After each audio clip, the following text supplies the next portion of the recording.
With all due respect, this trial is taking far too long.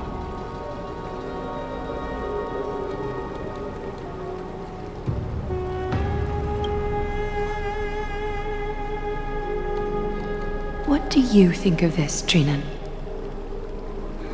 It's not possible to tell for sure what goes on within the vortex.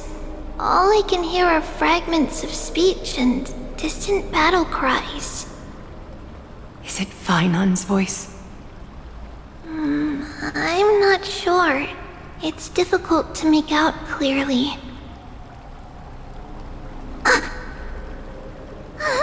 Wait, no! Lady Thron. Snowy's voice. I can't hear him anymore. There's this unlike existence in the trial. It's burning him up! It has come to this, after all. What now?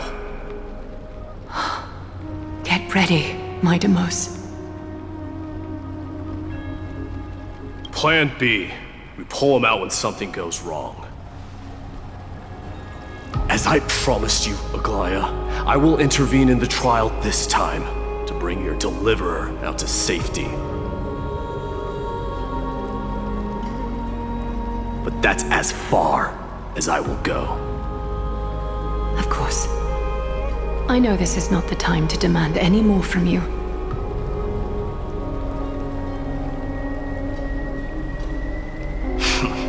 Discerning. All right then. To be as prepared as I can, I hope that the two Outlander warriors can also join me. That might not be a good idea. The core flame trial is many times more complicated than a standard ritual. Even the slightest misjudgment, misstep, or hiccup could result in grave consequences. Our two distinguished guests are not obliged to risk their lives for the flame chase journey. Let me join you instead, Lord Mighty.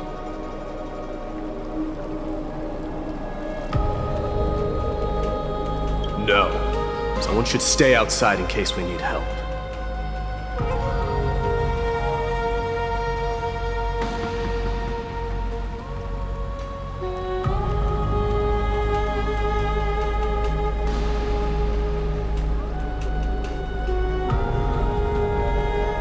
Join me in the trial to look for Fainan.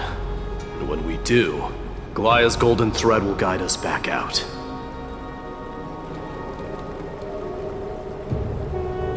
Assuming we survive Nikador's wrath. If something bad were to happen, Casterus, your priority is to ensure the safety of these two. I can find a way out on my own.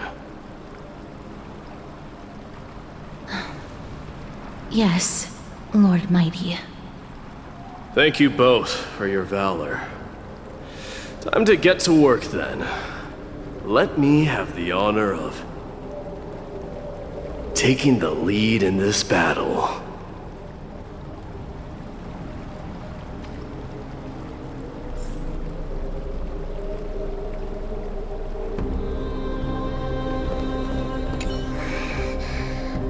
We can't get rid of all the noise. Please, stay safe.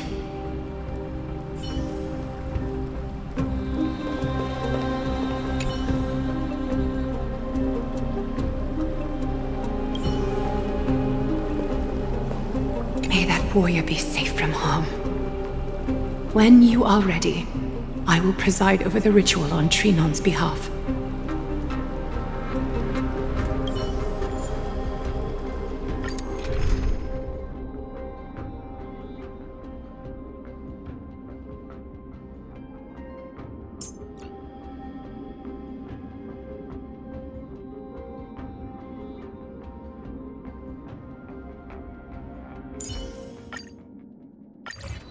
Our reinforcements from beyond the sky, warriors of high esteem.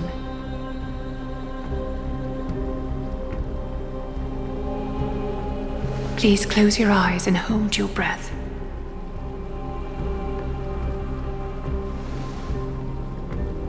They once kept the fate of this world, and many other challengers safe from the devastating rage of strife.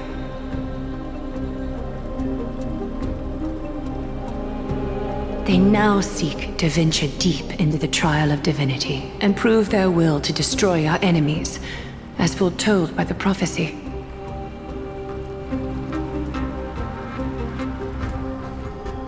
When the hammer of strife strikes the anvil of the warrior, the heat and impact will leave behind scars, and between them, a demigod shall rise. Very well. Come forth then. Souls foreign to this realm, and warriors in the making. Follow me into the mist and flames, and come face to face with the greatest fear in the depths of a warrior's heart. And with thy strength, banish the darkness and usher in sunlight. Let all lost souls find courage on a long journey back home.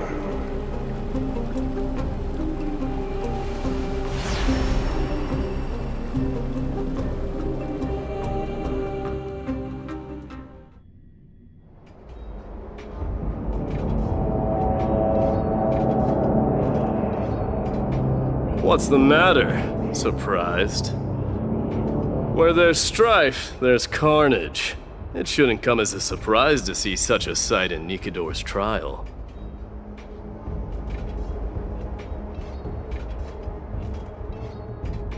I don't see him around here. We should go first. Let's pray he stays safe.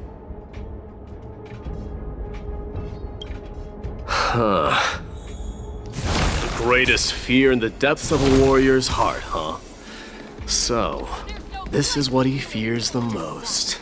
So much for the kingdom. You won't get away, Kremno and vermin! Be on alert. The smell of rust is thick in the air. Tell me your name, brute. Your demise shall be a tale I boast about at the feast table. My name is Perdiccas, and I am here to avenge my people. Kremnoans and Akamans are at war? Perdiccas? Even the tragic cries of beasts at the slaughterhouse sound better than your name. Say whatever you like, despicable Akaman. Better to die in battle than return even in glory. May the Kremnoan spirit always watch over me.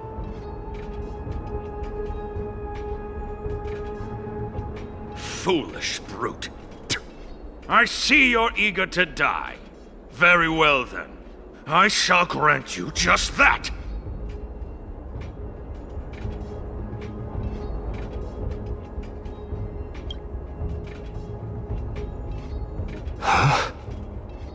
Die, you swine!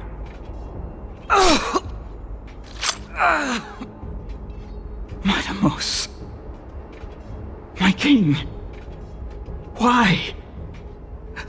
Why did you leave us to the mercy of these foreigners?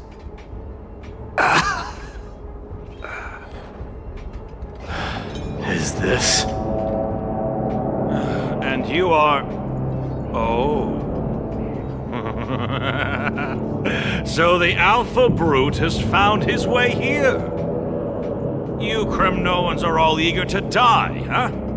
Then I shall grant you a swift death.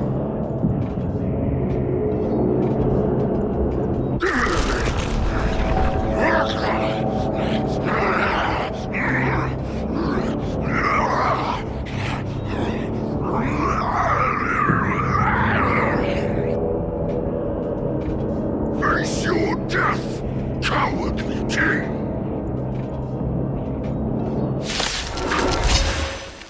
This insatiable bloodlust is a product of Nikador's wrath.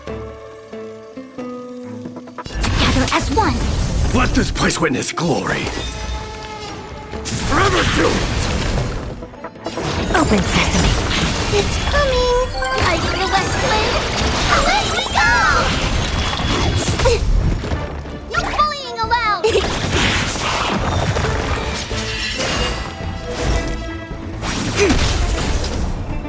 Burn it all! Hope this is ever. Show me your courage! Absurd. I know this Akaman. Strife contorted an honorable warrior into this perverse and twisted being. And that horrible noise. I can hardly suppress my bloodlust when it sounds. This battle cry must have gone to Finon. That's why he lost himself. What a useless fool.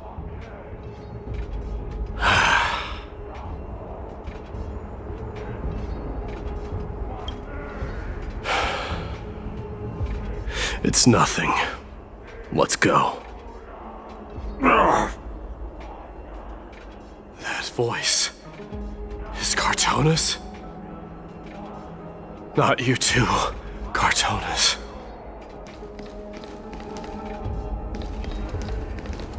Mighty Mouse you are.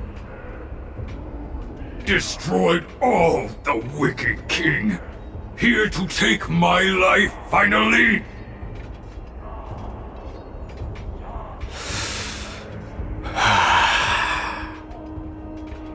I won't ask how this happened, nor will I hurt you like you said.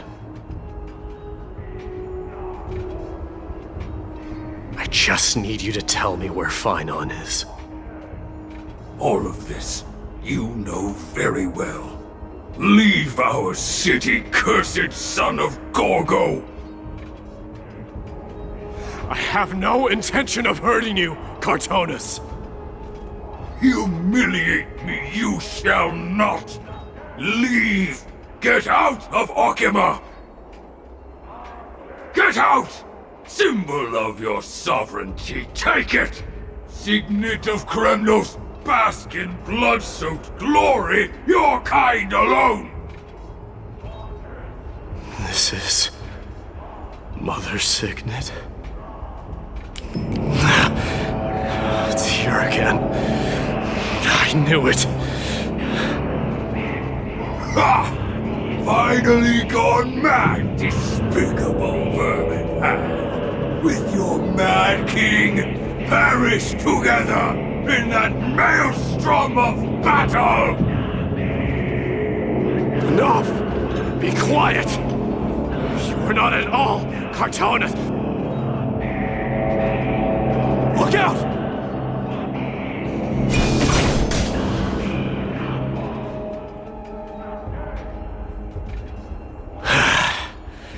Nice move.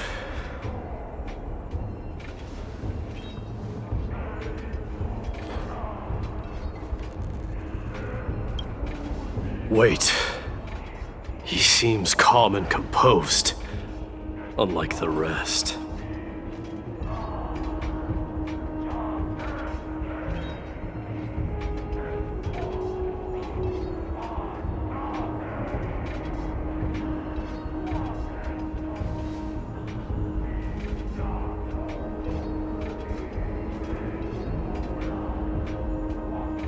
Parted the waters.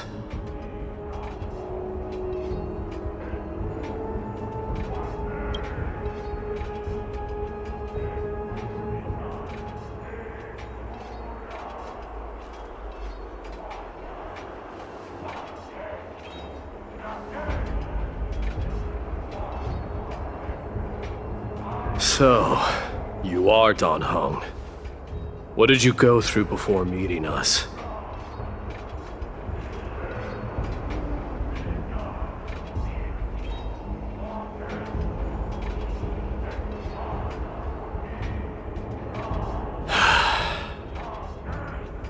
You mean you saw your past too? The trial of strife is a vicious one, all right. This might not be a single person's trial, but an arena for every challenger to engage their own delusions in a bloody battle. I saw someone from my past a while ago. Someone Finon has never met.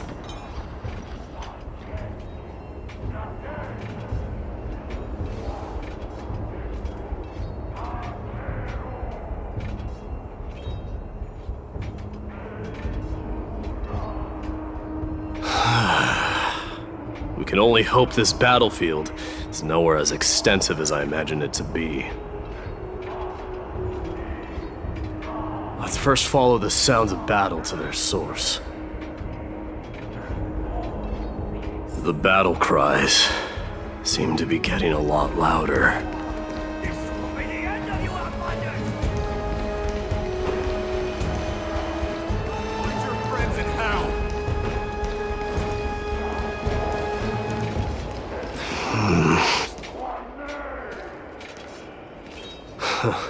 Just as I thought.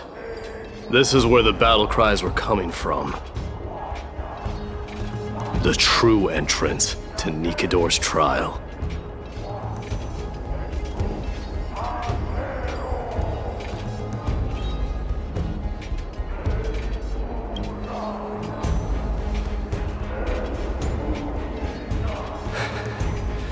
I'm seeing him for the first time, but there's no doubt about it. What I'm sensing can only be Strife's bloodlust. The one manipulating this battlefield is Nikidor themselves. My demise. You are a keen warrior indeed. You know me? The blasphemous prince. Of course I know you. And I happen to know that you're here for the soul of that white-haired warrior.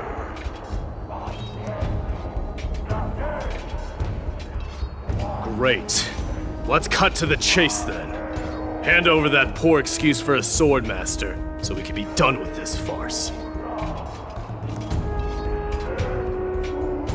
No.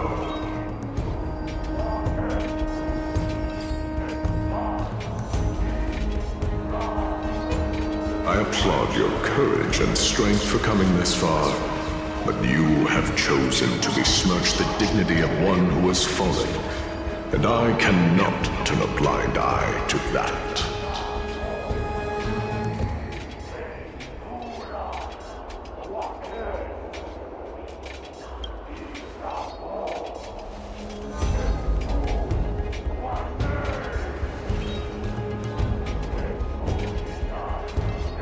He faced the greatest fear in the depths of his heart, and fought with exceptional valor, though he eventually succumbed to the brutal onslaughts.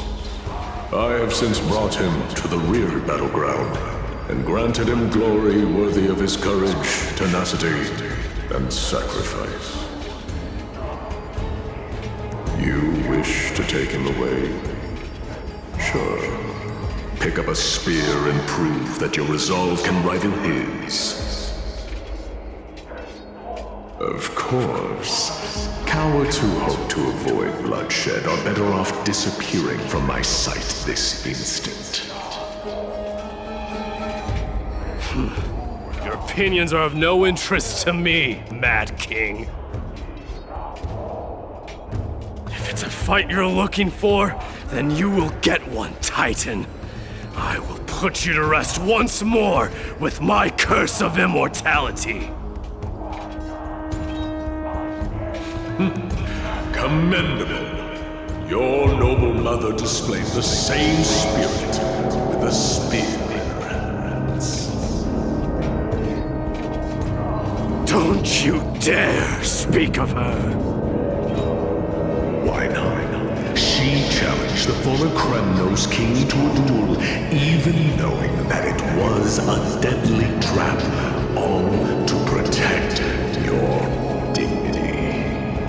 Are you suggesting her efforts were for naught?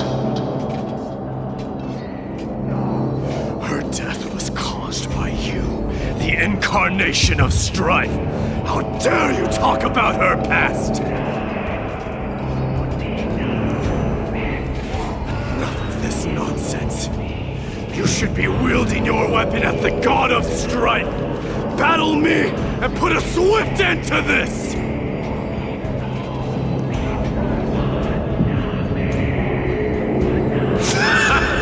Your hatred is as clear as day, my demos. My words must have stung deeply. But thanks to them, I have also come to realize. This is why you killed your father for the throne, only to let your signet sink to the bottom of the Sea of Souls, refusing to let the glory of Kremnos live on.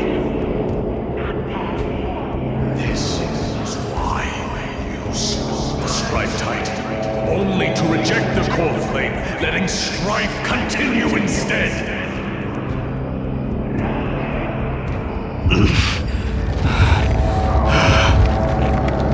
Oh, child abandoned by fate, show me what you are capable of. Show me if you have the power to put out the flames of your very own destiny.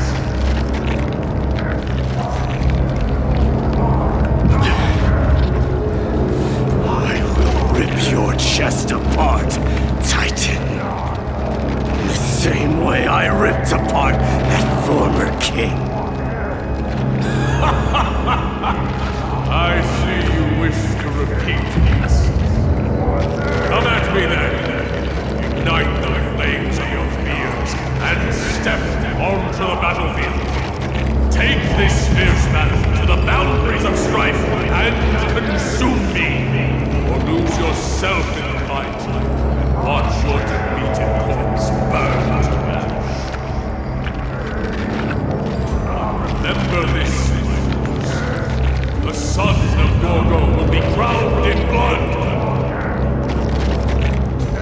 Very great, unjustly, moment ascension. To you, the successor of Kremnos.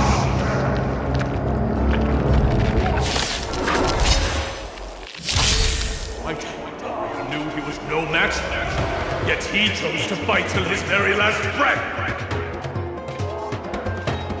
What about you, my demos? Can your murderous intent match up to what fate has in store for you?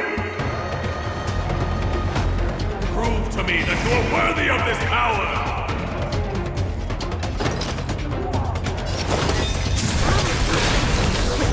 Mournful cries, miserable wails.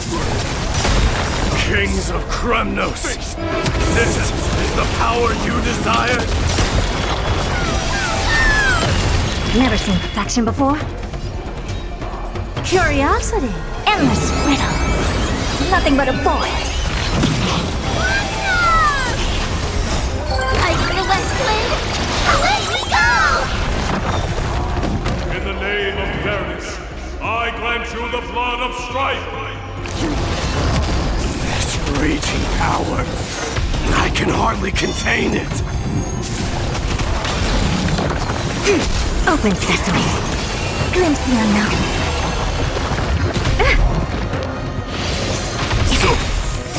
Human creations. Delivering warmth! Forever doomed! I'll accept your punishment. Expand your thinking. In fear you shall abandon your mortal body, King of Kremnos! Away we go! Endless riddles, nothing but a void. How noisy! What a crone.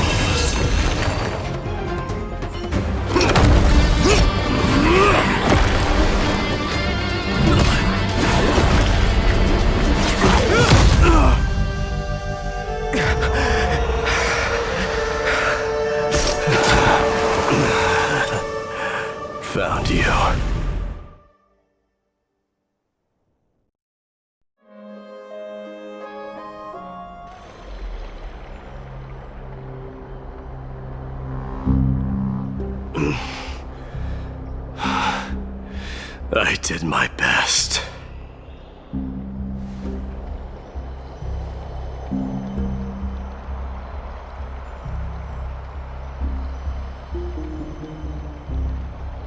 There's no need to worry. His soul is in a stable condition. With ample rest for both body and mind, he'll be up and about in no time. The greatest fear in the depths of his heart. Lord Finon must have been forced to relive his past during the trial, and revisit his homeland that had fallen to the Black Tide.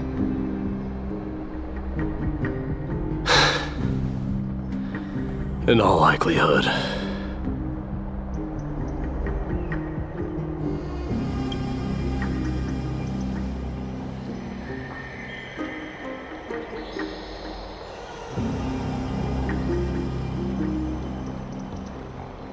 It is one of the culprits that drives the people of Anvorius to madness. It was during the Era Bellica that this unspeakable thing first appeared, like a plague, alongside the 3 Titans of Calamity. Nobody knows where it came from or how it came to be. What we do know, however, is that it is steadily encroaching upon what little remains of this tranquil land, much like a rising sea closing in on an island from all sides. It is for this very reason that it became known as the Black Tide. Those who succumb to it lose their reason and humanity, becoming vicious, mindless monsters. Mortals are not the only ones susceptible to its influence. Even gods and titans cannot escape from it. According to Naias, Nikador, though one of the embodiments of Calamity, also bears the responsibility of fending off the Black Tide. Perhaps that is also why Lord Finon threw himself into the trial of strife so readily. But now, we must look for alternative means of igniting the flames of strife. So, Aglaya, what should we do now? You know very well the decision doesn't lie with me. As the successor to Krymnos, Mighty, you know better than anyone that if it was simply about emerging triumphant on the battlefield of strife, you and your people could manage it with ease.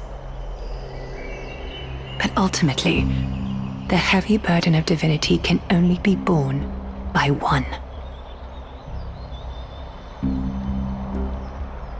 It is foolhardiness and indecision, not the unclaimed seed of divinity, that pushes this world into the deathly fog.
Don't worry, Dee.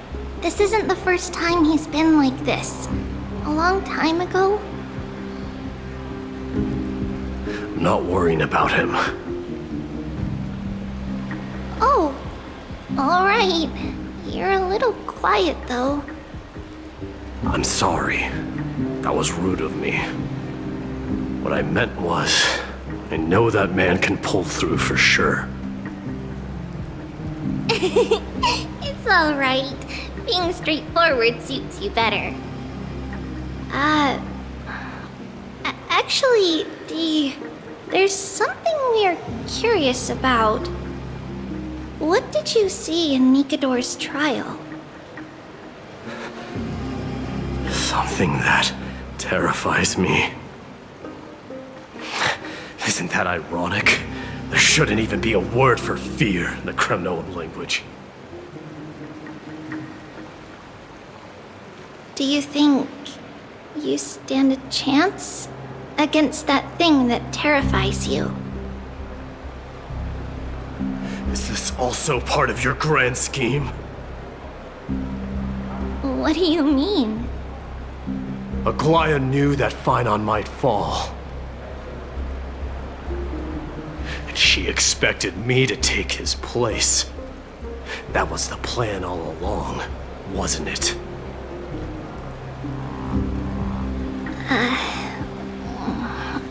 Yes. Looks like you know everything. I have no intention of condemning you for it. The Flame Chase journey is not a game, and I have long understood this. The downfall of strife, and the ever-growing threat that the Black Tide poses. If Circes and Ornyx are also impacted, ramifications will be dire. They are the only two Titans who are still lucid and willing to coexist with humanity.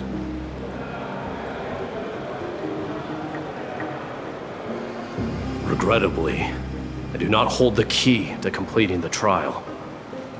If I wish to conquer that fear, I need the assistance of my fellow Kremnoans. Give me some time to speak with my people. It won't take long, I promise. I see. There is strength in numbers, but you must know that the trial to become a demigod is ultimately meant for only one individual. Your people, they have been eagerly awaiting a new king all this time, haven't they?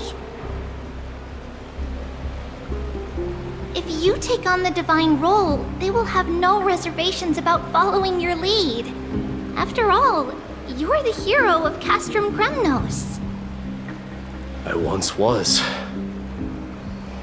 But Lady Trebios. Therein lies my deepest fear. We'll talk again later. I'll be back. Dee? Regardless of what happens, we will always be there for you. Thank you. The person I'm looking for is probably in the hot bath. I should go take a look. Bill... Steam always brings back memories of the furnaces in our homeland. Regardless of what happens, Thank you.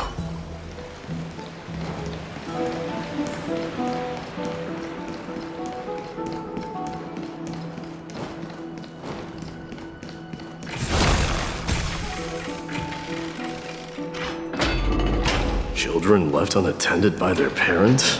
That's not safe.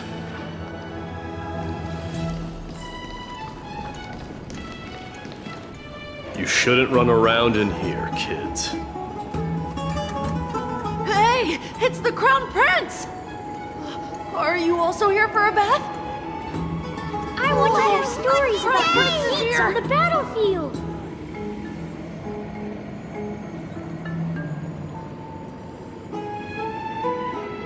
The Crown Prince. Are you Kremnoans? The grown-ups said we used to live next to the arena. Well, next to the parts next to it anyway.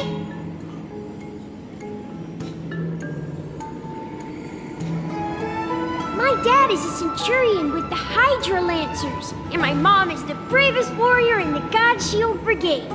We used to get tons of silver coins from Mr. Crateros.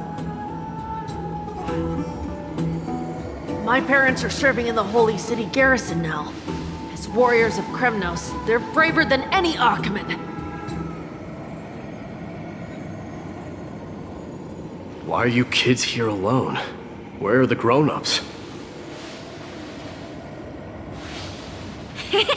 Mom and Dad were asleep, so we snuck out to play hide and seek with Mr. Crateros. That old man can be such a child sometimes. Do you know where Crateros is? I happen to be looking for him. Sorry, I don't. Come to think of it, we haven't seen him in a while. Did he get lost while trying to find us? No way! Mr. Crateros is a member of the Royal Wing Elites. He's the best at hunting down enemies. He was counting near Verax Leo when we went to hide. I thought about taking a peek, but who knows if it might be a trap he set.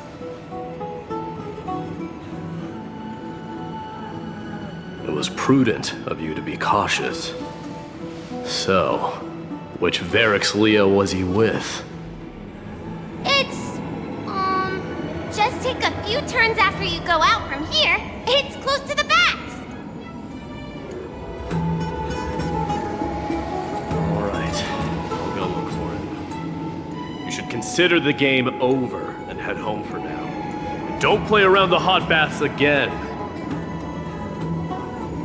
Wait, Your Highness! Is there something else? I heard you retrieved Nikador's core flame.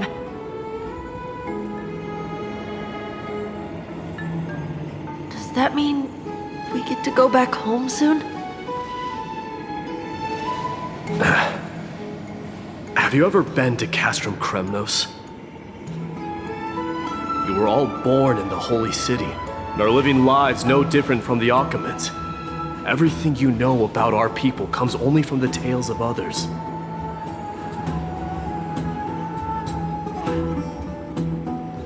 You have never even witnessed the blade in the sky with your own eyes. How, then, is a city you've never seen your home? Because this place is definitely not home. Mom and Dad told me that the children of Kremnos are born to wield swords and fight on the battlefield.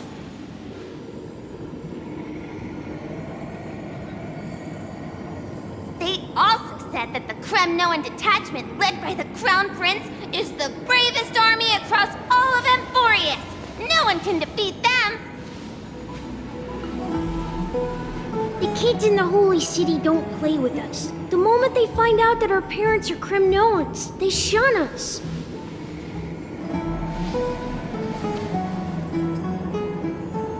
We don't care. We all know that the Crown Prince will take us home one day.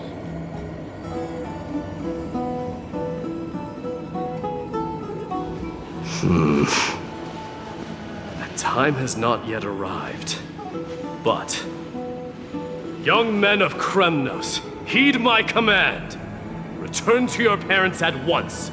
From here on, you are to dedicate yourselves to rigorous training and a healthy diet.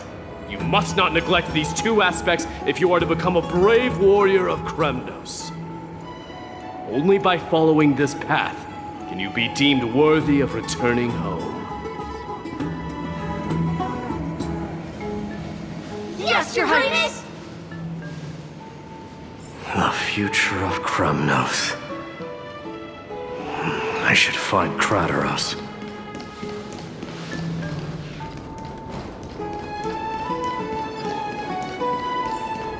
There he is. Is he engaged in a debate with that foolish lion? Rat! Oh, It's the Crown Prince of Castrum Kremnos. Get a grip. We're here by order of the Council of Elders. Even the Chrysos heirs have to think twice before doing anything to us.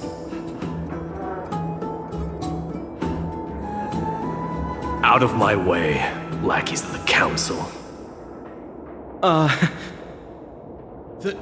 The Civil Guard of Akama is on official duty. Please keep out of this area. Calm down, my lord. Play nice. Don't make me repeat myself. I'll allow you to pass this time, but just this once.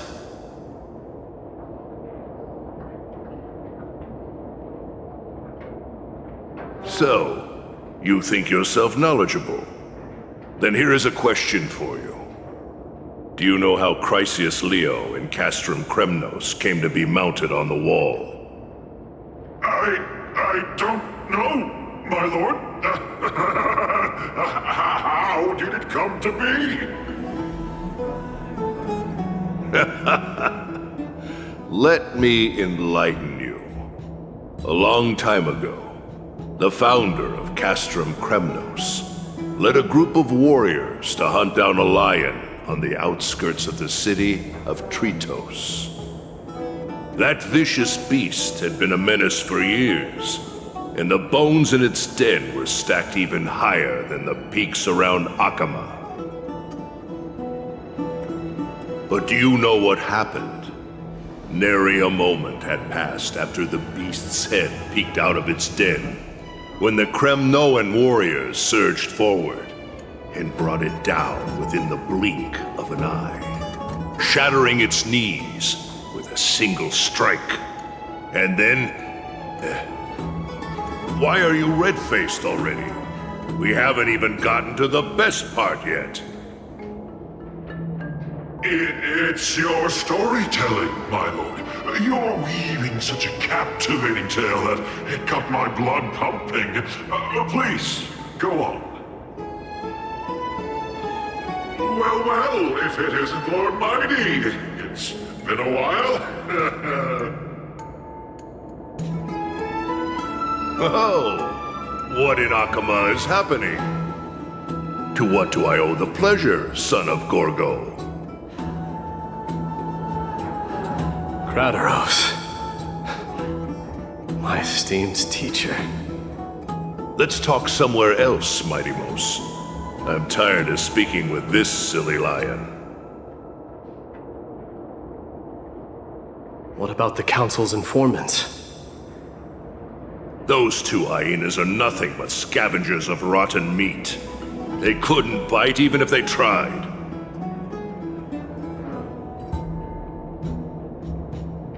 They can follow us if they want to. Let's go.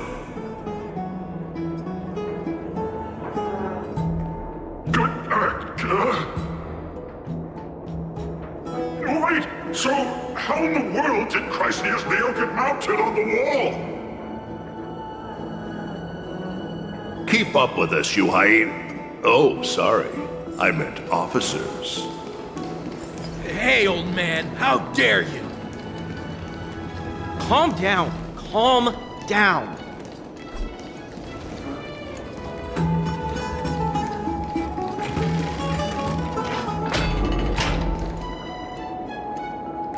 Don't fall behind now. Unless you want to upset our friends here.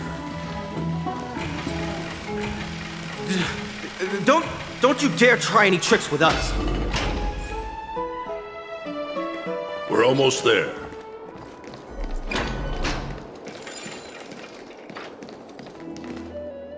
Why have you stopped?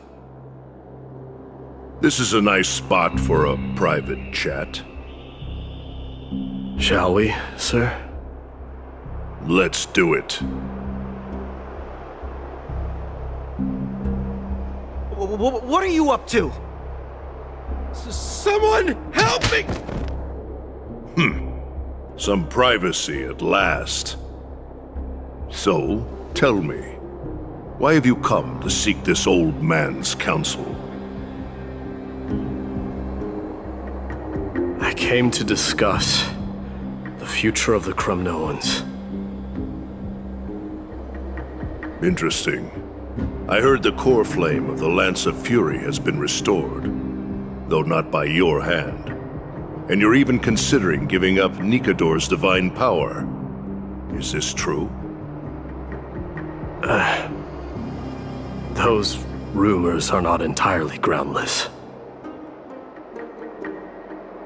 In other words, you did entertain the thought of giving up the throne of Kremnos and forsaking your people. The divine power is not equivalent to the throne. The path of strife is also not our people's only way. Enough with the word games. You, of all people, should understand the plight of the Kremnoans. Think about all the warriors of the Kremnoan detachment who left their homeland with you. Think about their children. Only the yearning for our former glory days has kept us going all this time.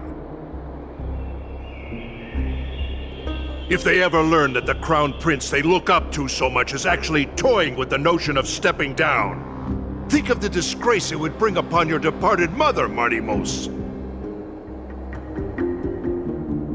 You best remember that she died for you because of Europon's schemes to restore the glory of Kremnos. Since you've brought that up, tell me, who is responsible for my father's death? Are you trying to shame me, Martimos? I may be old, but I haven't become so decrepit that I've forgotten it all. Of course I remember that Europon died when the Kremnoan detachment surrounded him. You drove the spear into his chest with your very own hands. That was merely the final outcome. Do you still not see it? What led my parents and our people to their downfall is none other than the strife we speak of. The quest for glory. The tenet of valorous death before glorious return. This is the creed of every Kremnoan, no matter whether these beliefs are justified or not. Don't be ridiculous. The only thing that could slay a king is a spear. Even an infant knows that much. I swore to your mother that I would guard your crown with my life. I never foresaw that the son of Gorgo himself would be the first to turn his back on the Kremnoan spirit. Gorgo. Your mother bore that name. The name of the great founder of Castrum Kremnos. And she upheld that name with honor. If you choose to turn your back on her legacy, like a wretched deserter, do not fault me for withholding my loyalty. Martimos. I came to discuss the future of our people with you. But it appears this is not the right time yet. Go, mighty. Ha! That's what those Chrysos heirs call you, isn't it? Go down the path you have deemed correct. Deep down, you have always been one to do as you please. And I am well aware that no one can deter you once you've made up your mind. But don't you ever dream of renouncing the traditions of Kremnos. We may reside in Akama now, but we remain eternally bound to strife by blood. Bloodlines no longer hold any significance in this era of destruction. My young lord, always bear this in mind. Never reveal your vulnerabilities to anyone. A lion should never dwell amidst its prey, especially when it wields power enough to dominate the entire hunting ground. Europon, the boy did nothing wrong! This is murder! Do not sully the noble name of Kremnos with the blood of an innocent child. You mustn't reveal your weaknesses to the enemy. Enough! My decision is final. We must use this child's life to preserve the soul of the great Nikador. We must save Castrum Kremnos. Don't be absurd! Those tiny hands lack the strength to even lift a spear. Do you truly believe him a threat to Castrum Kremnos? You'll be ending the bloodline of Kremnos if you do this. Our millennia-old glory will become nothing more than a joke. Have you forgotten that we Kremnoans place no value in bloodlines? It is through pure bloodshed and slaughter that the kings of Kremnos have ascended to the throne. As for our millennia-old glory, it has always been a joke in my eyes. Glorify it all you want, but it will not alter the nature of slaughter. Those who revel in it are but murderers. They are no more noble than the most monstrous beasts in Amphorius. Enough with your words! Among all the kings of Kremnos, which one did not inherit the crown only after plucking it from the lifeless body of his father? But listen to yourself now. Do you truly believe you can cleanse the blood from your hands through mere words alone? Nay, quite the contrary. I will end this cycle of bloodshed. Starting with this child. With these blood-stained hands, I will end it all. Your failure is inevitable, European. You are just a coward who can only raise his blade against his own child! A beast that murders his own kin. Royal Wing Elites and Emperors of Kremnos! You cannot sit idly by and watch this atrocity unfold! If you consider yourselves the honorable sons and daughters of Gorgo, then take up your spears and join me in putting an end to this bloody charade! Does anyone else have any objections? If so, come forward with your spear and prove your mettle. Understood. 5, 4, 3. No one dare stand by my side. Cowards! Has that crown stripped you of your courage? 2.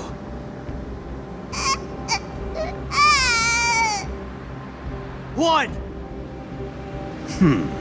It appears there are no objections. Then, in accordance with the Kremnoan Council's principle of tacit consent, the decision is final.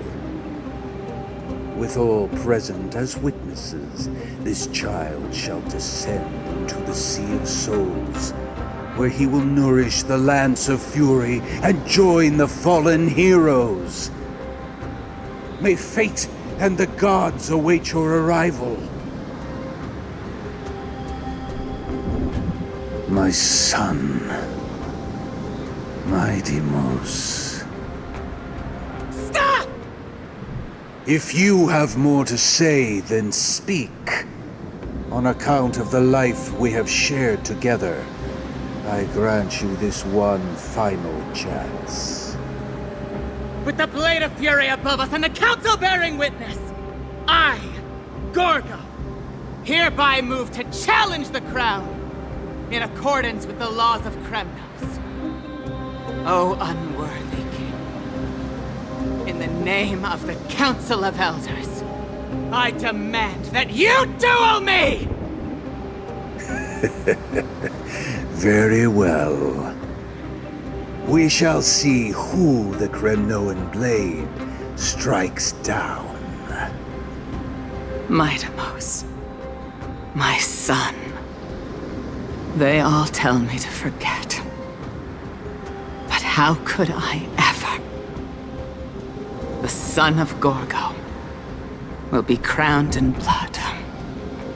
If there is no Kremnos without the crown, then I shall seize the crown and smash it to pieces to bring the people to their senses.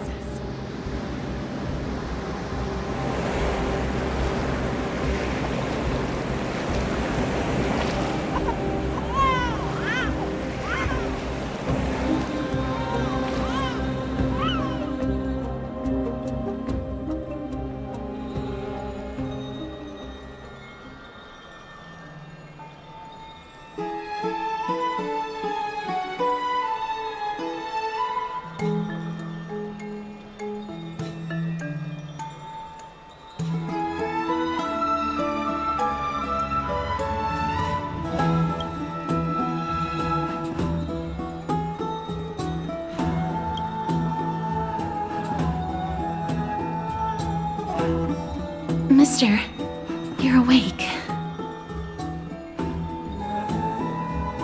That's a complicated question. I'm not sure I can answer that.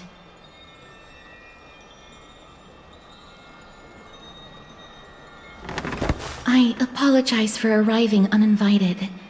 I saw that you were still asleep, so I took the liberty of waiting nearby. I bring a message from Lady Aglaya. She has prepared a gift for you and Dan Hong, and wishes to present it to you in person.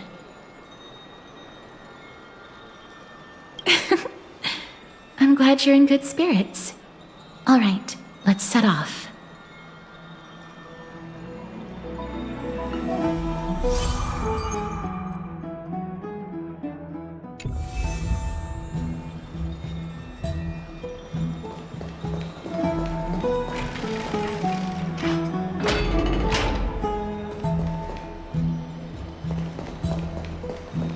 Are bustling.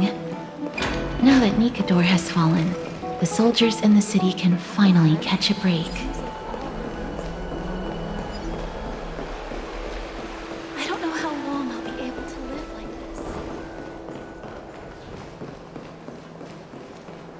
this. Is that Lady Treeby and Lady Trianne?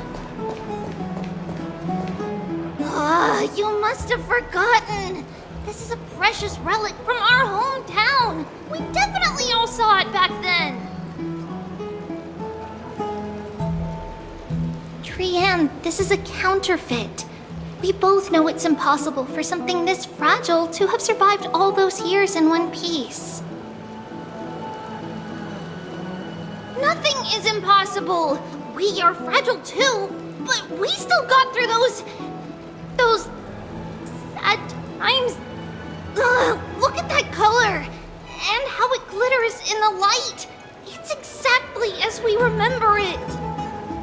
Why won't you buy it? If someone else gets to it before us, we'll miss our chance forever.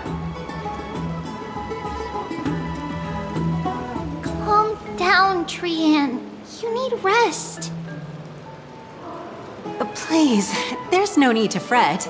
If you need more time to make a decision, I can put this aside for you until tomorrow. Or until you're ready? No, it's alright. Trianne is just... She'll come to her senses tomorrow. We'll be off first. Trianne is just... what? Trianne is super mad, that's what! You've forgotten all about Mama! Mama gave us something just like this before! Trianne...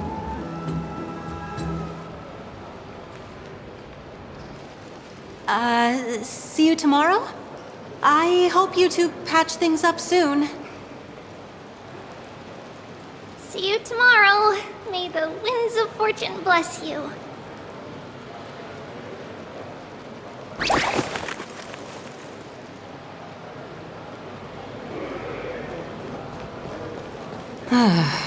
It's so hard to understand what they're thinking sometimes.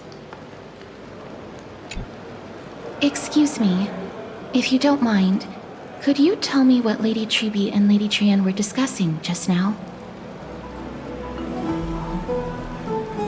Oh, it's Miss Castoris. It's been a while. Well, honestly, I'm not quite sure myself. See, I have a little hobby of collecting handicrafts. Some time ago, I found this trinket being sold at the Marmorial Market and bought it to use as decoration at my stall. When Lady Treby and Lady Trian walked by earlier, Lady Trian happened to catch sight of it and promptly insisted that it was a precious memento from her hometown. But Lady Treby believed it to be a counterfeit.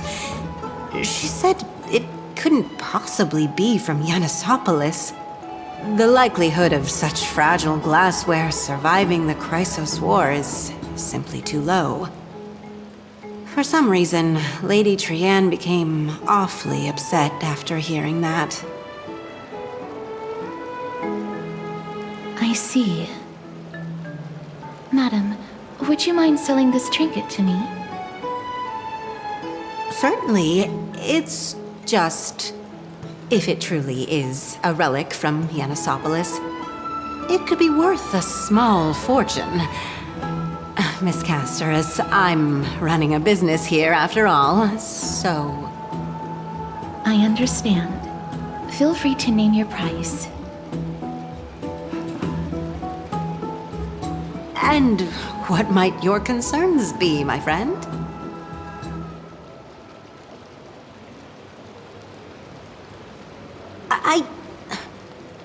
Fine. I'll sell it to you at cost, as a sign of goodwill, Miss Castoris. Just promise to support my business in the future. Much appreciated. Thanks for helping me out. I'm not one to venture out often, and while I have some savings, it takes a lot out of me to even talk to people, let alone haggle. Had you not been here, I would have been set back plenty. The authenticity of the piece isn't important. What matters is that it holds special meaning for Lady Trian and reminds her of her hometown. I've long wished to show my gratitude for Lady Trian's care, but I haven't been able to come up with any ideas for a suitable gift. This chance encounter today feels like divine intervention. Perhaps this is the gift I've been searching for. Still, this trinket is admittedly rather fragile. I will have to make some adjustments and stitch it onto wool felt to protect it. That way, no matter how much Lady Trian runs around, it won't break easily. All right, back to business after that little detour. Let's keep moving. Don't stray far now. We've already kept Lady Aglaia waiting long enough.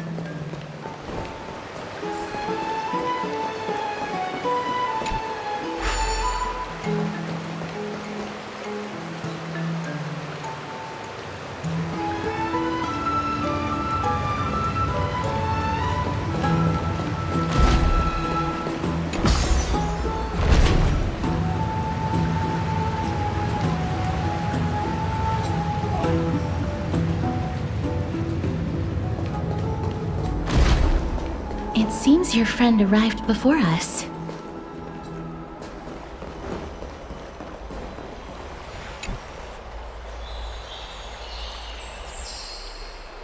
Welcome, Cass. And you as well, trailblazer from beyond the sky.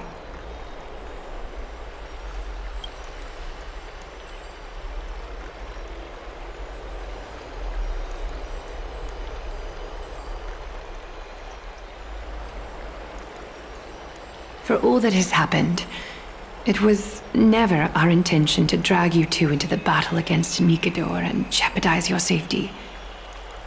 to express our gratitude for your kind, trailblazing endeavors, we would like to present you with the highest honor of Akima. This is the dew of divine blood, brewed from crops nourished by the blood of the Titans. It is said that only 12 bottles existed. The last 3 bottles are now being kept in the treasure vault of Akima. Back in the days of prosperity, cities fortunate enough to acquire it regarded it as one of the greatest treasures ever. Unsealing it during a ceremony held in honor of 2 cities' diplomatic ties was the highest form of respect one could show the other. And now, in keeping with tradition, Akima dedicates this drink to our esteemed guests from beyond the sky in appreciation of what you have done for us.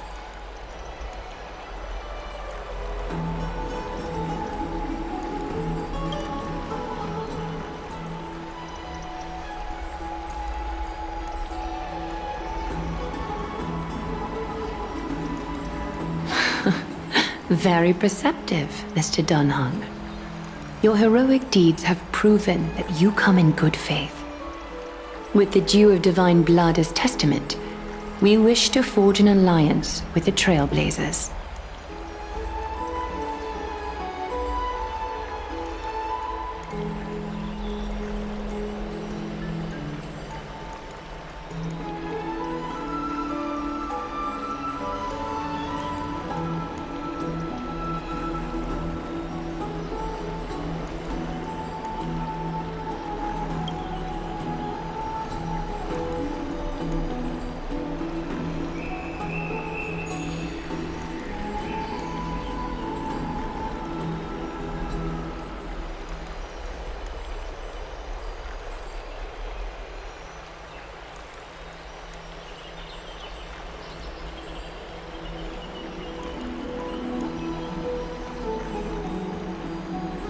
Wow!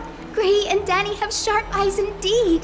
You'd make outstanding members of the Twilight Courtyard.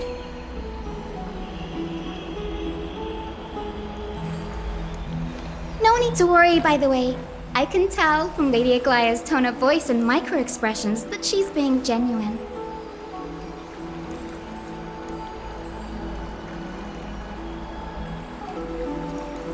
Not only are you guests from beyond the sky, but you've also done so much for Akima. You're practically heroes to us all. Lady Aglaya would never subject you to Aquila's judgment.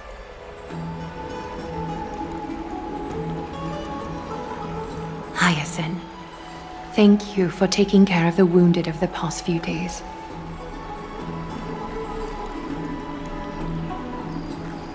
Oh, it's no trouble at all. The patients are very cooperative when we attend to them. I'm just thrilled to see them all going home healthy again.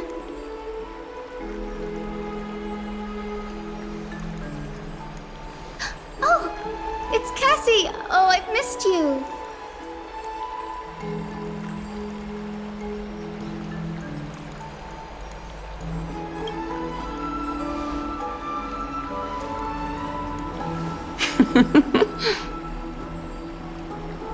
Miss!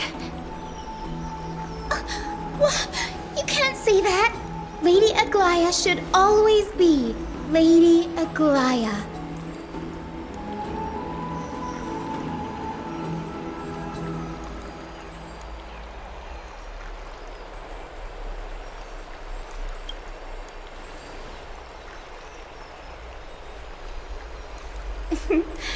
As an acolyte of Aquila, I'm here to bring healing light to the world. Plus, I've heard you're also children of the distant skies. Fate must have brought us together. Can we be friends? I'd love to hear your tales of the sky. And oh, it's a rare occasion that Akima presents such an invaluable gift to guests. Lady Aglaya, may I have the honor of tasting it too? Of course you may.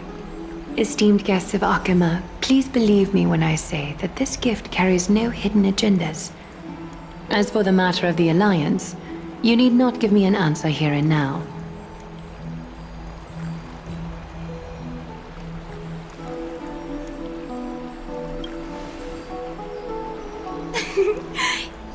mistaken. The capable Lady Aglaia doesn't need my help with things like this.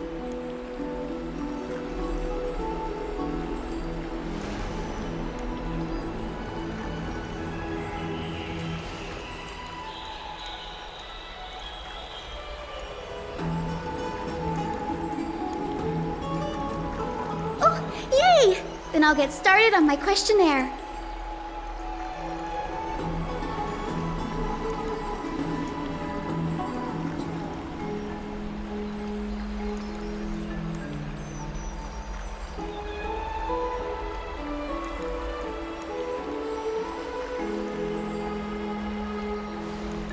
Allow me to do the honors. This young lady is Hyacinth, assistant lecturer of the new sporists at the Grove of Epiphany and head nurse at the medical institution known as the Twilight Courtyard. Many of the Chrysos heirs suffered injuries during Nikador's attack on Akama, so the Grove sent Lady Hyacinth to treat the wounded in Akama.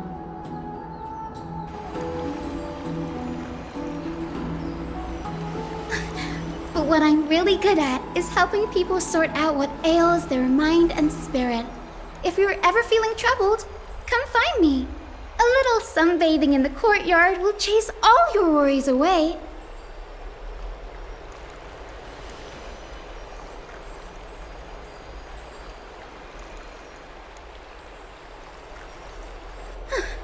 Well, it looks like everything's sorted out now. The patients have also all recovered. I think it's time for me to head back, Lady Aglaia. I would love to keep you in Akama for a few more days, but I would hate to provoke the ire of the Grove. As it happens, Akama intends to send a messenger to the Grove for updates about the research on the Black Tide. We also want to communicate our desire to discuss the retrieval of Circe's core flame at the earliest convenience.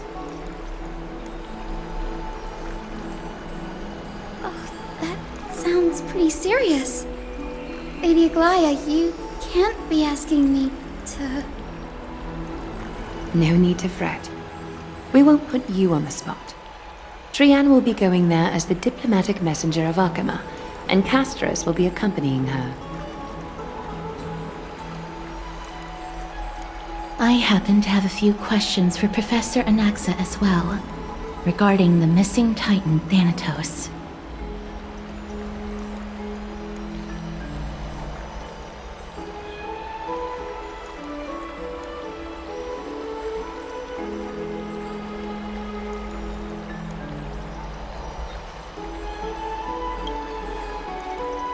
If you're not keen on just sitting around, Mr. Trailblazer, why not go with them? The Grove is a picturesque place, perfect for sightseeing. That's a wonderful suggestion. Come visit the Grove, Grey. I'd be delighted to show you around.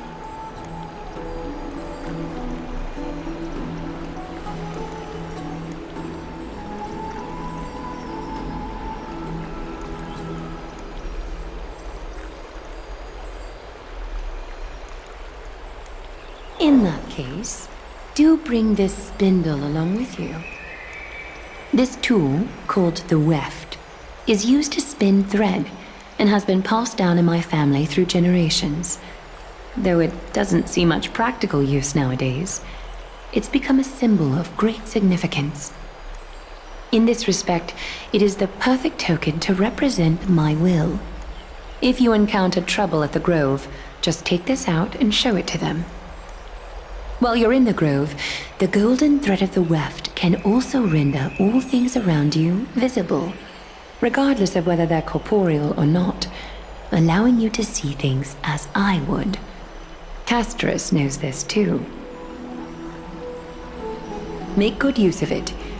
Trian is already waiting for you at the outskirts of Akama, so I won't keep you any longer. May your journey be smooth.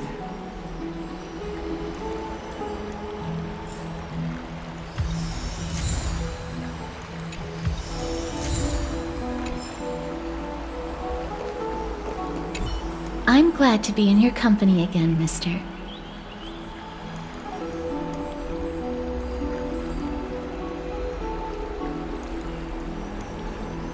The Grove of Epiphany is Akima's partner academy. They look after the core flame of Circes and are the organization at the forefront of researching phenomena such as the Black Tide and the Titans. They also provide academic research support for the Flame Chase journey. Several Chrysos heirs are based in the Grove, including Miss Hyacinth and Professor Anaxa.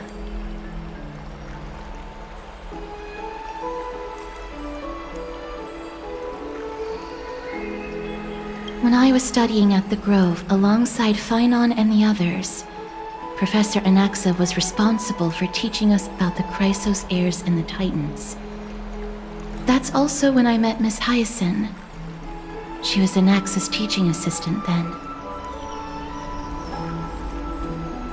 Thanatos controls my fate, in a sense. The curse I bear came from them. And they have something of mine. Something of great importance that I must get back from them.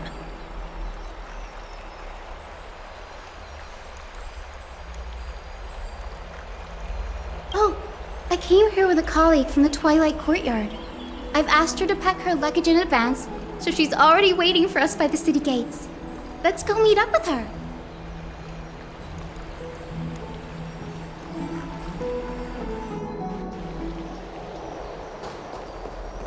Look, there she is! And Lady Trianne. But who's that they're looking at? Did something happen, Clementine? Oh, that's a serious injury.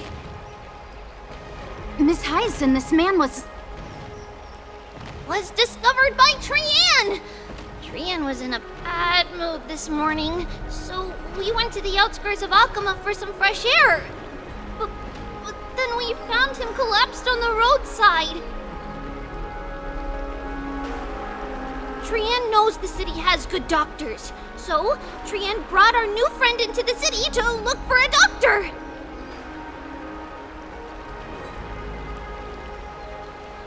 I was waiting here for Miss Hyacinth when I bumped into Lady Trianne. But by then, this man was already in critical condition, so I had to perform some emergency treatment first.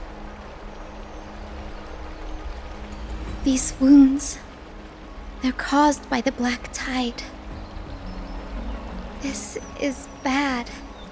Clementine, prepare a ward for this man at once. I'll treat him myself. It's a miracle he's still alive, considering how badly the Black Tide injured him. Gray, Cassie, and Trianne, would you mind making your way to the Grove first? Once this man is out of danger, Clementine and I will join you. As a healer, I cannot ignore those in need of medical attention.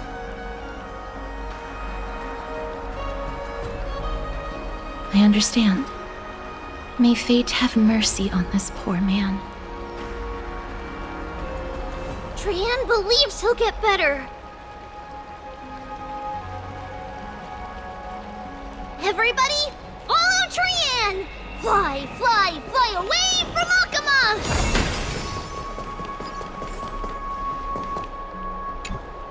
Down this road we go, to the skies we fly, leaving Akama behind! Little Cass, little Gray, are you ready?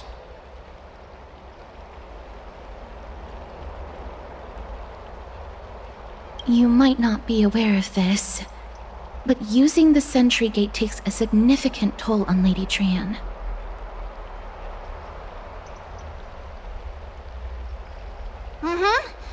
Trianne promised Treeby that we wouldn't open the gate unless we had no other choice.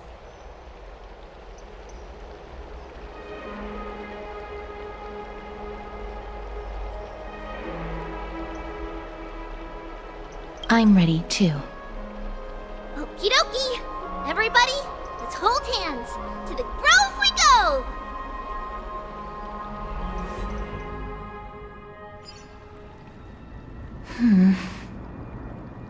It's harder than I thought to sew gemstones onto Wolfeld.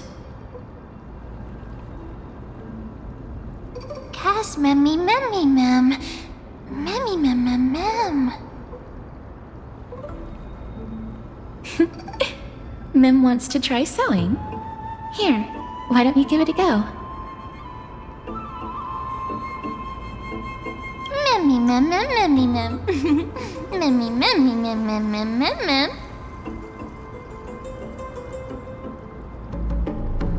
It's hard not to like Mem when they're so adorable. Oh, this is amazing. It seems as if their voice has become more intelligible after the battle with Nikador. After spending the last few days together, I feel like I'm gradually gaining the ability to understand what they're saying. Even if it's just a little. Mem, Mem, Mem, Mem, Memmy, Mem, Mem. Memmy, Mem, Mem, Memmy, Mem, Mem, Mem. Memmy, Mem, Mem, Mem, Mem, Mem, Mem, Mem.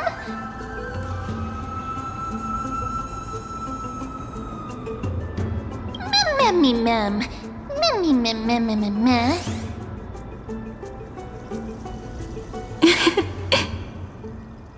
Memmy, Mem, Mem, Mem. Memmy, Mem. Memmy, Mem, Mem, Mem, Mem, Mem, Mem, Memmy, Mem. Memmy, Memmy, Mem. Mem, Mem, Mem, Mem, Mem, Mem, Mem. Ah, Memmy, Mem, Mem. Mem, Mem, Mem, Mem, Mem, Mem, Mem, Mem, Mem.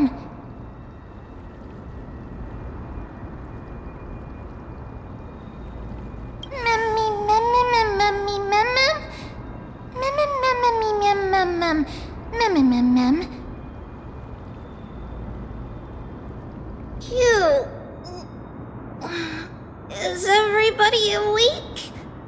Little Gray, little Cass, and a little pink puppy? Puppy? Memmy, mem, mem, mem, mem, mem. Memmy, mem, mem, mem, memmy, mem, mem, memmy.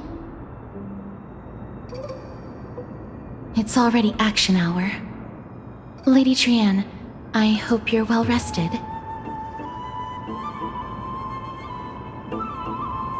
You were talking in your sleep. Did you dream of many things? Sleep talking? What did Trianne say? Something like, Mommy, doll with sword, let's fight together. We'll be brave. Ugh, it's so embarrassing. Please don't make fun of Trianne. Of course not. Wasn't Lady Trianne's mother also the Holy Maiden of Yanisopolis? Uh-huh. Mama was the strongest Holy Maiden in all of our history. She also gave us the prophecy of deliverance. And she had red hair that looked like a cute red mushroom.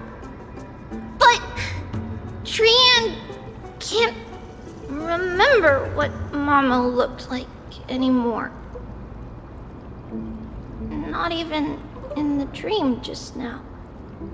Memmy, mem. Memmy, mem, mem, memmy, mem, mem.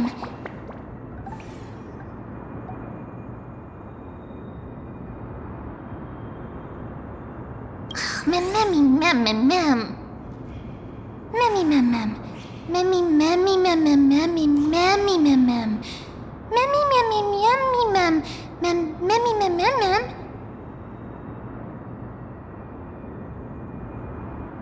Memmy, mem, memmy, mem, mem. Memmy, mem, mem, mem, mem. Mem, boom. Memmy, mem, mem, mem, mem, mem. Memmy, mem, mem. Mem. Trianne thinks that's a great idea. Can the pink puppy help Trianne out? Memmy, mem. Yay! Then I'll call you Little Memmy from now on. Mem. Memmy, mem. Memmy, mem.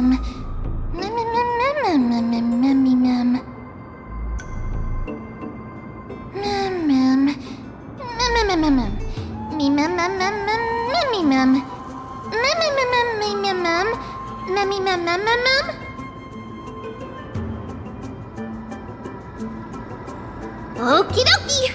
Trian remembers that we need to help Aggie ask the big tree whether Cersei's would be willing to visit Akama. If we follow this woven trail and keep going upward, we'll reach the grove in no time!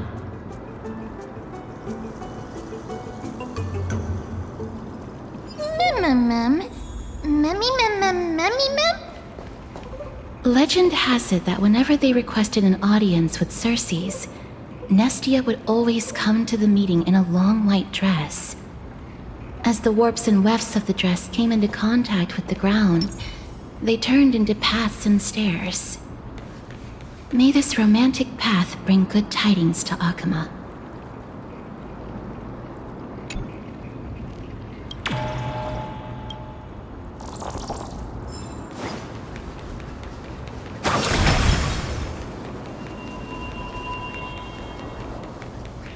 Look! A huge tree! It's... huge! Not enough for us to share.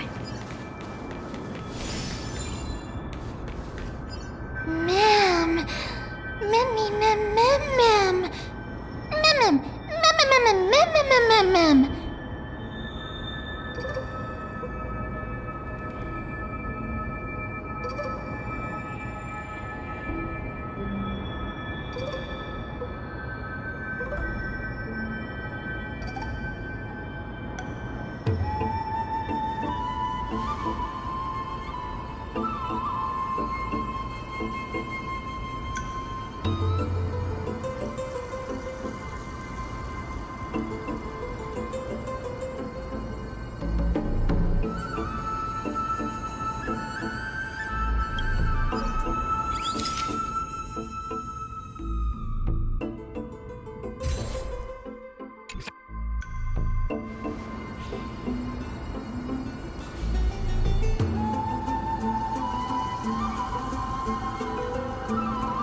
It's the Bough of Rift, the divine body of Cersei's. Flora began to grow where they planted their roots, and this flatland basin upon which we stand gradually became a large, verdant forest. A long time ago, Thelesis, the first scholar, led the masses to build a garden and courtyard in the forest, naming the site the Grove of Epiphany. There, people sought mental clarity, knowledge, and enlightenment. Trian knows this. Everybody says that was how this big academy came to be.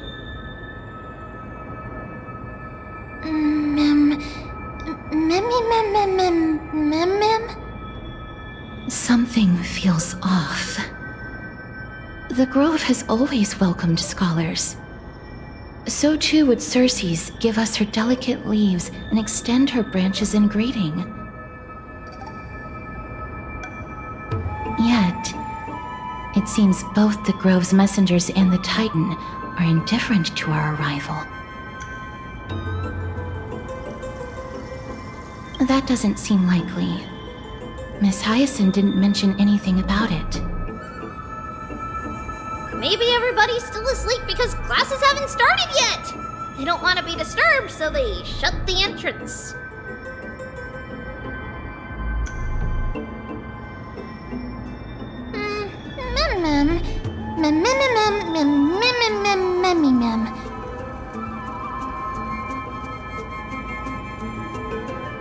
This place is too quiet. What in the world is going on?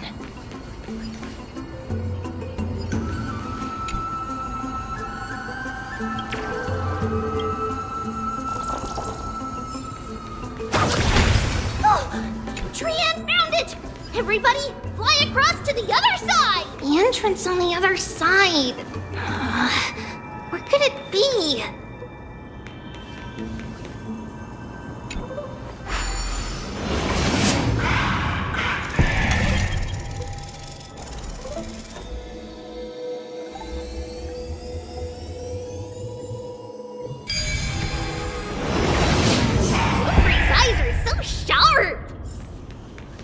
knew you would find it.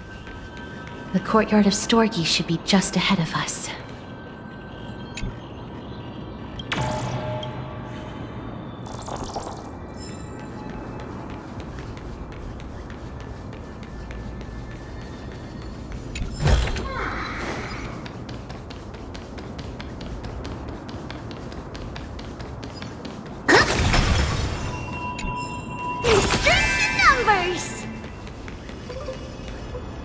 As I expected, something's not right here.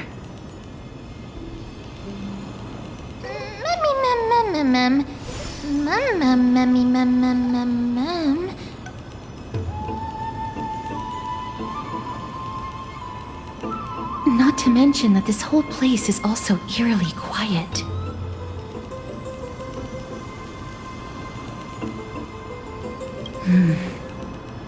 That's possible.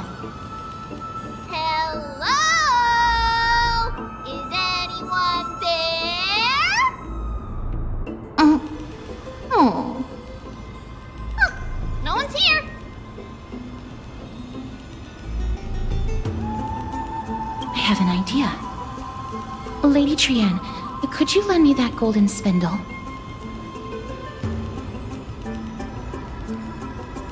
Do you remember? Lady Aglaia said this.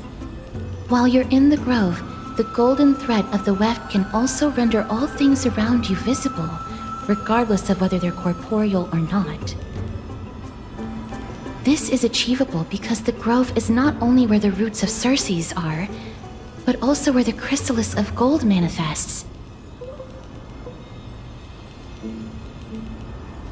Oh, Nestia, with the weft as my vow, I beseech you, entwine my body with your golden thread and affection.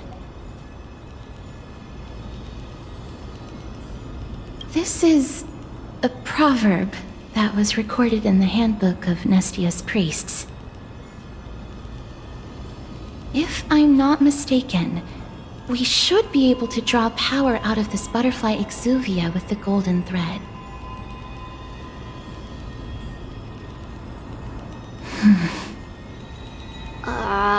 There isn't a reaction. Did it not work? But that shouldn't be.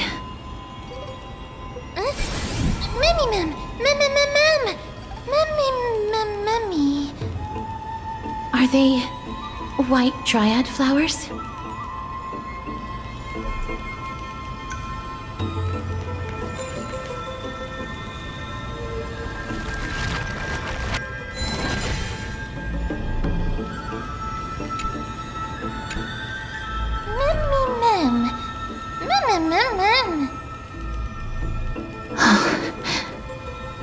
No, these aren't white dryads.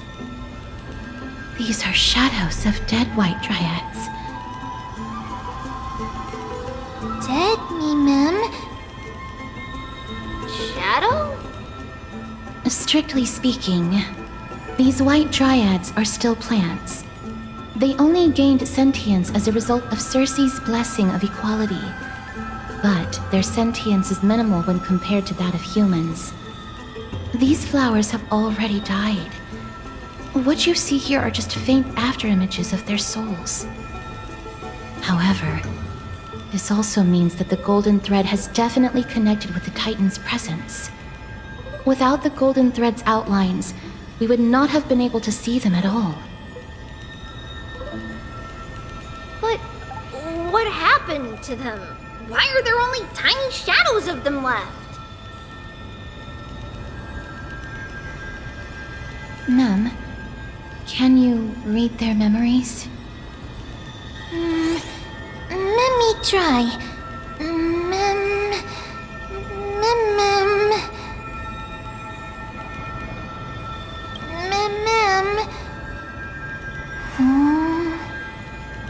Black cloak, sword toward the great tree.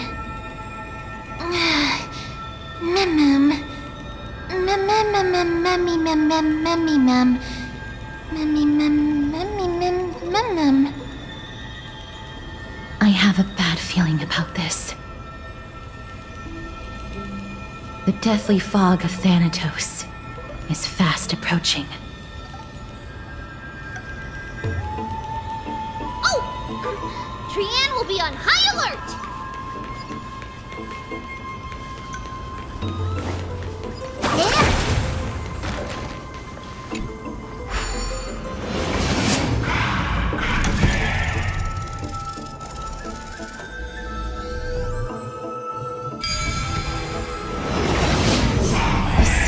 Death is becoming more and more intense. There, on the steps. This looks really scary.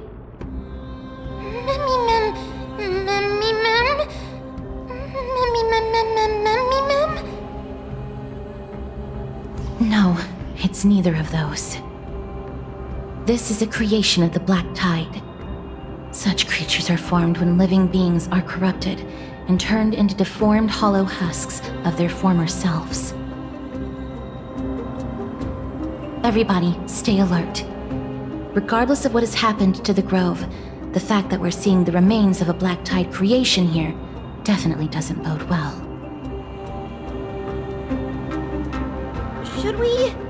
Should we inform Aggie about this? Mem!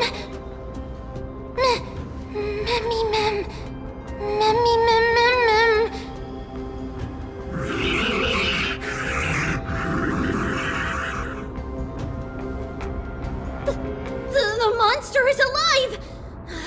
Trianne will protect everybody! Trianne, please hide behind us. Mister, let's do this.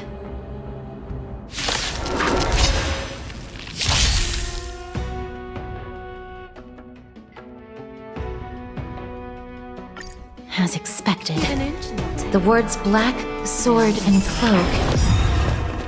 They're talking about the Black Tide. There's no backing out now, for me or you. Expand your thinking.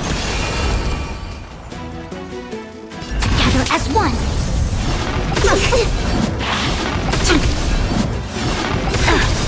Curiosity. Endless riddle. Nothing but a void. Self-inflicted misery.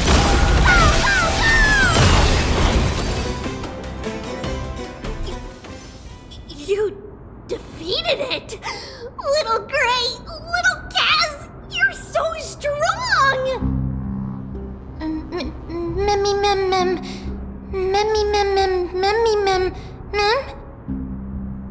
To think the Black Tide has spread this quickly to the Grove despite its remote location.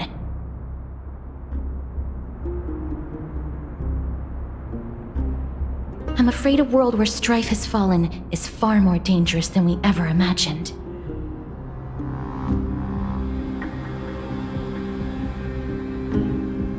Oh no! Does this mean that Akuma is also in danger? Looking at this mess, it seems the scholars at least succeeded in fending off the first wave of attacks. But at what price?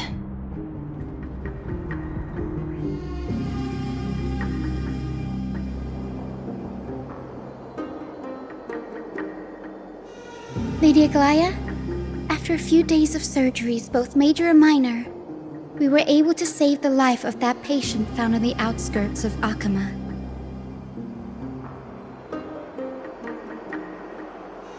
Thank you again, Hyacinth, for your hard work. The scarring of his organs was especially severe, a result of the Black Tide's corruption. It's a miracle he's even survived. I can't say for sure when he'll regain consciousness. Don't stress yourself out over this. You've already done everything in your power to save him. There's no need to hurry to the Grove either. You deserve a good rest now.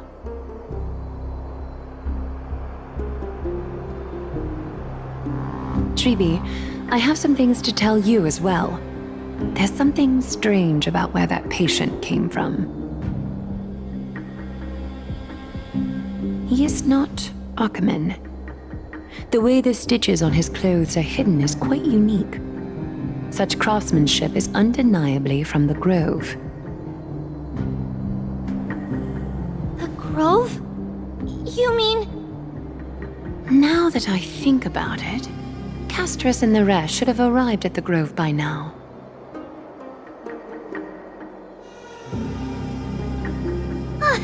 Trianne just got in contact! The Black Tide has invaded the Grove. We haven't detected any survivors, even with the help of the Golden Thread. What should we do, Aggie? The Black Tide is posing an even greater risk to us now. I did not expect the Grove to be the first to be impacted, though. Can they tell where the core flame is right now?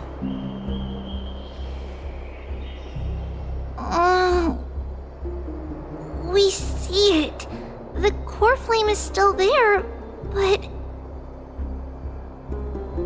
But what? But they can't say for sure whether the Titan has also been corrupted by the Black Tide.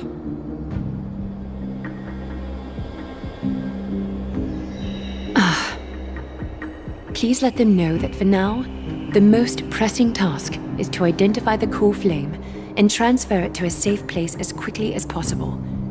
We must also search for survivors and find out exactly what happened to the Grove. Oh, and find Anaxa. Unless something went terribly wrong, he should still be alive. They've set off. Please, stay safe, everyone. I pray for their safety too. Aggie, how do you know that Anaxa is still alive? I know that man all too well. If that blasphemous performer knew that he was not long for this world, he would most certainly try to seize the core flame and drag the Titan down with him.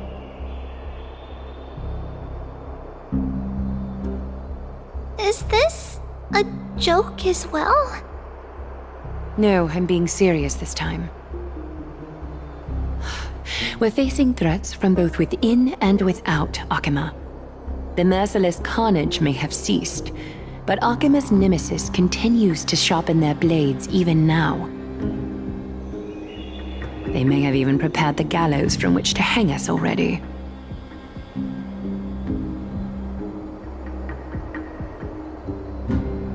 You mean... Even if the divine authority of strife is as yet unclaimed, the Black Tide is advancing more rapidly than I expected. I fear this tragedy is more than a mere natural disaster. Alas, it's too late. The Council will likely take this opportunity to do something... I will try to keep this under wraps for now. But you must also take care and be prepared for anything that may happen. All right. Should I inform Hyacinth about this? Not for now. She must be exhausted after performing surgeries non-stop for so many days. I don't want to overwhelm her with this bad news.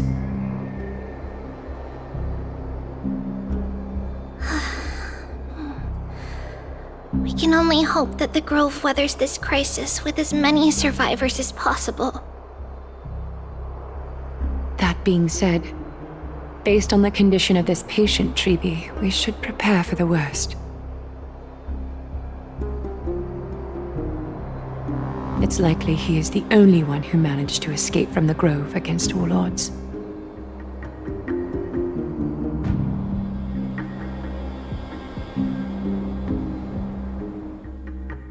Everything will be fine. The people at the Grove are really smart. They'll definitely be able to chase away the Black Tide.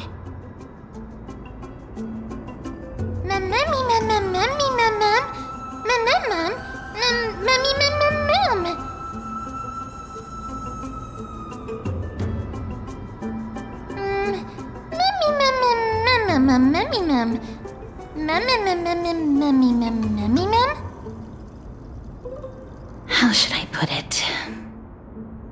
Lady Aglaia doesn't trust Anaxa at all, I'm afraid.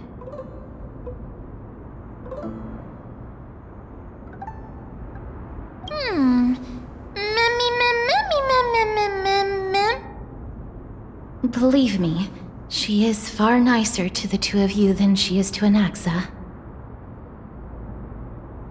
Despite being a chrysosaur, Anaxa resolutely believes that titans and prophecies are a load of nonsense. During our regular citizens' assemblies, he always votes to oppose the flame chase journey.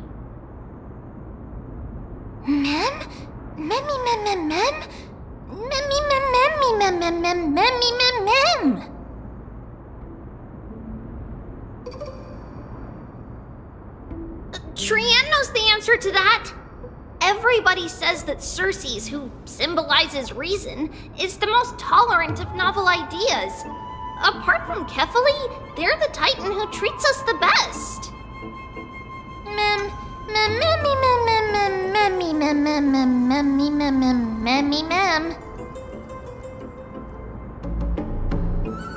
Yes, that is how we formed an agreement with these Titans who bear no harm toward humanity.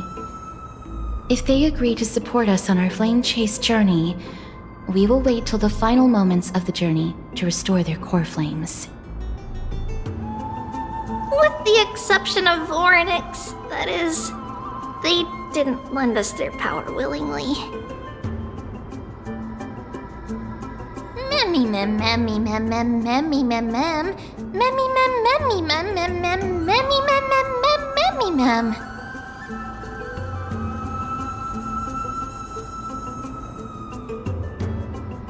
That is true.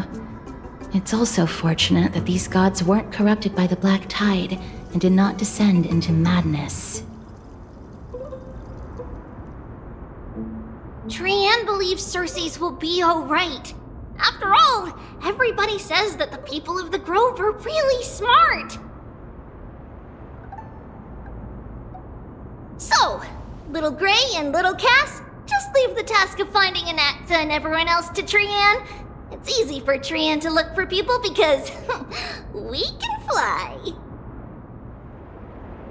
Good idea. In that case, please bring the weft along with you, Lady Trian. The golden thread will be much more effective from up above. Please promise us that you'll take care of yourself. Okie doke. If Trian gets in trouble, we'll look for all of you. In return, if you get in trouble, remember to call for Trian, okay? We'll come right over and open the gate for you.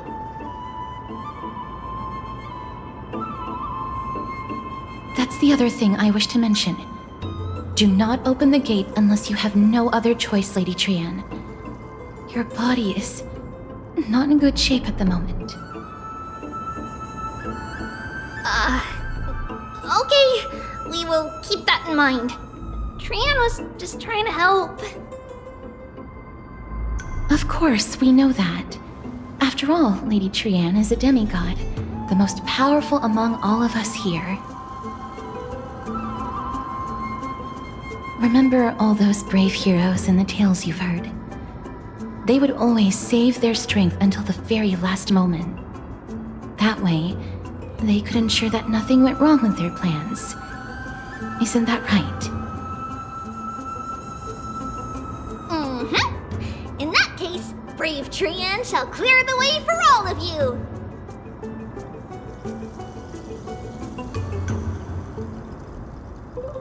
Memmy mem memmy mem mem.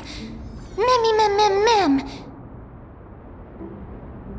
Memmy mem mem mem mem mem mem. Mem mem mem.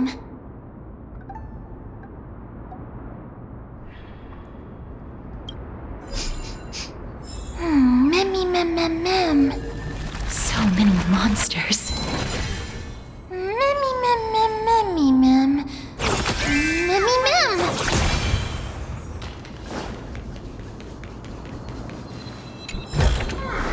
Twinkle, twinkle, little star.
Enough for us to share.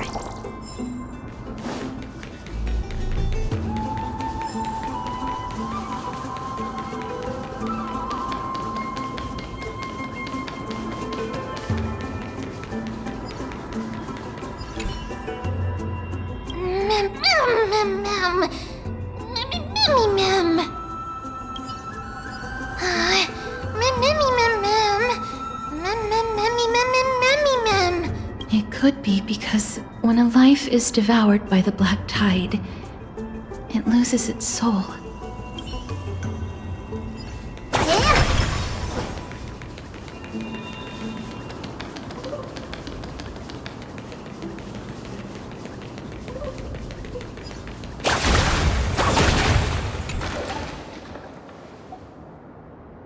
I can't open it. It was probably sealed in order to ward off the black tide.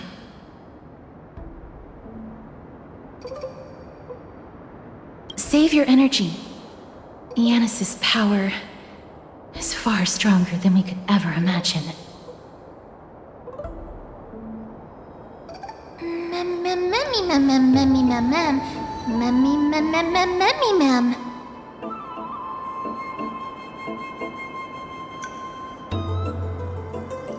Are you serious?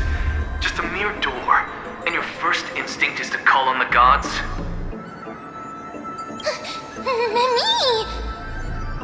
Before you try unlocking the door, perhaps you should first find a way to clear the fog that clouds your vision.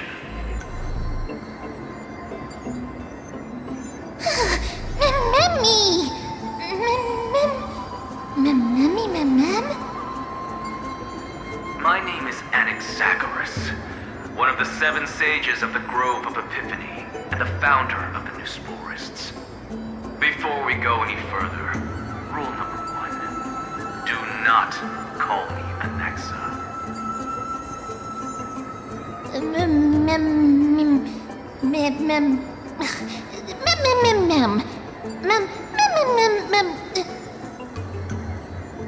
Rule number 2. Never interrupt me. Silence is golden.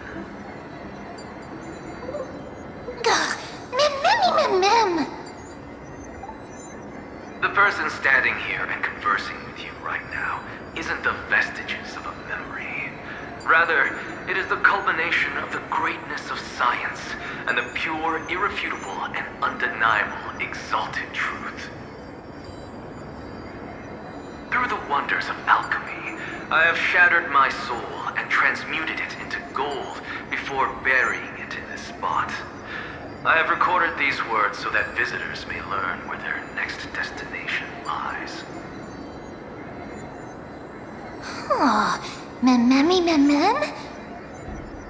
Nothing is impossible. Having said that, alchemy is not omnipotent. Each time you hear from me, an equivalent part of my soul is being consumed as the price. In other words, this voice isn't created out of thin air.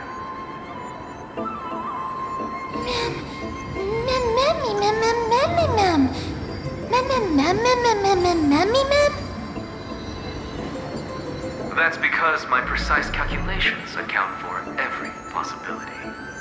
I also know that you have already discovered the cause of the calamity at the Grove, the Black Tide, and that you mistakenly believe that the scholars have been wiped.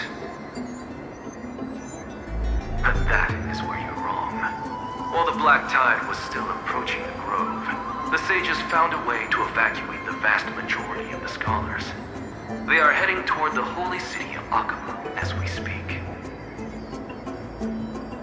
Only a small fraction of the scholars stayed behind with me to defend the Grove. If all goes well, Cersei's core flame will reach Akama before long. But since you have accessed this message, something unforeseen must have occurred. For now, you should continue onward to the Luminary Throne, where you may retrieve the core flame. And our mortal remains. And now, the objective is complete. That is all.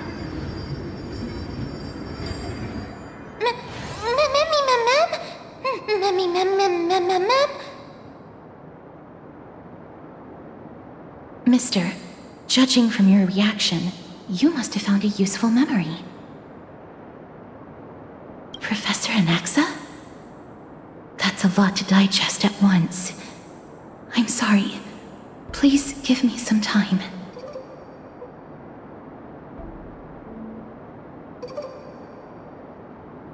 You don't have to take that too seriously. For some reason, he's especially particular about his full name.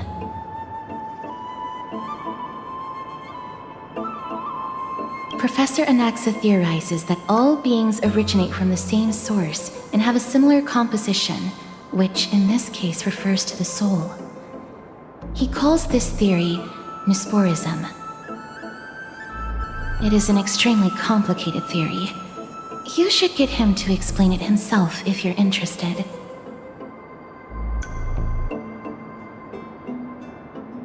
Provided that he is still alive.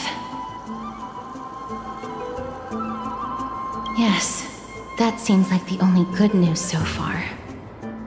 We can just focus on retrieving the core flame then.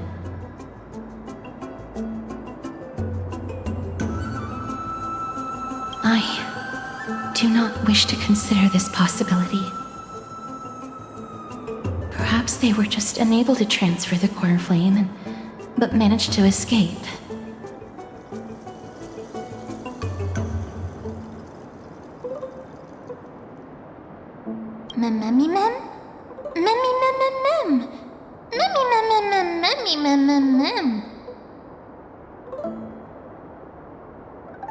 It is located at the top of the giant tree and is where Cersei's core flame is kept. According to Anaxa, the core flame should still be there.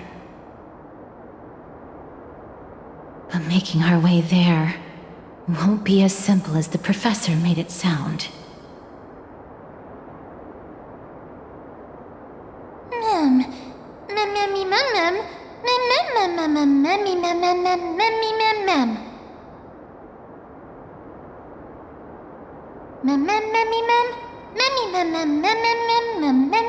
All right. Right. Let's see whether he left any similar directions for us along the way.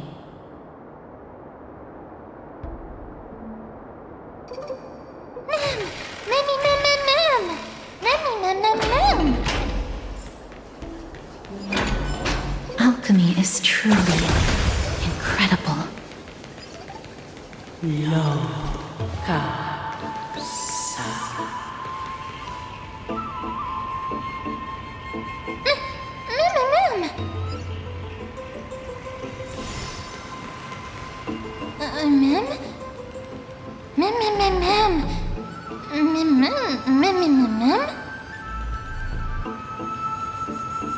No, you didn't imagine it. I heard it as well. I'm afraid that someone's probably nearby, as we are unable to ascertain whether they are friend or foe.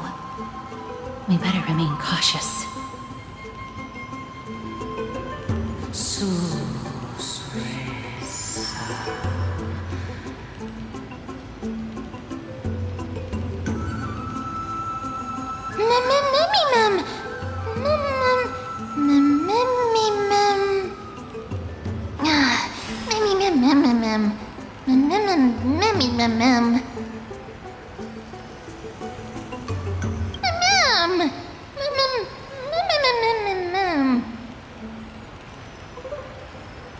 Found it.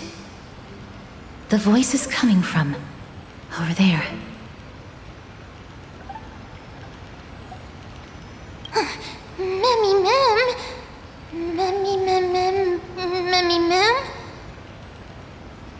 No. It seems to be coming from somewhere even further that way.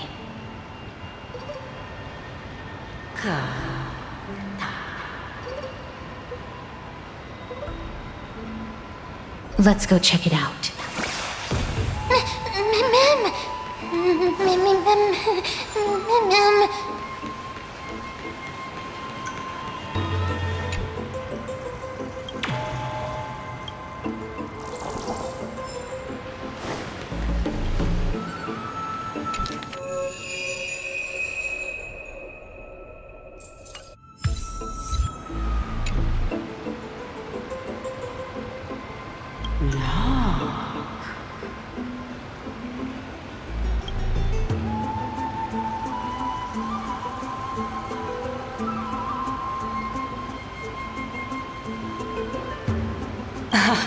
Regardless of what you do, a stone won't be able to speak.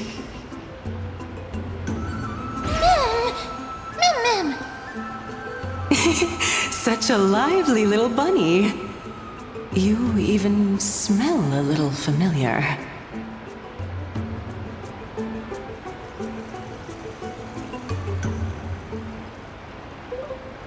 What an impatient child.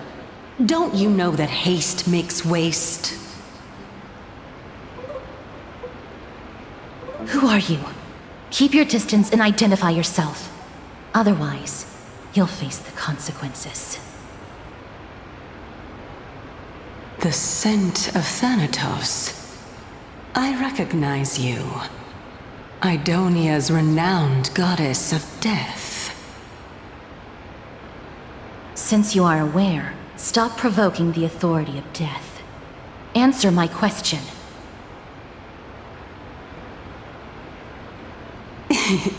Baring your fangs at me.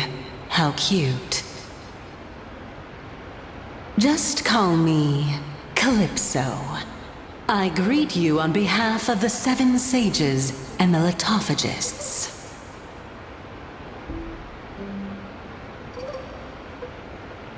Of course not. Just ask the fair lady beside you. She'll definitely know the reason why. Be careful. Even if the head of the Litophagists has never shown their true identity before, we shouldn't trust this person so easily. The Weft could not detect her presence just now. That would be out of the ordinary if she were truly a phantom body. But if she is someone who has passed on, I should be able to tell. Let me test her.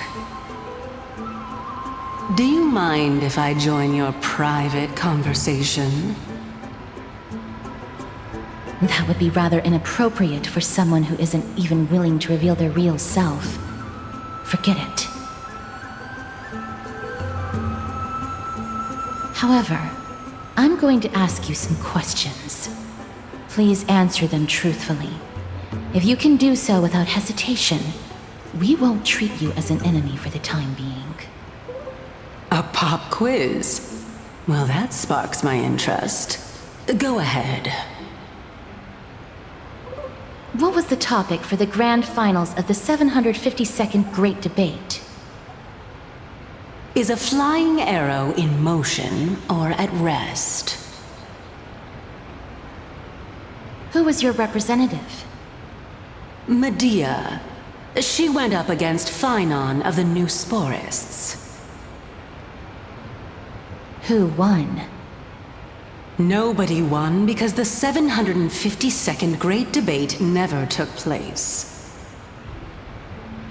What I just mentioned happened during the previous debate. Phynon emerged victorious and obtained his 10th consecutive debate wreath. Also, to alleviate your worries, I shall provide you with a piece of information that's more valuable than the great debate. Anaxa the new sporist is still alive. I saved him, and he is now recuperating at the Luminary Throne. So, are you satisfied with my answers?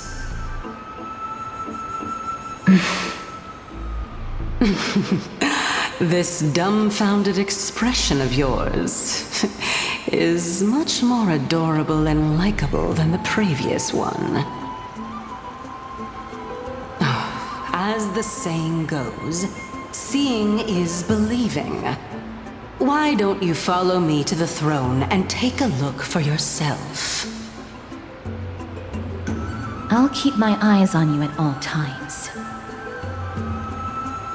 Oh, that's truly an honor.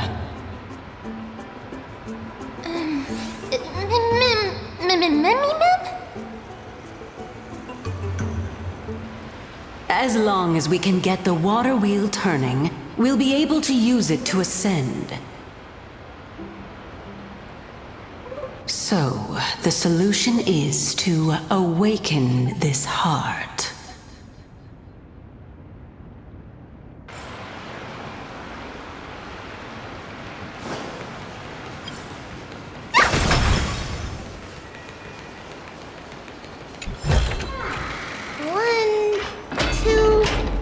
Not enough for us to share.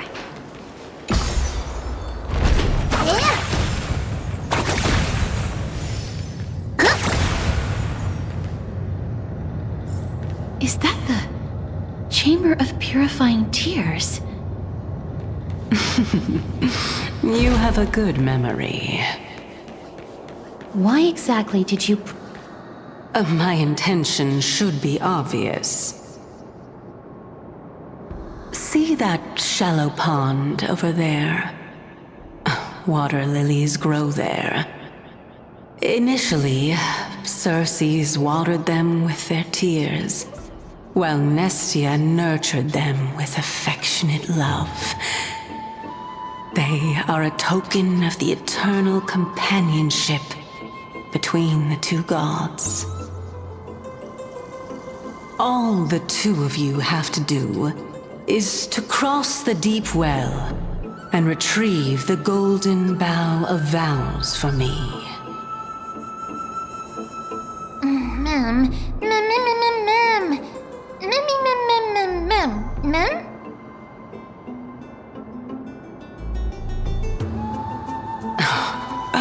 You're making it sound so ominous. We can retrieve it, but I advise you not to waste your time on any schemes.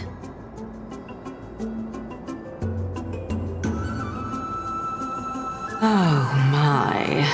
I'm helping you to eliminate your worries and obstacles, and yet I receive nothing in return. Besides, the bow is essential for awakening the heart and drawing water out of the source. If you can't find it this time, we can just remain trapped here for the rest of eternity.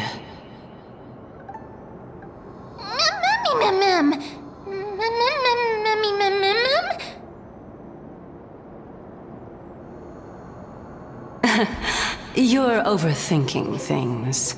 We're all in the same boat. Although it would be absurd to say that I have no other motives. Since you've brought it up, I might as well take this chance to explain. I'm simply making use of this opportunity to see what you two are made of. So, is that truthful enough for you?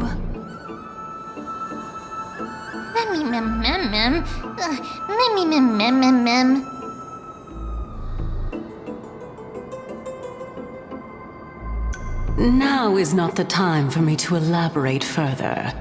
So, please proceed.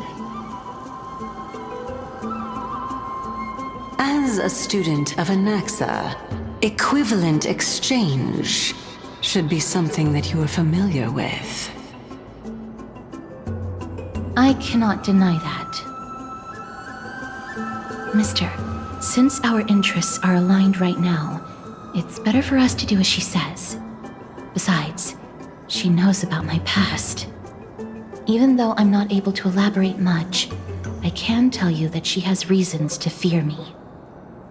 If you unfortunately turn out to be her ultimate target, please don't worry.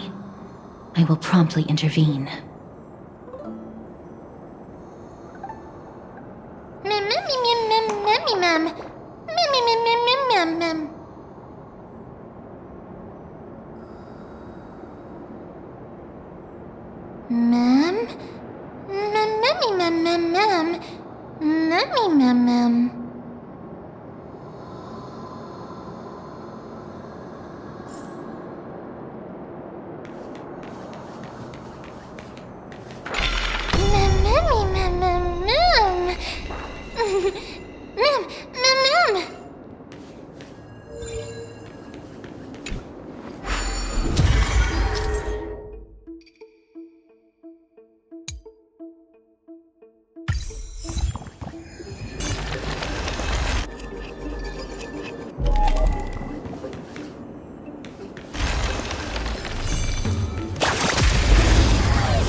Don't let me down.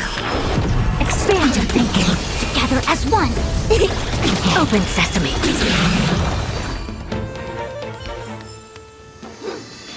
Toward tomorrow! Onward! Strength in numbers! Take a look.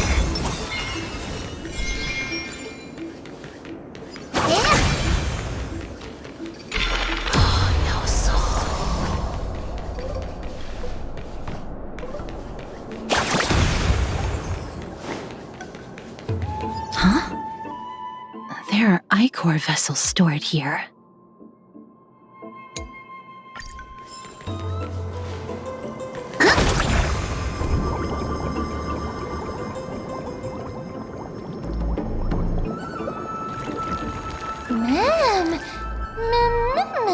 Flowers, ma'am.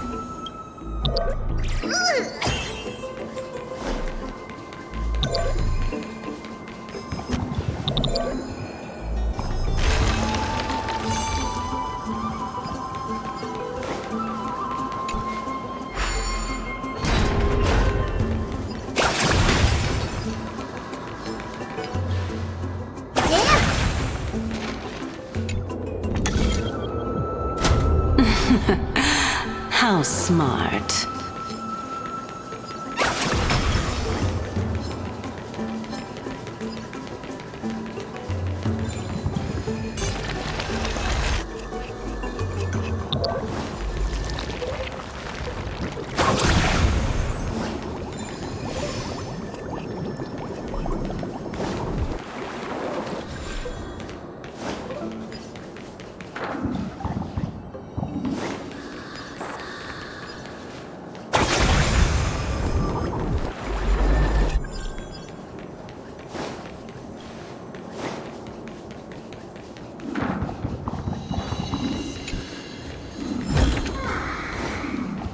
Let's hope that this is not a trap set by her.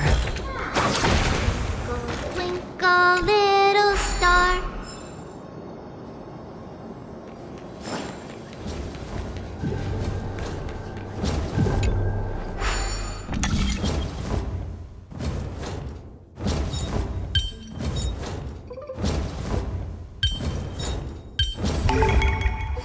Applause for you! Good job!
Endless riddles. Nothing but a boy.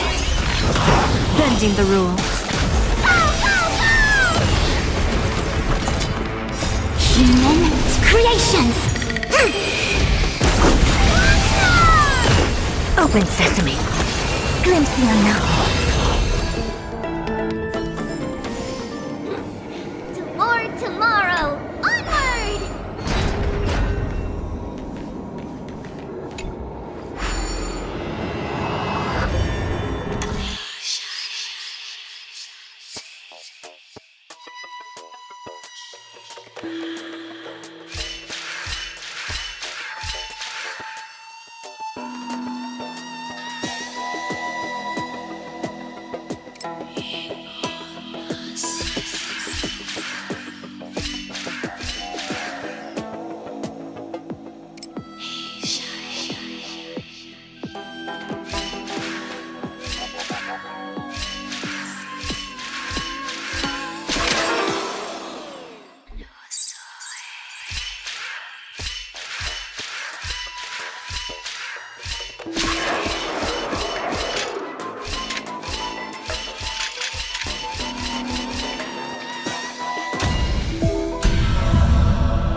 Twinkle, twinkle, little star.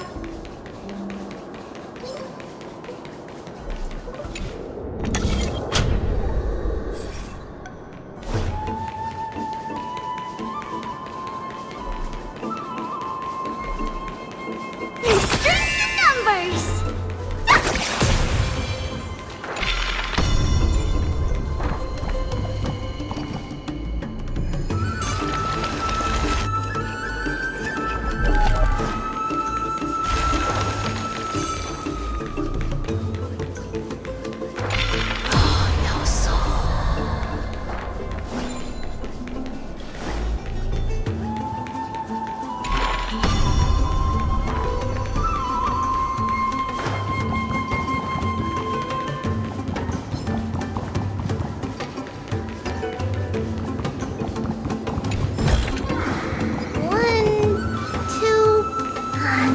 For us to share.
This one's for Trivy, this one's for Trian, and this one's for Trinan.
this is the Golden Bough of Vows.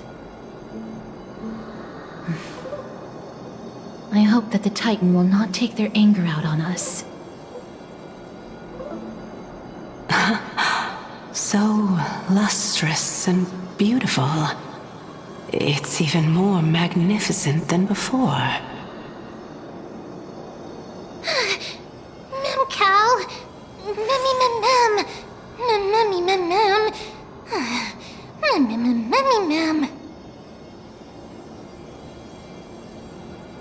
Understood. My apologies, Pink Bunny. Memmy bunny mem? Mem. Is this the legendary Golden Bough of Vows? We'll know once we test it. There's a secret passageway behind the pond. It's faster if we take that path.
We're here.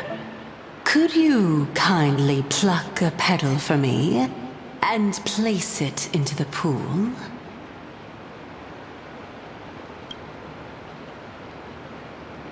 Now, can our little goddess perform that again? Huh? That being the oath of Nestia's priests. Right. Got it. O Nestia, with the weft as my vow, I beseech you, entwine my body with your golden thread and affection. Memmy lit up. It's just an ancient promise between the Titan and humans.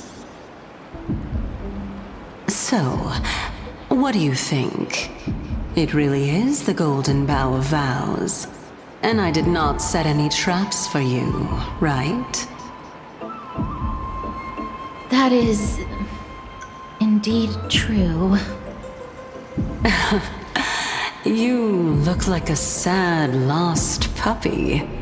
Even if this is indeed a scheme to get you to lower your guard, you don't have any other choice but to play along, do you? Therefore, why don't we just put everything aside and work together? We can always determine who's right and who's wrong once we overcome this. Yes, I agree. Great. Then, let's ride the water wheel.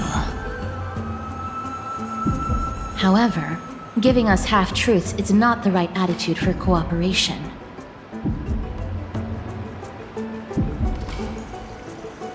Furthermore, according to the principle of equivalent exchange, since we have passed your so-called trial, isn't it time for you to make your intentions clear to us? Ah. I really can't bear to look at your sad expressions. Although you only cleared a simple trial, I'm willing to make an exception and treat you with sincerity. I'll allow each of you to ask a question. But not the little bunny. So, ask away.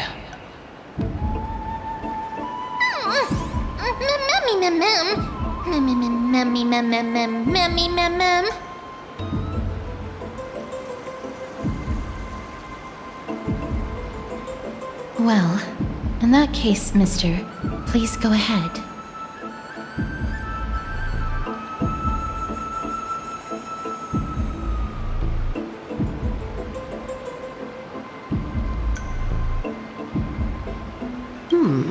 A good question.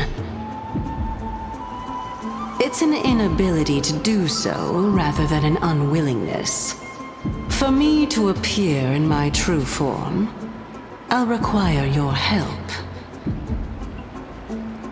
Well, it's your turn now, little goddess of death.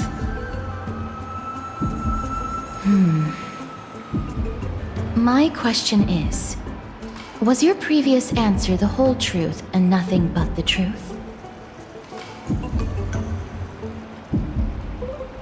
There's no point in making this unnecessarily complicated.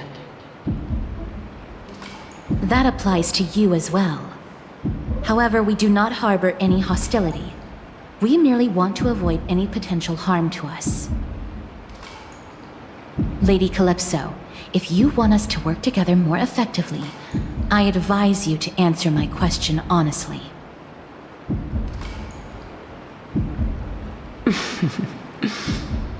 All right. I was completely truthful in my response just now. I have not deceived you, nor will I. With all due respect, omitting facts can also be considered deceit. Is that so? Regardless, I still stand by my previous response. Then please lead the way. After all, facts speak for themselves. The truth will come to light once we arrive at the Luminary Throne. All right, all right. I originally thought that you were just a beautiful flower planted in the mortal realm by the hand of shadow. But now, I see you have some prickly thorns, too. I'll just consider that a compliment. Indeed. I'm complimenting your charming naivete. All right, go ride the water wheel. I'll wait for you up there.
Speaking of which, don't you also have a red-haired companion? Memmy mem. Memmy mem mem memmy mem. Not too much. It's just that I seem to hear the sound of a bee buzzing around. Lady, your metaphors are not worthy of praise at all.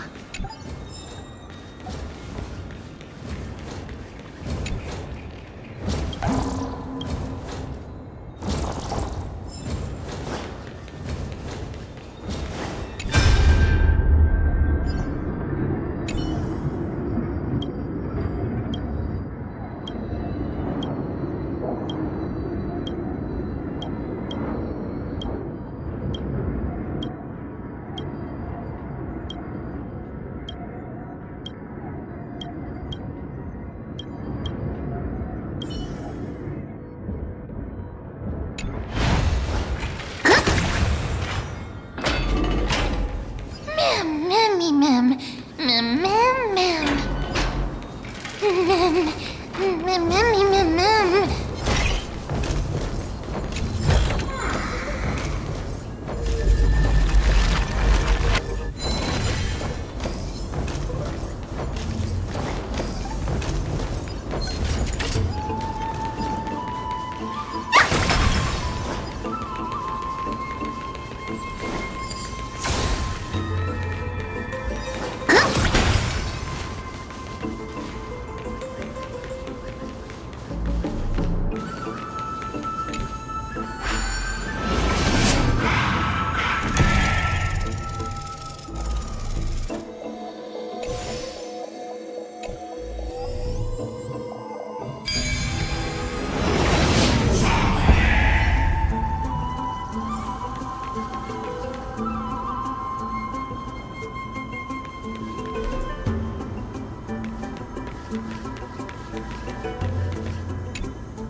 Whoa! It's little Gray, little Cass, and the pink puppy!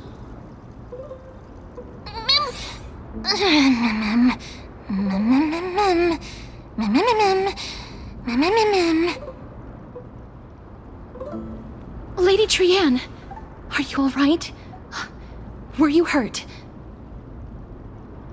No, Trianne flew high up into the air so the monsters couldn't reach us.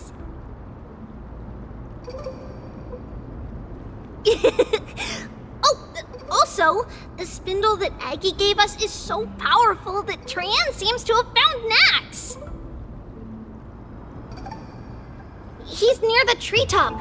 Even though our perception of him is very weak, it's not like the White Dryads from before.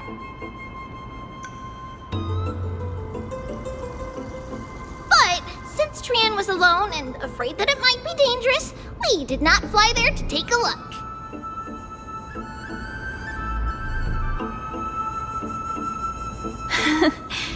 It seems like Lady Trianne did not forget our promise. Anaxa is indeed still alive, and he's at the Luminary Throne right now. It seems like Lady Calypso did not lie regarding this. Huh? Calypso? Who's that?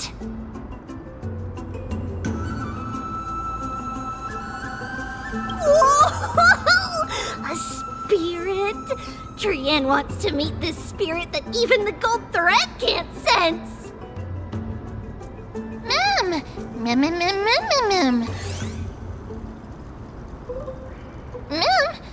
Mem, mem, mem, mem. Coming and going without a trace. She's such a strange person. Oh! Actually, Trianne also found this. Could this be related to the person you're talking about? This is a piece of burnt cloth. Yup! Trianne found it on a branch not long ago. Trian even used the golden thread to search around and found that the entire grove is giving off a similar aura.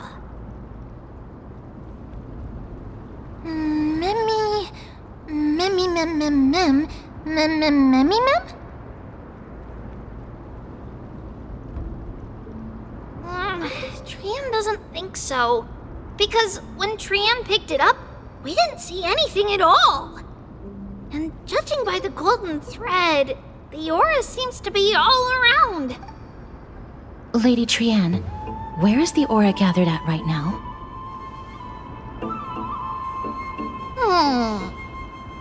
It seems to be... Oh! A little higher and a little ahead of us! The Dome of Devotion. Calypso, just what are you hiding? Take a look. This is Fjord.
Twinkle, twinkle, little star.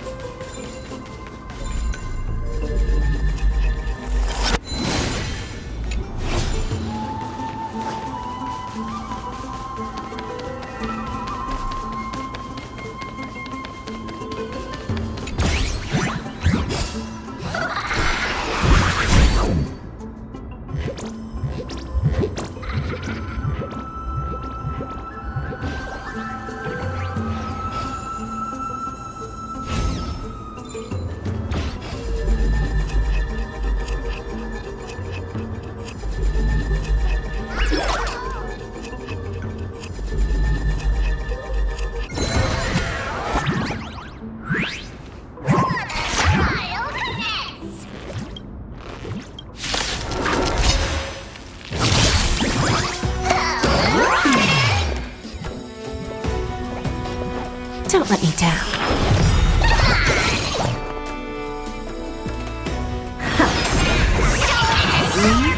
There's no backing out now, for me or you. A quick divination. Curiosity. Endless riddle. Nothing but a boy. Who's the little backstabber?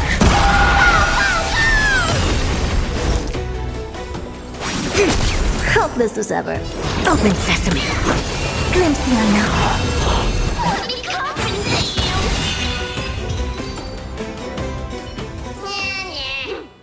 To Lord Tomorrow.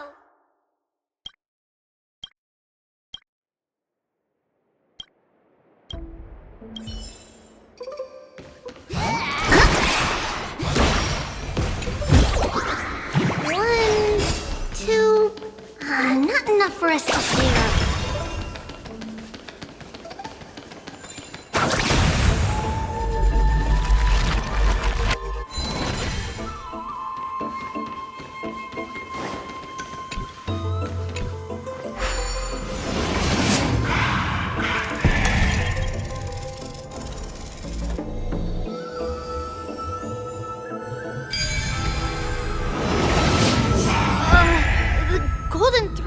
Vibrating more and more violently! Everyone, let's be even more cautious.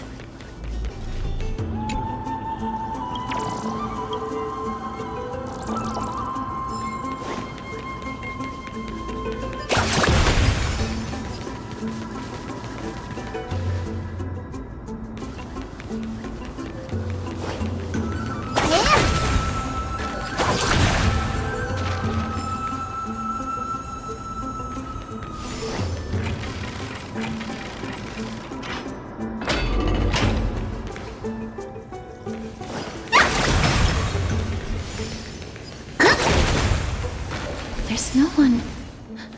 Hold on. The butterfly of divine mind is gone?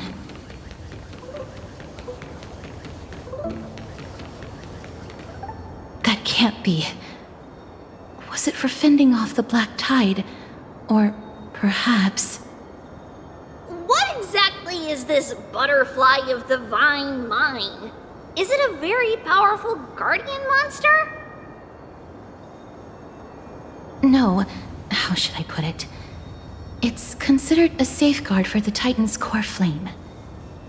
This butterfly is created from Nestia's remaining divine mind and bears the responsibility of guarding the core flame. Legend has it that someone can only pass the trial of the butterfly by proving they possess pure and unselfish love within their heart. Only then can they awaken the great tree to open up the path to meet Circes. But how are we going to prove it?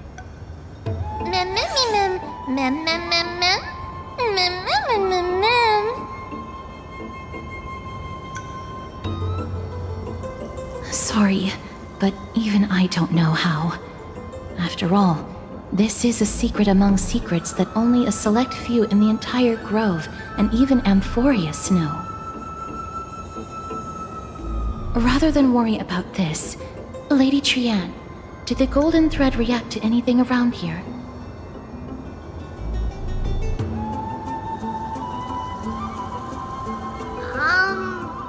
No. That unknown thing seems to be even farther ahead and higher up.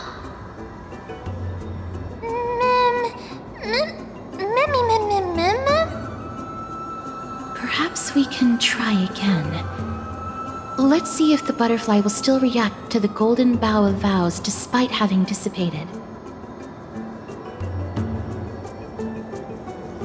If it's indeed the token mentioned in the legends, there should be a reaction.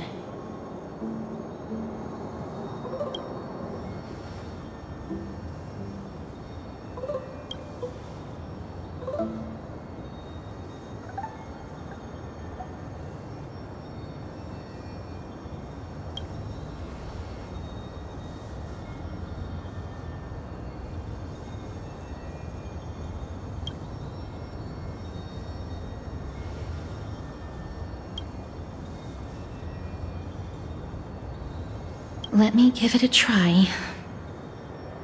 Oh, Nestia, with the weft as my vow, I beseech you, entwine my body with your golden thread and affection.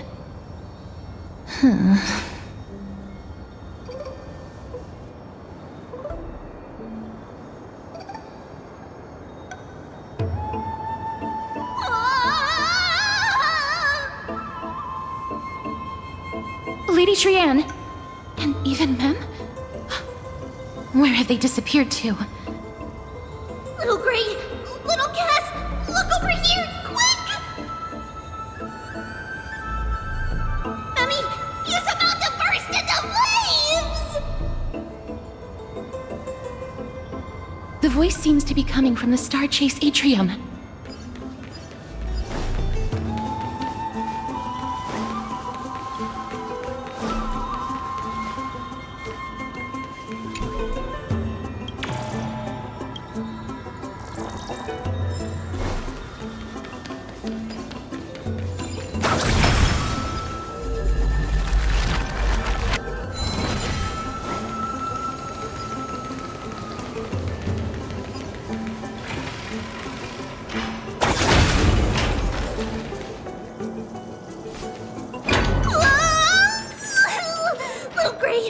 Yes!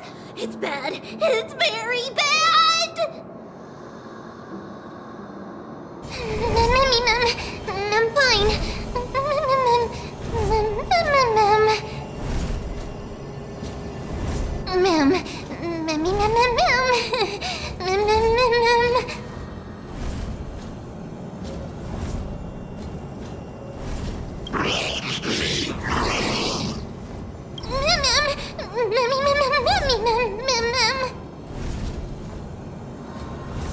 Lady Trianne, what exactly happened just now?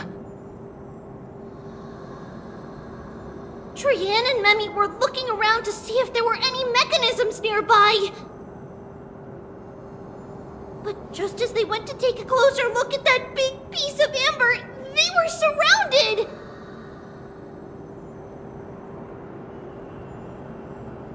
I see. Let's get a move on. The orbs belonging to Ornyx's priests should be nearby. Hopefully they'll be of some use.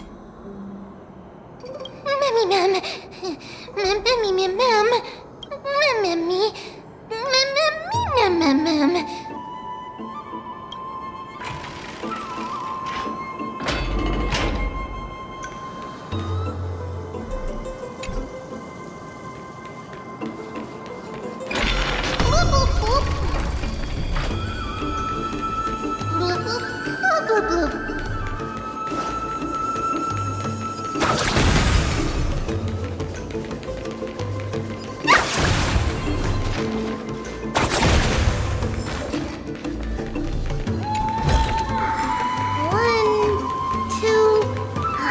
Enough for us to share.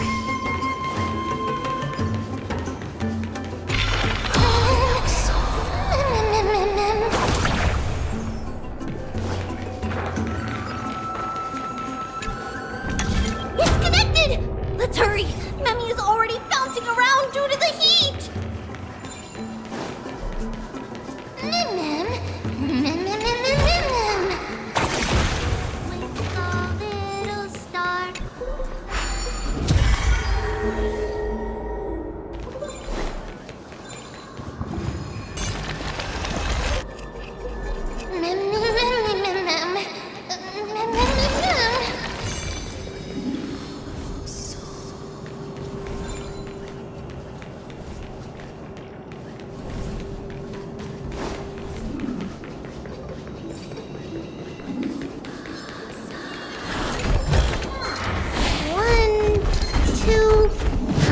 Enough for us to share.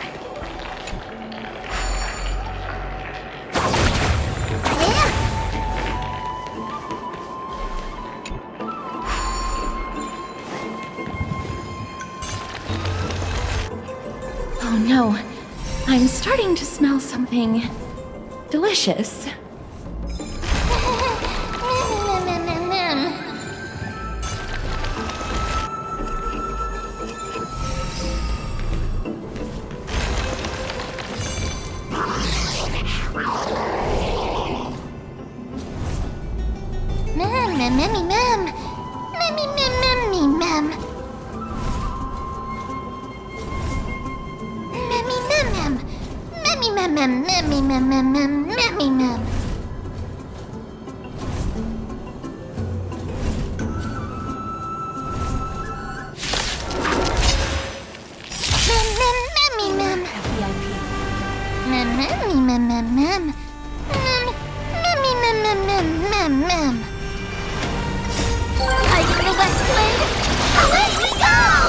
I always deliver. Expand your thinking. Together as one.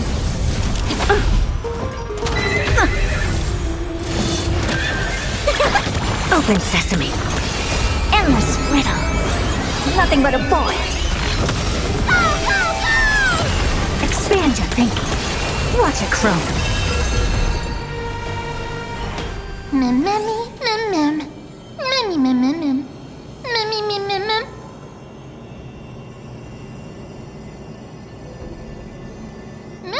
Easy. Mem. Oh, mem.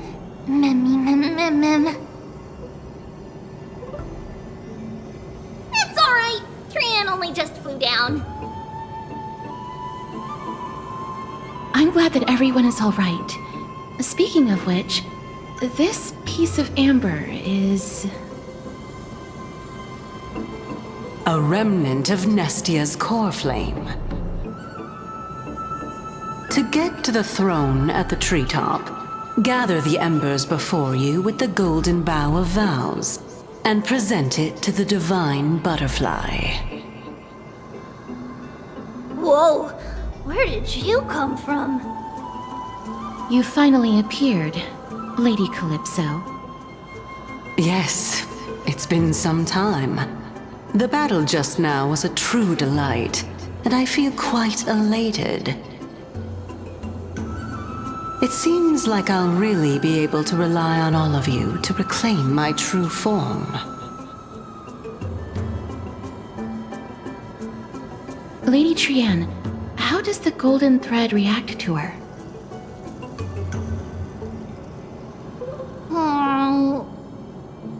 Huh. There's no reaction at all. Obviously. After all, the fragment that you picked up just now is completely unrelated to me. All right. Just do as I say. If you're able to pass the trial, I will tell you everything truthfully. Another trial. Mem.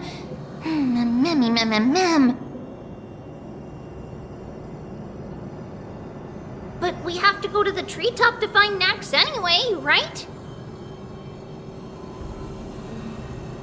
I've got a hunch. Come, let's collect the embers and go confront her.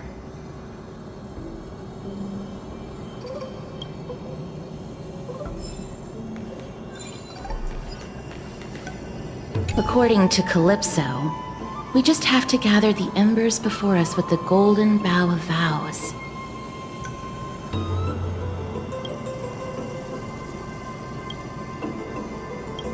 How incredible. Mem.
It seems like you managed to gather the embers. In that case, just offer it to the divine butterfly. It'll be fine. Let's just do as she says.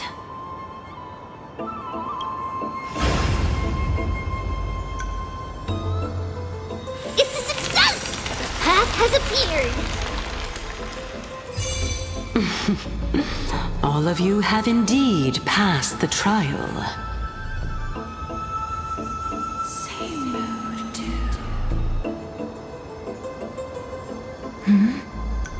The sound of a butterfly's wings.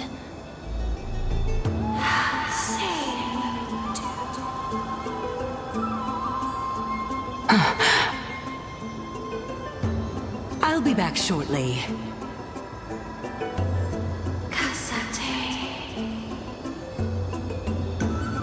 course, our promise still stands.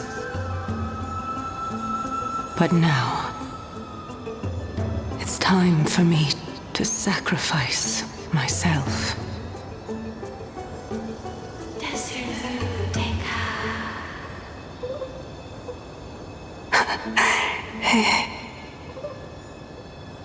If the West Wind ever ends, let that be the place where we reunite. Farewell, my love. Lady Calypso, this is...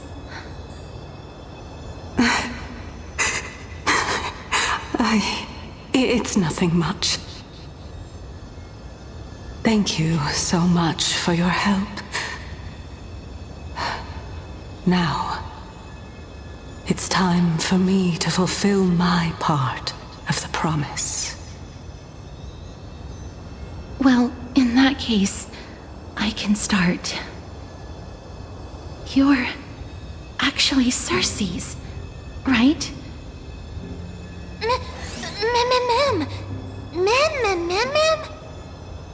Oh my. The children of humanity have passed the final trial at last. I was wondering when you were planning to expose me. How did you know? The riddle-like trials, your distrustful yet sincere character, referring to Nestia as your love, and... The head of the Litophagus is actually called Medea, and not Calypso. Since you knew from the start that I was not who I said I was, why did you wait until now to expose me? Because I did not believe that Cersei's would walk this world in a human form. I was also afraid that the Titans were under the control of the Black Tide, and would do us harm. Also, to make a claim, one must have evidence. This is the precious knowledge that I acquired during my time at the Grove. Excellent. To think we were able to gain a new chance at life in the midst of death. Fate truly is a mysterious thing. Well, shouldn't you also tell us why you went through all the trouble of setting up these riddles? Oh, the reason's quite simple. I needed your help, and just like how you were wary of me, I had to ensure that you were not villains who were trying to get their hands on the core flame. I also had to ascertain that you were capable of dealing with the threat at hand. Is this threat related to the Black Tide? Indeed, and it's even more related to that lost item from before. Its owner is a quiet and paranoid hunter who seems to have been reborn from the Black Tide and is attacking along with it. As I could not do anything about him, I split my body up and escaped to avoid harm. I bided my time for a chance to seek assistance. Unfortunately, this was not a sustainable long-term plan. What you mean is that you hid your own core flame? Indeed.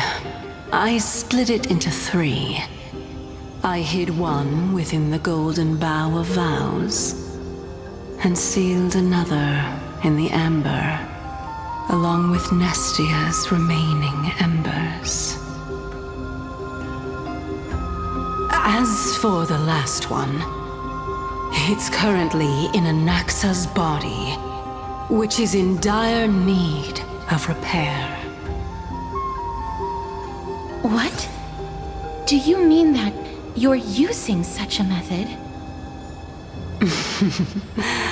After all, the scholars of the Grove have always been willing to lay down their lives to defend my core flame. As a respected god, it would be too embarrassing if I were to do nothing and simply watch the children of humanity give up their lives for me. Especially that heretic named Anaxa. He did not even hesitate to tear his soul apart and use it to perform a miracle. He trapped all the creations of the Black Tide within the Grove so that they would not be able to harm others. His way of thinking was so out of the ordinary that I felt it would be a waste for him to meet his demise in the Black Tide. And so, I decided to save his life. Of course, this also meant that I was able to conceal myself and remain hidden. Well, that's also an equivalent exchange, right?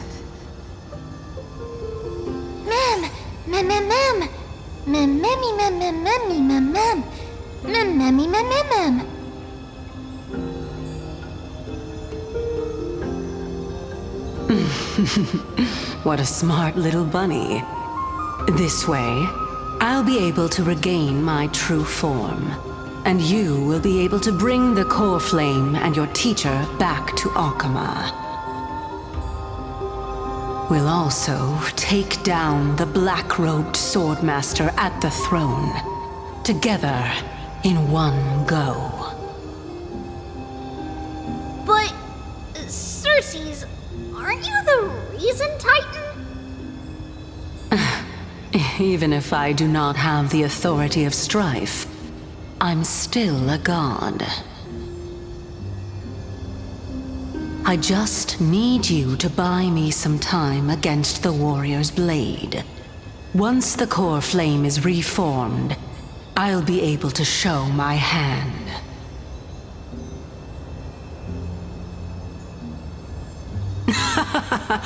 Excellent. Then just continue climbing to reach my throne. Turn the golden bough of vows into firewood to reignite the core flame of reason.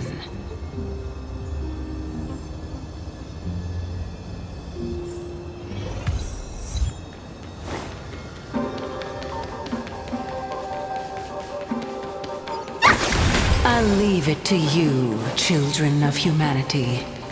May you be blessed with good fortune. It seems like a fierce battle will be inevitable. Don't worry, Trigan will protect everyone!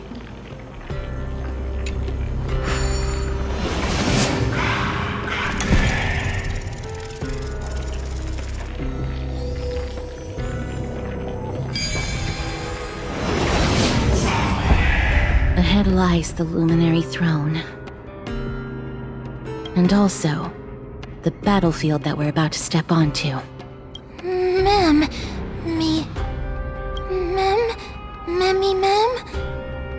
Memmy, what's wrong?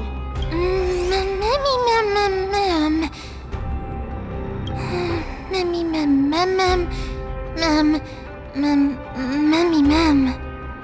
Is this Professor Anaxa?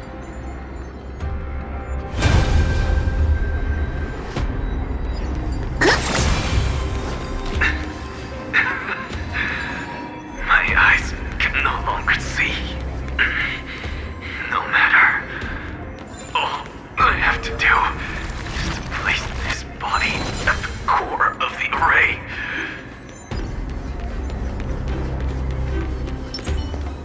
For the sake of Emporius,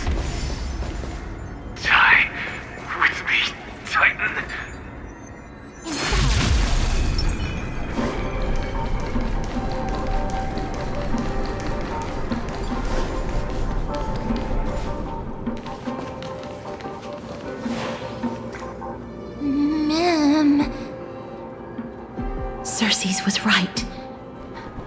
He's indeed here. Who is this black-robed guy? Mem.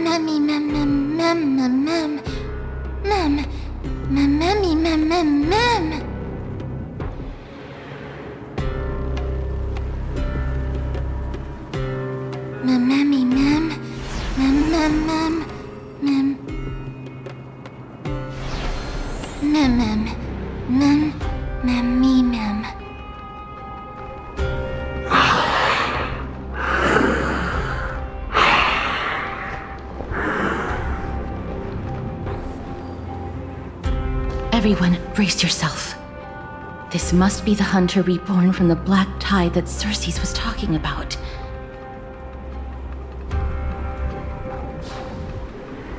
The black sword and cloak. The owner of the piece of cloth. The north wind that sent over the deathly fog of Thanatos.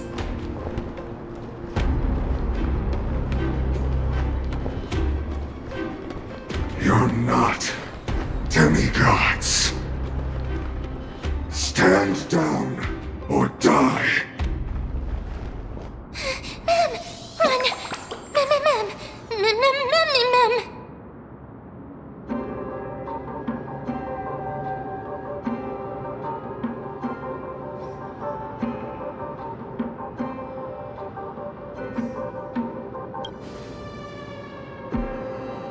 That's right. Let's do our best to buy time for Xerxes.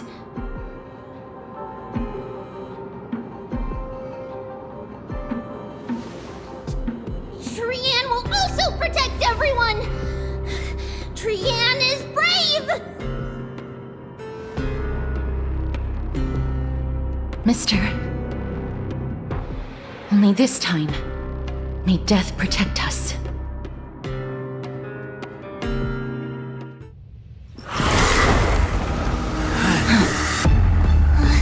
Be careful. One slash. 2 slashes.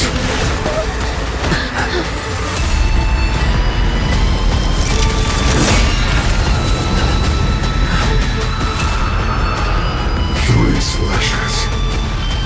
Are enough. Who exactly are you? A VIP has dropped by. I always make good on my promises. Just please. It's coming! I feel west wind! Let me go! Expand your thinking. Together as one. Watch closely! Bending the rules. I don't have time for games. Open sesame. So powerful. Xerxes was right.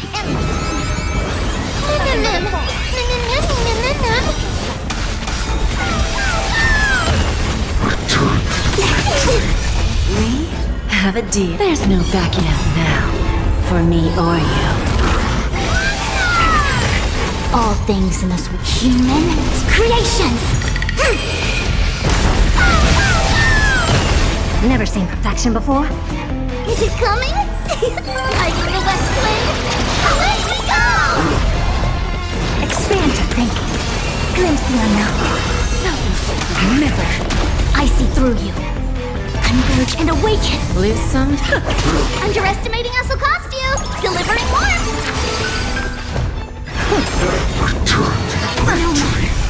Yin and yang. Offer your souls to the fire.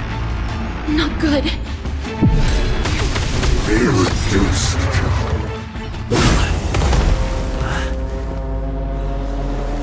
In that case...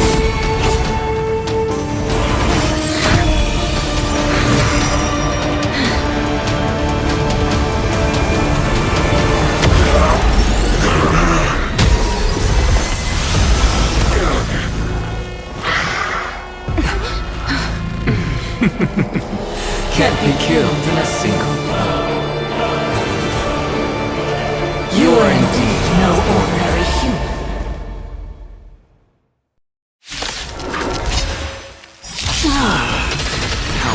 Thron, since the ambush failed, it'll be difficult to find another opportunity. Curiosity.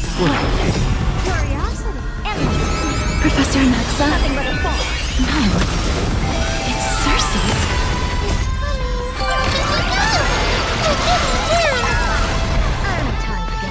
Open sesame. Watch it crow. Together as one. All things in this world, human creations.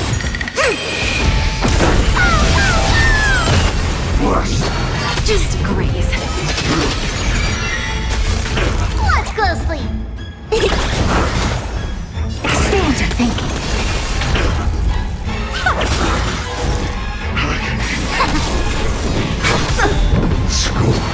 No more. I'm about to be overwhelmed. Fighting is so much more tiring than thinking. That was tough. I'm truly exhausted. No! Look out, everyone!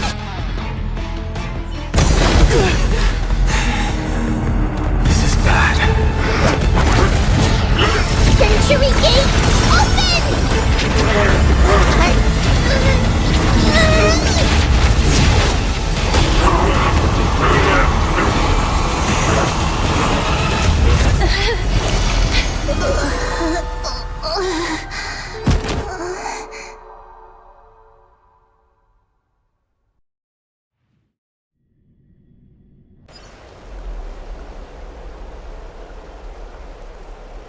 Phew.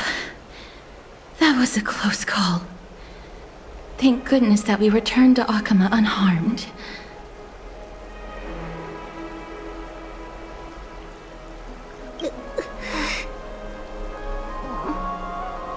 Little Cass, my head, it still hurts. Sorry, I know you told me not to open the gate. Please don't blame yourself, Lady Trianne. If it weren't for you, we would have already met our end at the Grove. I feel awful. I need to go back to get some rest. Lady Trianne, you haven't been well since you woke up. Are you sure you can make it back on your own? All this noise and commotion. Akama hasn't changed a bit, has it?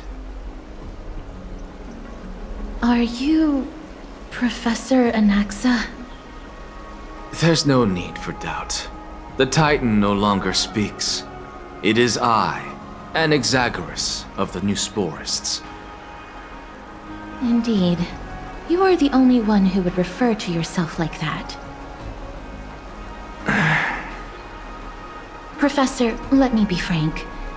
The mission Lady Aglaya entrusted us is to search for survivors, uncover the truth about the disaster at the Grove, and retrieve the core flame of Cersei's. That does not surprise me. And now, I'm a survivor who witnessed the entirety of the disaster, as well as the defenseless bearer of a core flame. Are you going to bring me to Aglaya to fulfill your duty? That is indeed my duty, but I prefer not to present you to her as a captive or spoil of battle. Fine. There's no need to make your life difficult. I'm not against meeting that woman. But I have some things to take care of first. The families of some of my fellow Grove scholars live in the Holy City. Before we meet Aglaya, I want to visit them. Because Lady Aglaya will probably be against it. Let me guess. That woman will not only prevent me from visiting the families of the deceased, but will also suppress any information about the Grove. She's always been that cold-hearted. My fellows at the Grove gave their lives defending the core flame and fighting the Black Tide alongside me. Their families deserve to know the truth. You intend to do it without her knowledge? Do you really think that woman would treat me well, even if I behaved and proved my loyalty? I wouldn't mind seeing a bit more anger on her face. Are you going to stop me, Kesterus? I will accompany you, but please understand that Lady Aglaya has her own considerations.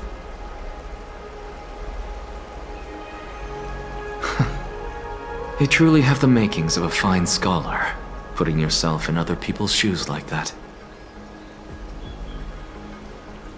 Let's go. I won't go overboard. So, after all these years, you and Lady Aglaya are still... Neither of us is narrow-minded. You should know the root cause of our conflict.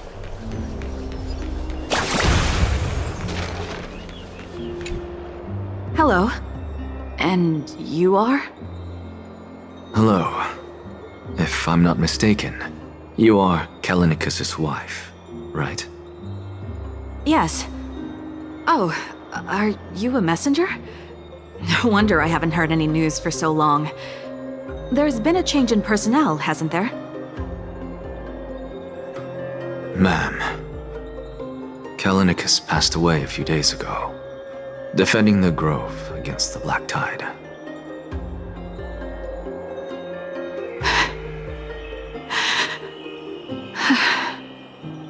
So... did he manage to defend the Grove? Huh?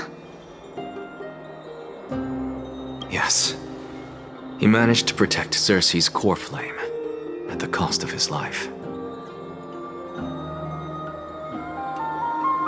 I see.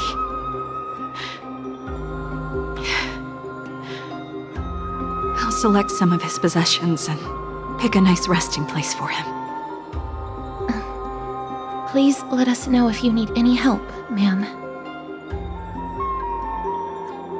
I come from Kremnos.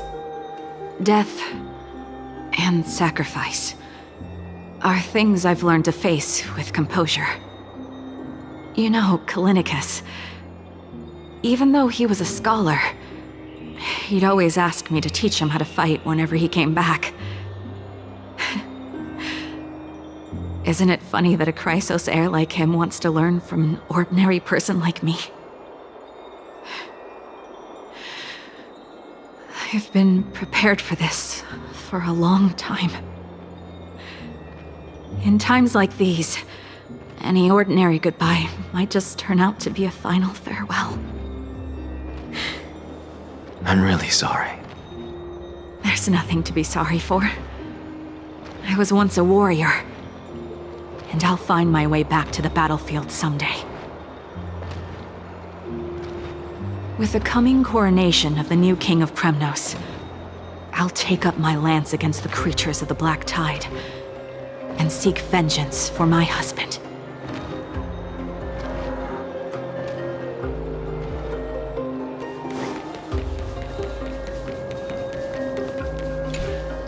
Oh, hello, young ones. Is there anything I can help you with? Are you the father of Kenani and Artakama? Ah, yes. Did my daughters cause trouble at school again? Alas, forgive this old brain of mine. Both of my daughters graduated long ago, and they are now scholars at the Grove. As I get older, memories from years past tend to blend together. What's the matter, young one? Why so quiet? Did my daughters really get into some trouble? If they refuse to apologize, just let me know. Their old dad can still talk some sense into them.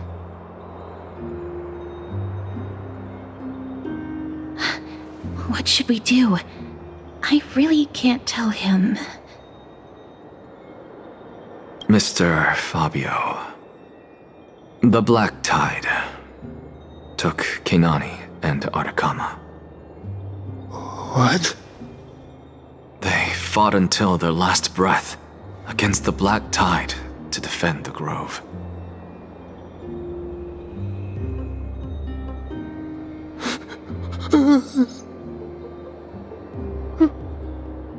As the Chrysos heir stationed at the Grove, I failed to protect them. Mr. Fabio, if you're upset... Don't put it that way.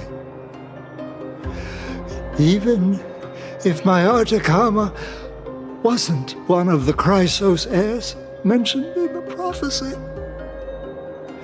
she was still a heroine, wasn't she?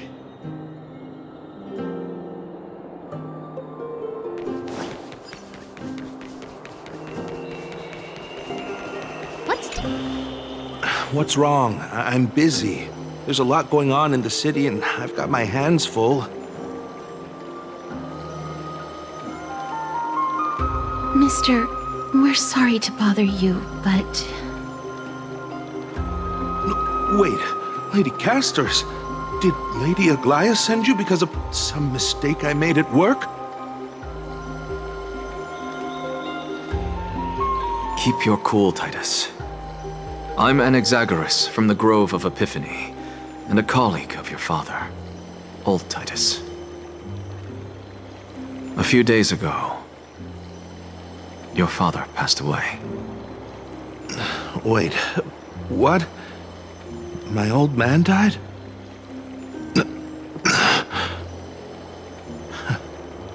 That's no shocker. At his age, he was due for the River of Souls any time.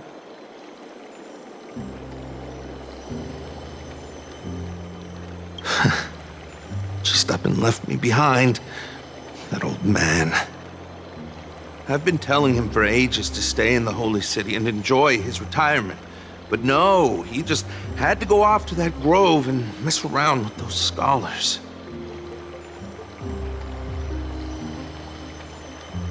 Still wouldn't budge after all those arguments. That stubborn old thing.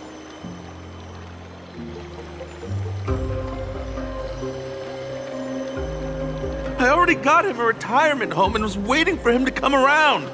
All my effort is wasted now, and he didn't even give me a chance to say goodbye.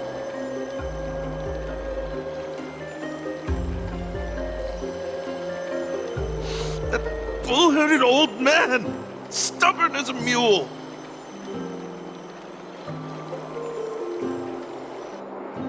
That is it. That's all the colleagues' families that I remember. Good work, Mister. And Professor Anaxa. Let's go. Take me to see Aglaia. All right. I'll lead the way.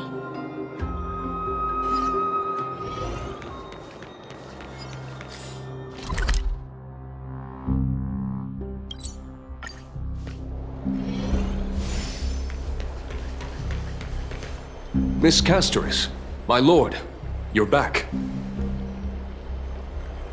Hello. We have an important matter to discuss with Lady Aglaia.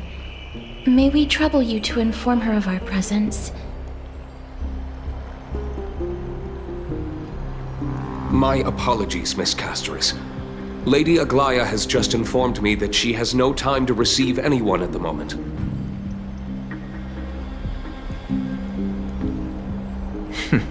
That's just great. She refuses to even see me. Answer me this, friend. Did Aglaia order you to take me directly to prison?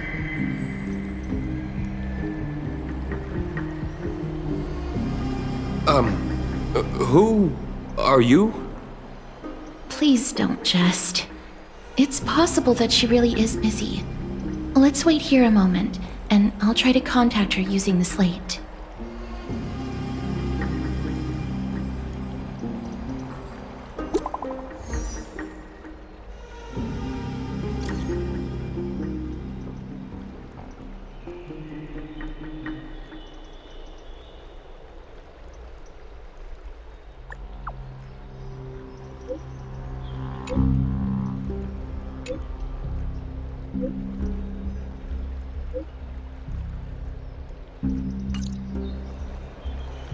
It's fortunate we don't have to confront that woman while I'm hauling around this sick body.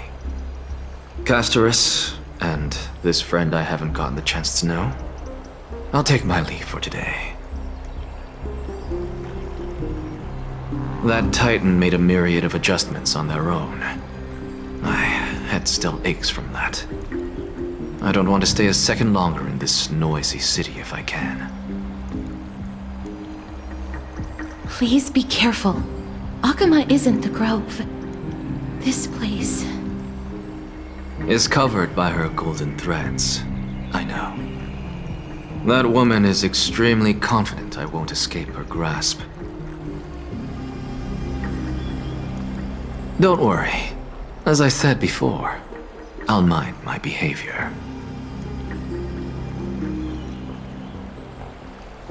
Mister, so many unexpected things happened on our journey to the Grove. We truly had no intention of putting you in danger, let alone face the Black Tide head-on. The Black Tide is not just an enemy of Akama, but all of Amphorius. Even back when the forces of strife coveted the Holy City, their warriors still undeniably halted the Black Tide outside Castrum Kremnos. Nikedor's core flame now sits vacant, and the Black Tide has returned. The Grove is an academic city with the best understanding of the Black Tide. It shouldn't have fallen so easily, and yet it was taken overnight, leaving the city in blood and tears, haunted by the spirits of departed heroes. The trial of strife is imminent. I pray Mighty will be able to steel his resolve soon. Lady Trebe once traveled across thousands of cities in Amphorius to repel the Black Tide. But even they have no recollection of this powerful enemy in all their journeys. Perhaps the fall of strife has triggered even more terrifying events in unseen places. As for me, I detected a strong stench of death from that entity, but it wasn't because it had a connection with Thanatos. I'm afraid it's purely because it has sent countless others to their deaths. Speaking of Thanatos, Mister, there is something else I wish to verify with you. You must have an idea of the curse I bear by now.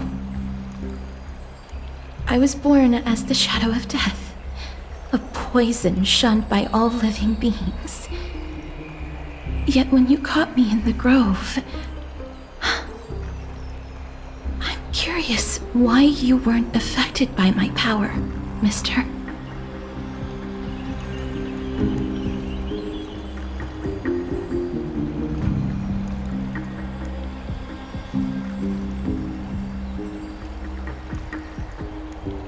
My apologies for the abrupt question. For all my life, I've always wondered, what is my connection to death?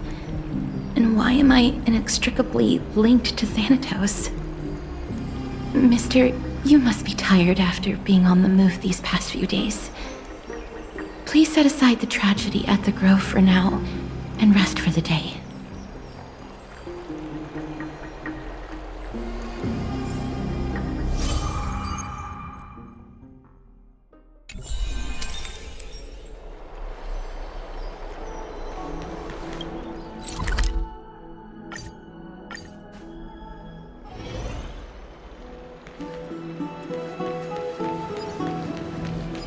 I'd love to go in and take a look.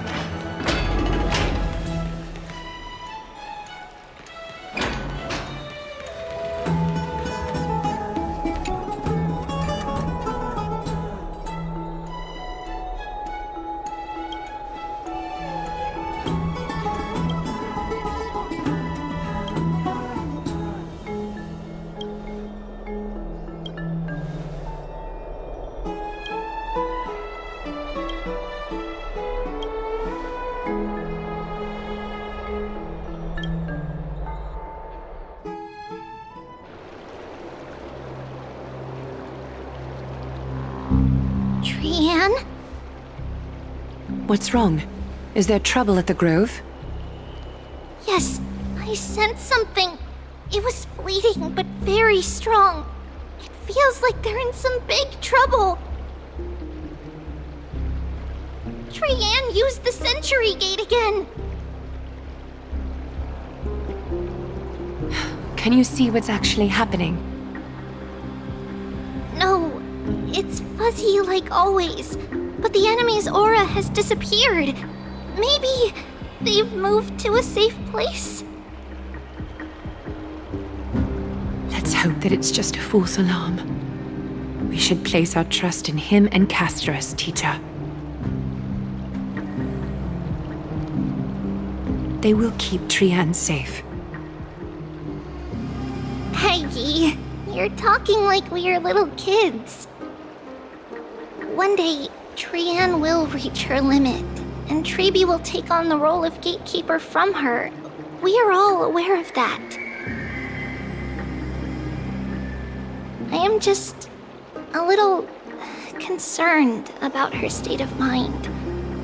Trianne was already unable to speak, even in short sentences when they left. We want to say a proper goodbye at the very least. I will pray with you. Thanks. And Aggie, it looks like we will need you to come with us to the baths this time to unwind. It feels like neither of us have laughed for a long while.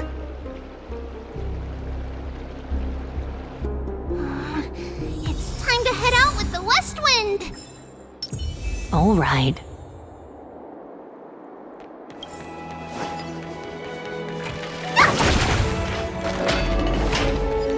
Here's really hot and heavy. Has it always been like this? Is someone injured over there? What happened here? Watch out! Watch out! For the Kremnoan! Kremnoan? This is their doing? Aggie, now's not the time to dwell on that. Let's help the injured people first.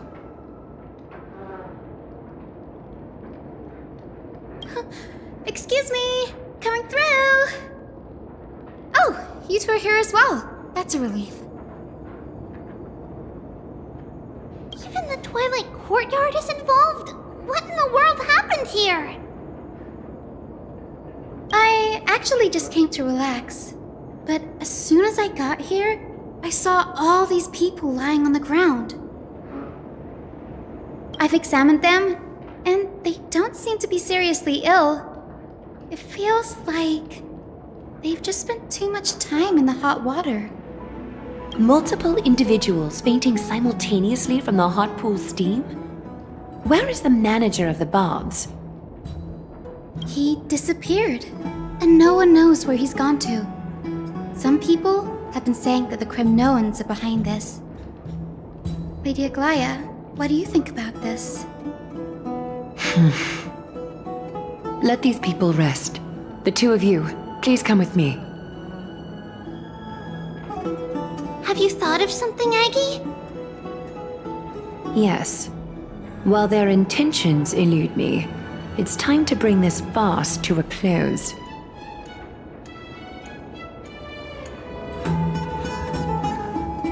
This is really bad. This is all you can... Snowy! Even Snowy! The culprit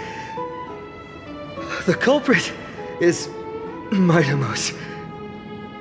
Oh. Dee! What did you do to everybody? It's just another duel where I claimed victory. Duel? As I expected. On the surface, these two are the mightiest warriors in the Holy City, but they're still impulsive youths at heart.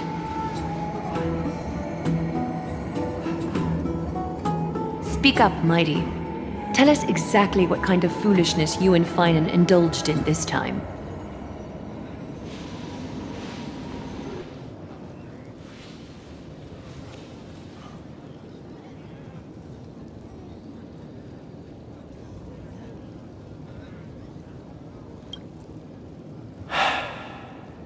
No, none of those sound right.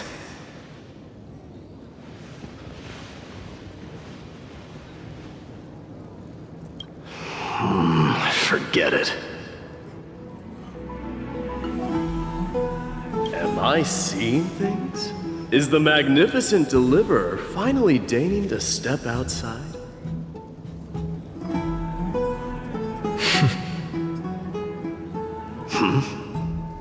What kind of response is that?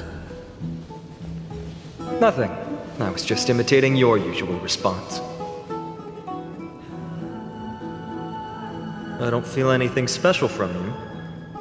Have you passed the demigod trial?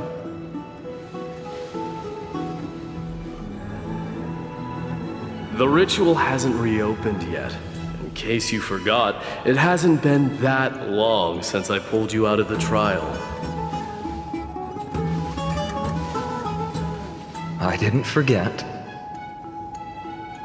Then, you're welcome.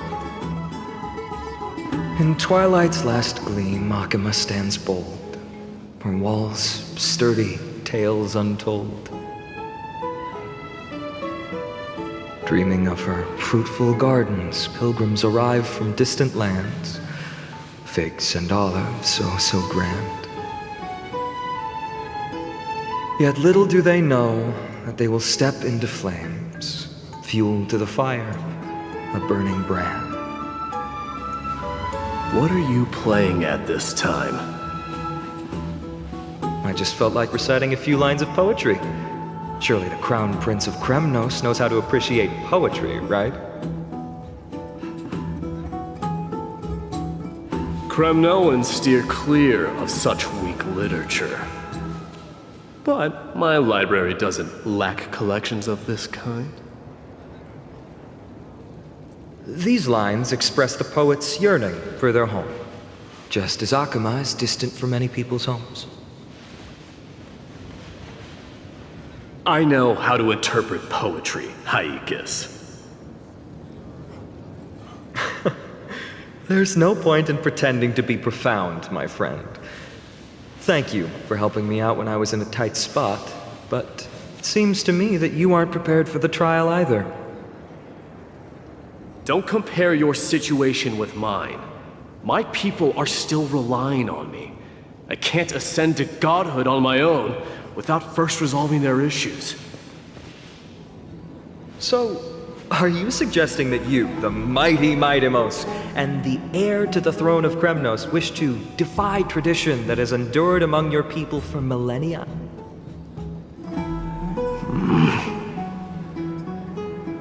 Still thinking about what I should do.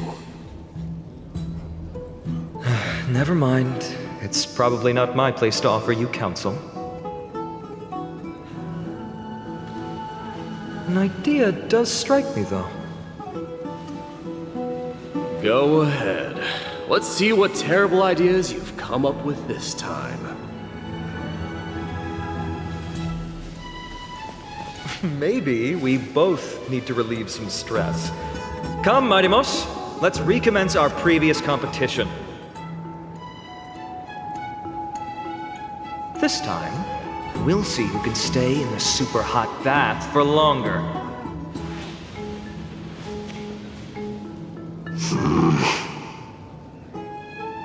What? Are you chickening out? The phrase chickening out does not exist in the Kremnoan language. I just find this situation absurd, that's all. All-knowing historian, are you not aware that we Kremnoans use boiling water from sword forging for our baths? Looks like I'll have to teach you some royal etiquette today.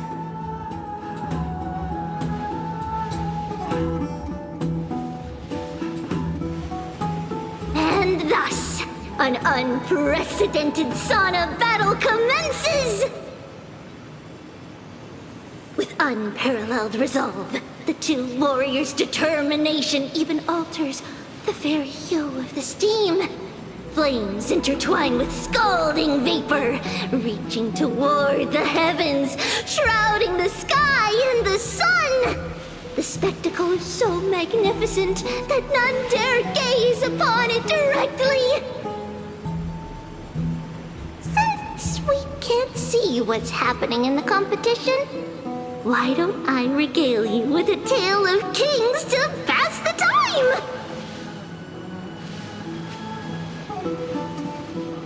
Do you recall the legend of the Gorgo lion mentioned by a certain veteran? The central figure, the main character, was not the sole sovereign of that land.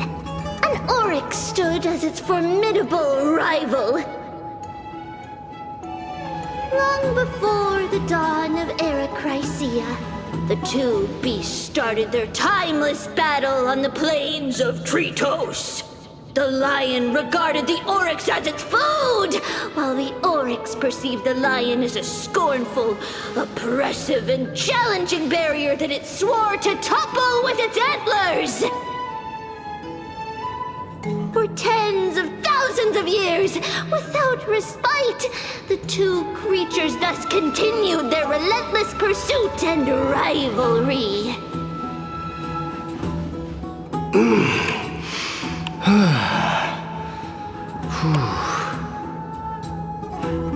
It fixated on its rival's fleeing form in the chase.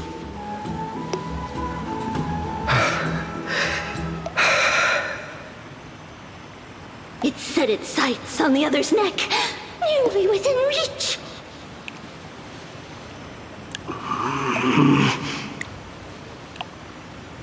It was stuck in a corner.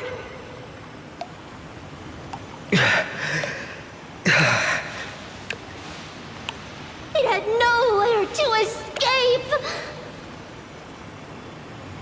On the land of Amphorius, some lives meet their end at dusk, some at dawn, and yet others are fated to perish under the blistering sun at noon.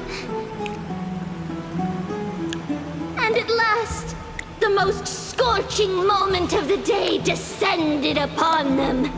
The formidable hand of fate heeded their call and arrived!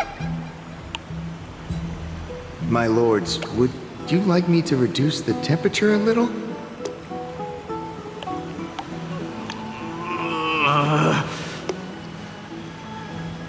What? You're chickening out already? Get lost. Are you asking me to get lost, or...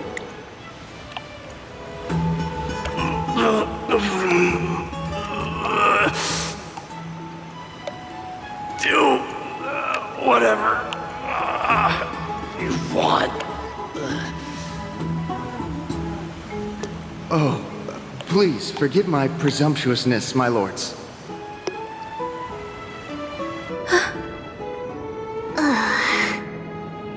What a spectacle of folly. This is what you get for daring to challenge a Kremnoan without understanding your own place.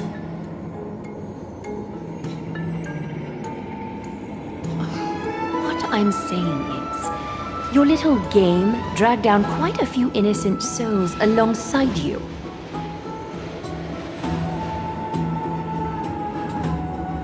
We will personally escort back home the customers left awestruck by our formidable presence.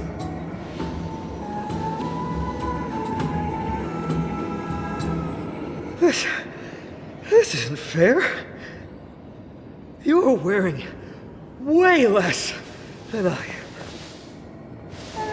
Is this the latest trend now? Getting into the baths while dressed in full armor? Don't look at me like that. It was he who challenged me. There is no word for flee in the Kremnoan language. Very well. Let us bring this farce to a close, shall we?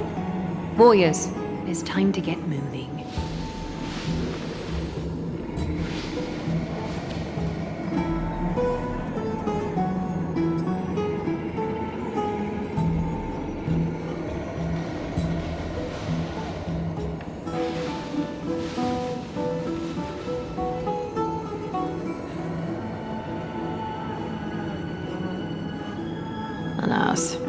The flame chase journey is destined to be a lengthy one, replete with obstacles. But thanks to those two, all the gloom has vanished into thin air. Oh, we just had quite the commotion. It's not every day we find the Marmorial Palace this serene.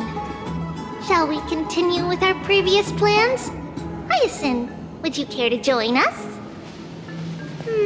Such an empty bath is indeed a rare sight. I was looking forward to unwinding after work.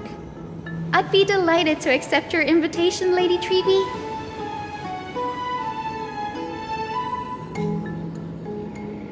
How about we go to the biggest bath?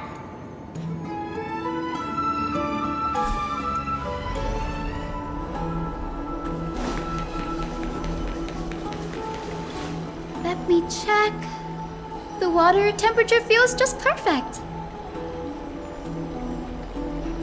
So, how is the feeling of having the entire bath to yourselves?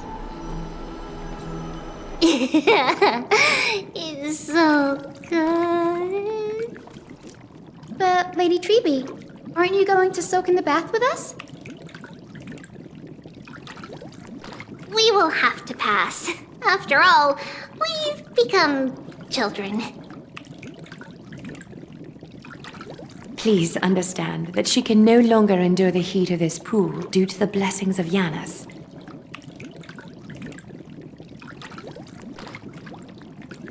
Oh. Are you curious about us, Hyacinth? I am, but something tells me that it might be better to change the topic. Don't get all nervous. It's not something we can't discuss. The truth is, a long time ago, we were a mature adult just like Aggie. Then, because of reasons, we inherited Yanis' divinity and gained the power of passage. And in return, the price we had to pay was the splitting of our soul.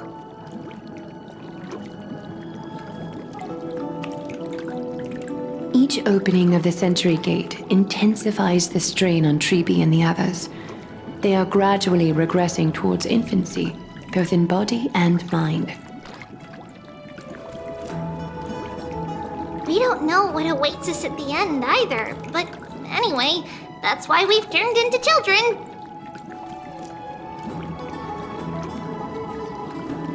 In that case, when you opened that giant sentry gate above Akama during the battle against Nikador. Well, there's no way around it. We all know that the flame chase journey won't be a smooth ride.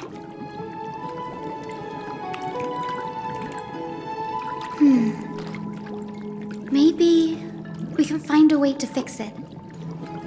The primary research focus of Noosporists is the soul.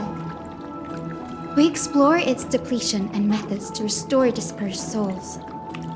As long as research continues, there might be a breakthrough that can help. We will do everything we can. So your first reaction is in fact denial. You're indeed an Access student. I look forward to your good news, Hyacinth.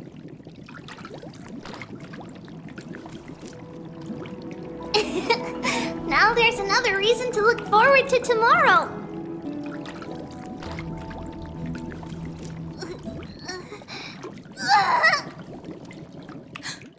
Lady Treeby, what's wrong? Something's off. It's that strong feeling again. Is it Trian? Wait, no. It's not Trian this time. It's Trinan. Trinan is in danger.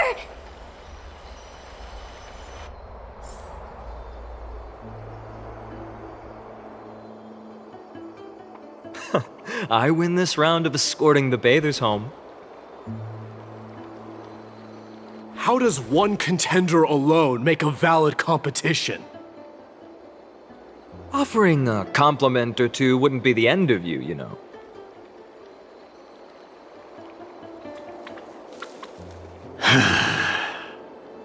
Haikas. What is that word? Is that your native tongue? It means hyena. I'm likening you to a weak hyena. By the way, you emphasize the completely wrong syllable. Though we've been acquainted for some time, I have rarely heard you talk in the ancient tongue of Kremnos. It's because I'm not exactly a master at it either. I can listen and read just fine, but when it comes to writing... You can write?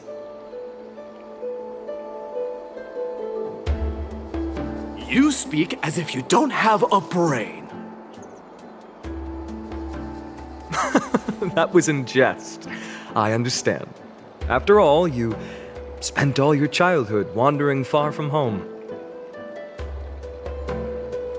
Worry about yourself first, deliverer. You also never mention your hometown, apart from when you need to introduce yourself.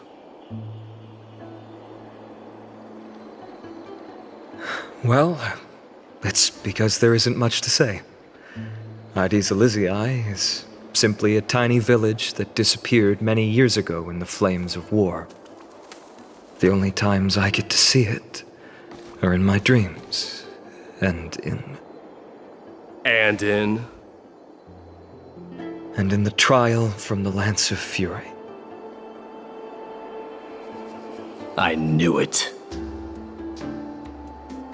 Yes, I saw it all. Ides Elysiae ablaze with everyone. My family, friends, and my kin, lying in a sea of flames. A blood-red half-sun hung in the sky, just like on that day. And before my eyes, that murderer killed Cyrene. But I saw its form this time. A black cloak, an eerie mask, and a broken giant sword that carried an ominous aura. I fought it in the trial. But even though I've been fighting, improving, and resolutely getting stronger all this time, I still couldn't defeat it. You were blinded by hatred and almost lost yourself in that trial. That's right. And that's why I am truly thankful to you, Mightymouse. You finally picked up some manners. Better late than never. Then what about you, Mighty? What did you see in that trial? What do you fear? There is no word for fear in the Kremnoan language.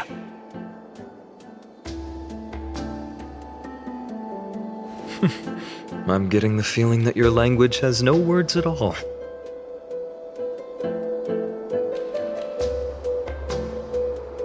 But to answer your question, I saw Akuma in the trial, as well as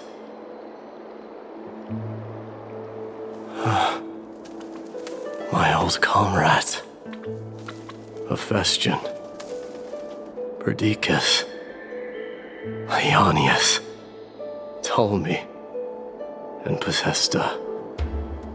Ever since I returned from the Sea of Souls, these five have been by my side. We faced life and death together during our days in exile. Those 10 years were arduous, yet filled with moments worth treasuring.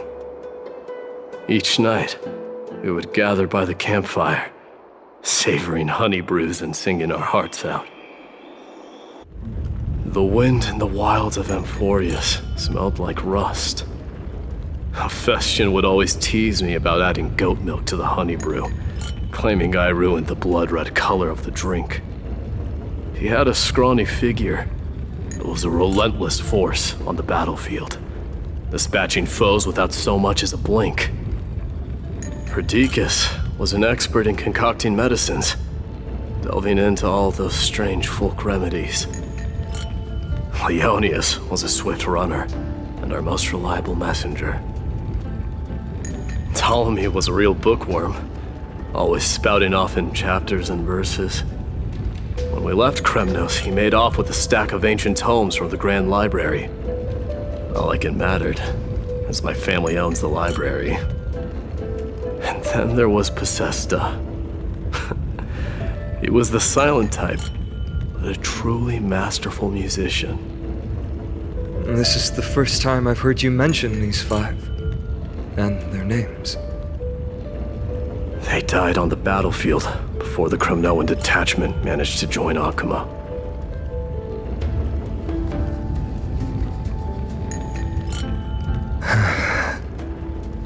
Perdiccas was the first to go. He was shot in the stomach by a poisonous arrow from the people of Ladon in the 2nd month of cultivation.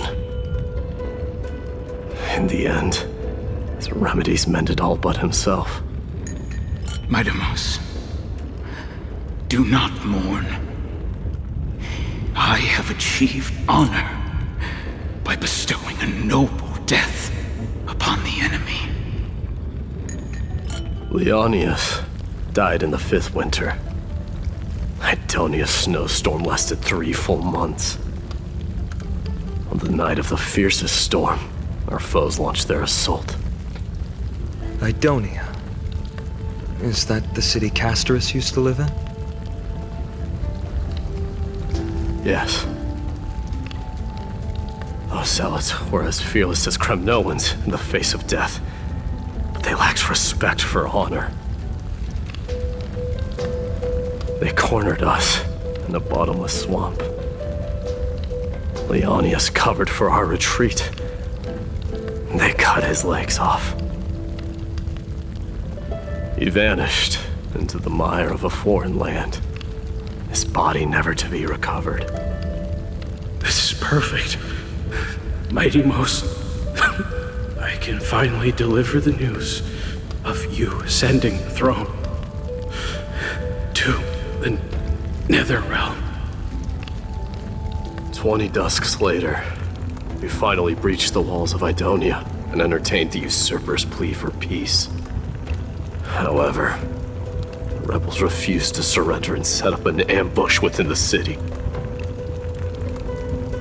Ptolemy and his cavalry met their end before they could even relish our triumph. Those obelisks that collapsed after being set on fire became their final resting place.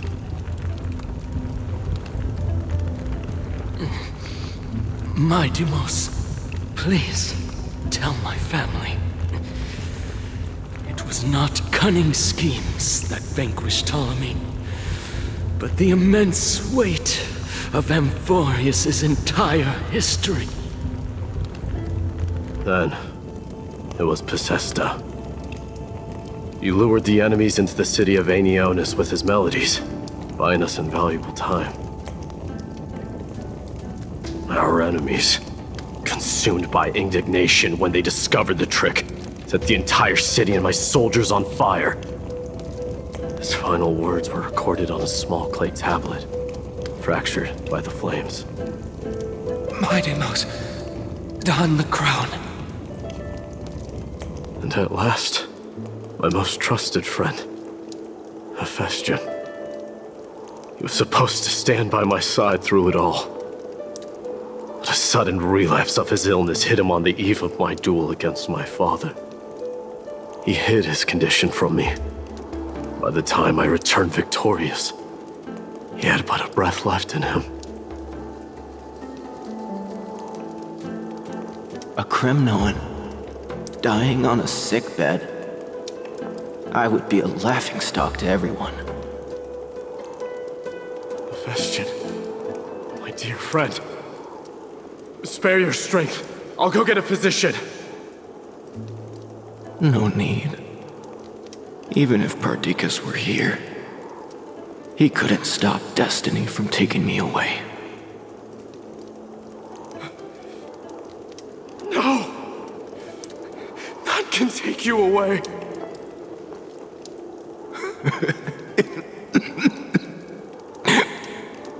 Mightimos, our king, do not shed tears for me. It's not befitting of your status. Farewell, my dear friend. You must lead us back home. What a grave trial indeed. Now I understand why you see immortality as a defect, or even a curse. My father threw me into the sea of souls to break the wheel of karma. But little did he realize it would grant me an immortal body and summon a fated revenge on his head. Following his demise, I considered leading my people back to our homeland. Kremnos had already turned it into a wasteland. Only darkness and insanity thrived there. Against the dissent of many, Krateros included, I made the Kremnoan detachment stay in Akama. But I know that their glory will never be doused out. The instant of strife shall inevitably arrive. If you take over Nikedor, then you must begin the journey back to your homeland. So, you hesitate because you think leaving your people in the Holy City is a better choice?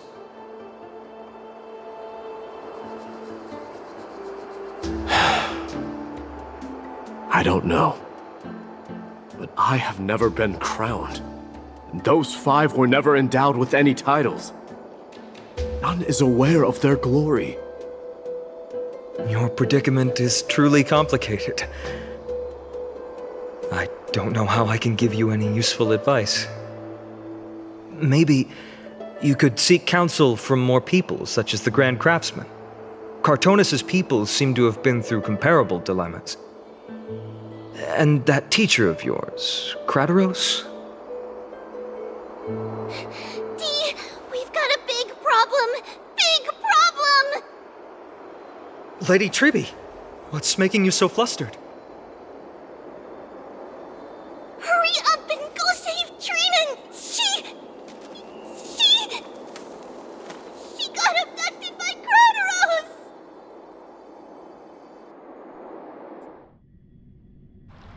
Krateros! What's going on?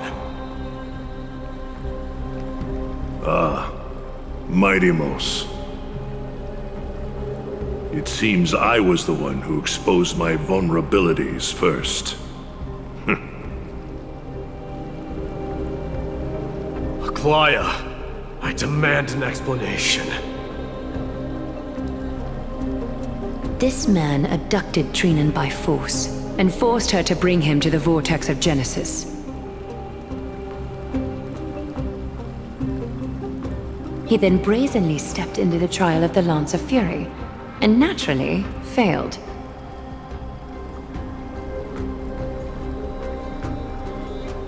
Is she telling the truth?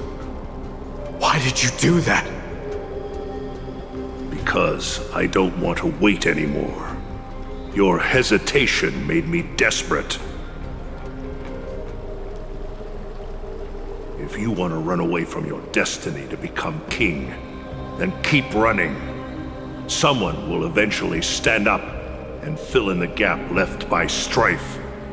Then they will lead our people home. Age has blinded you, teacher. Can't you see that I'm hesitating because of this very recklessness seared into your blood? Krateros, do you truly believe you're worthy of entering the trial? To blaspheme against the prophecy? Does the mission we Chrysos heirs bear seem like child's play to you?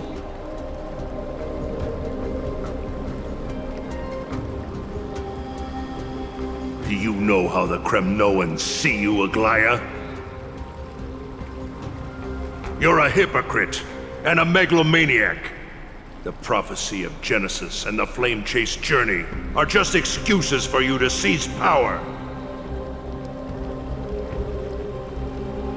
Silence, Krateros.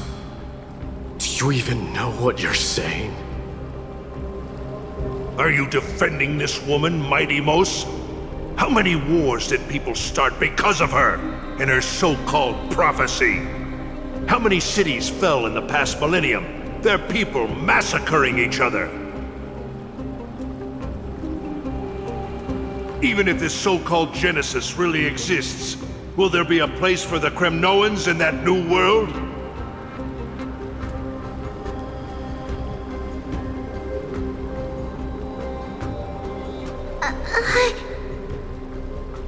Are you done talking? By agreement between the Chrysos heirs and the Council of Elders, those who trespass upon the vortex of Genesis need not be tried by the Council. I am allowed to pass judgment alone. Krateros, your actions are unforgivable.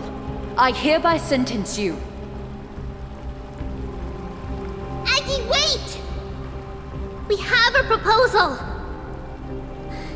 Someone has to resolve this conflict between the cities. Lord Krateros did not use violence to harm us. We can sense that his anxiety stems from his concern for his people's future. Please, Aglaya, hear us out first. I'm listening. I'm sorry, Lord Krateros. We were so preoccupied with deciphering the fragments of prophecy that we neglected those of you not favored by its message. Your accusations were harsh, but justified. We wish to earn your trust and those of the Kremnoans. I think the best way to do that is to take you to witness the source of the prophecy for yourself. How are you going to show me something that has no form? You've heard about that Outlander, right? He has somehow made a connection with Orynyx and can completely replicate scenes from the past. We will ask for his aid. Tomorrow, at the Abyss of Fate in the Temple of Yanisopolis, we will show you everything from that distant memory, Krateros. A fair proposal.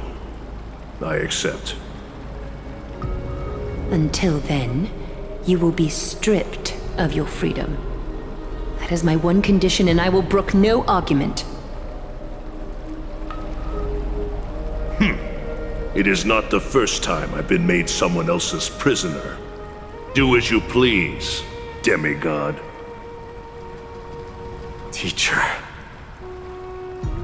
why did you do this?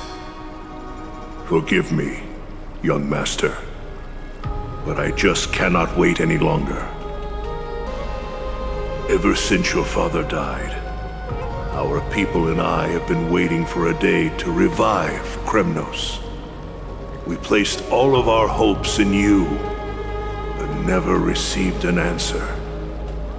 This obsession for returning home has become a sickness for our people. Wise as you are, I refuse to believe that you can't see the truth. You have a clear head, which is why you're also incomparably alone. A smart person can only choose to tangle himself with the mundane of this world. If you're truly capable of leading our people beyond this blood-stained fate, then prove it to me once more, Mighty Mos. Just as you did back then.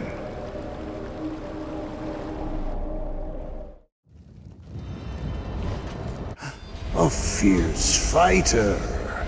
I did not expect such heroism from a feeble Acheman. Fulfill your duty as the victor, warrior, and tell me your name.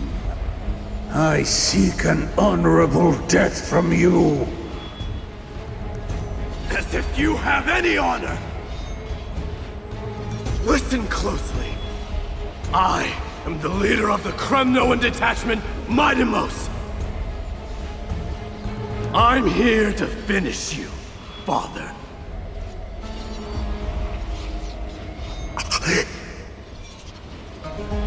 It is you, the beast spurned by all. So you did defy death.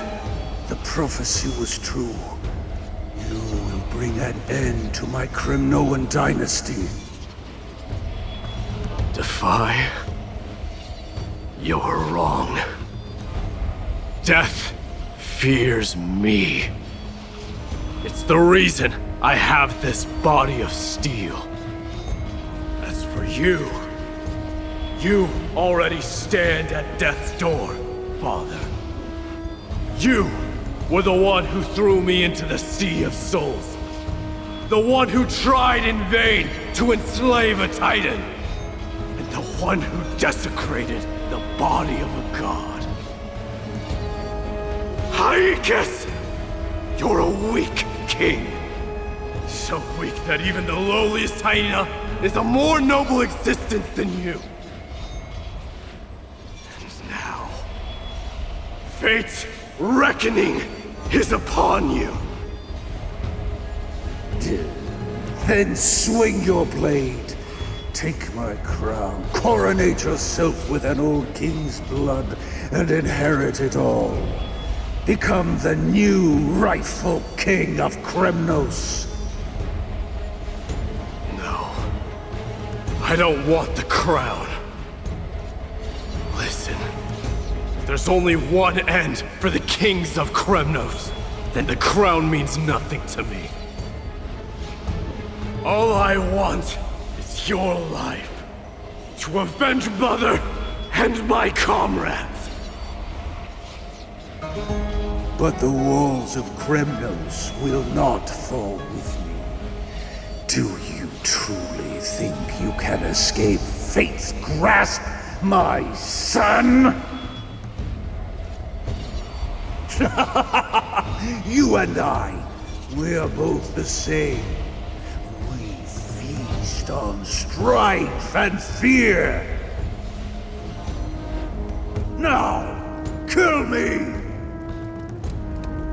The son of Borgo is destined to be crowned in blood!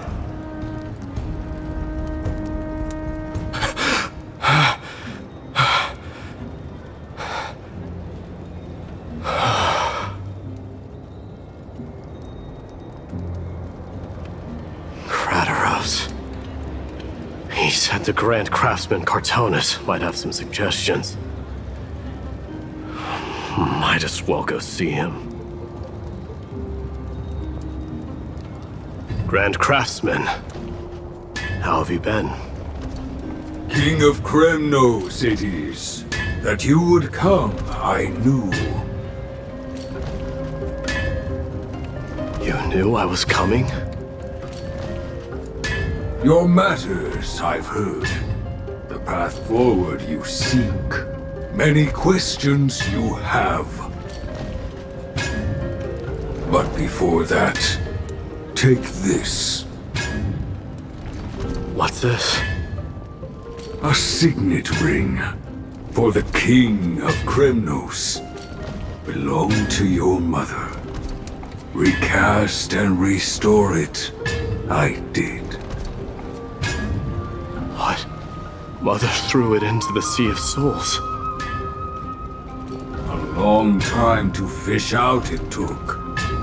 Very fortunate we were. I can hardly imagine how much patience and courage it must have taken to find such a small signet ring in the Sea of Souls. I owe you one. Gratitude there is no need for. Repayment for saving me, this is.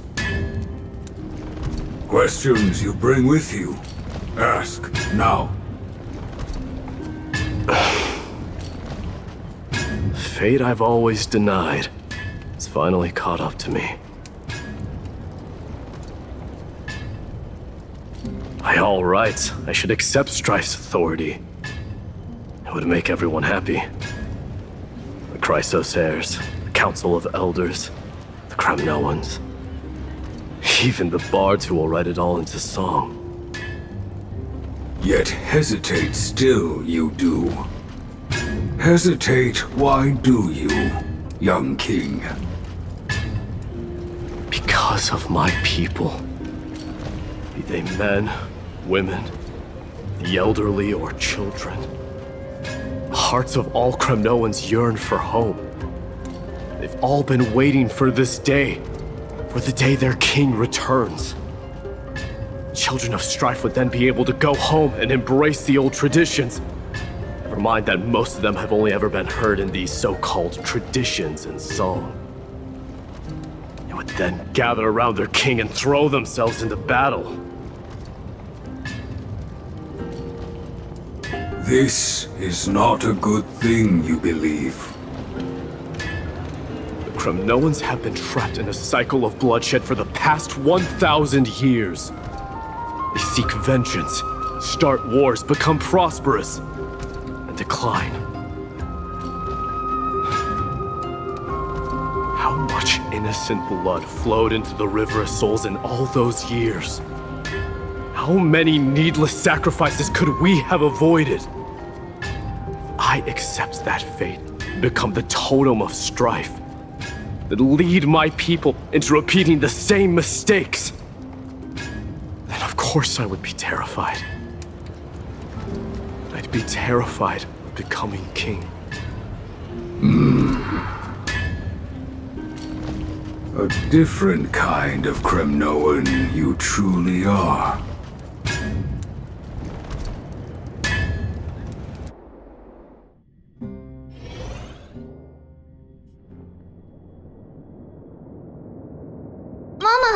Mama! I had a dream last night. Oh. Now what did you dream about, my darling Trebios? I had a dream that I turned into many me's. Then we made the moon into a ship and made the stars into our sails. Then we floated on the ocean and let the wind blow us in any direction it wanted. Well, that sounds like a lovely dream. Yeah! The ocean and the sky were really, really dark, but there were so many of me that I wasn't scared at all, because we'd all sing together. The ocean wind blew us onto an island where the wind tasted like flowers. There were bleating sheep and chirping birds inviting us to be their guests. There were so many animals on the island, but none of them ever fought. Giannis's holy maidens can receive guidance from the god of passages. Perhaps what you saw in your dream is a divine land somewhere in Amphorius.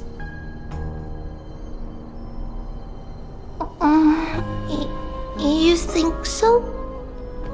What's wrong, Trebios? You look unhappy. Because on that same island, I saw a dark mountain on the other side of the ocean. And it was very, very tall. The mountain looked alive, and it kept getting closer to the island.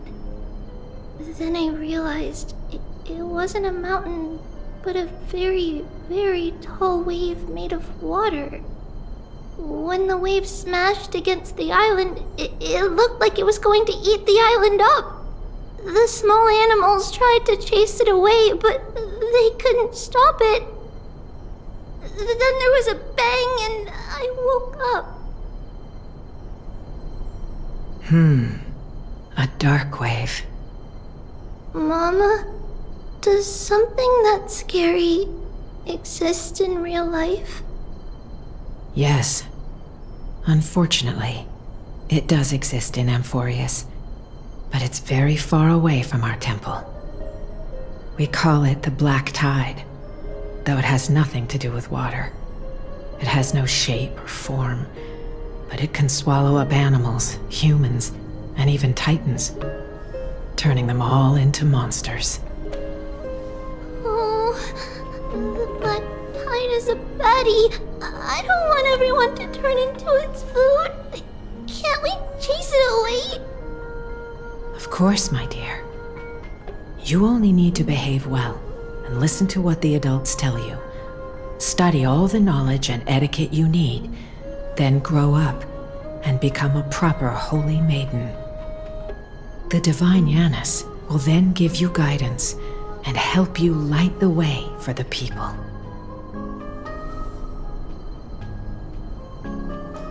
Wow, I'm gonna eat a lot and study a lot and become a holy maiden. But Mama, you said the Black Tide can swallow up titans too.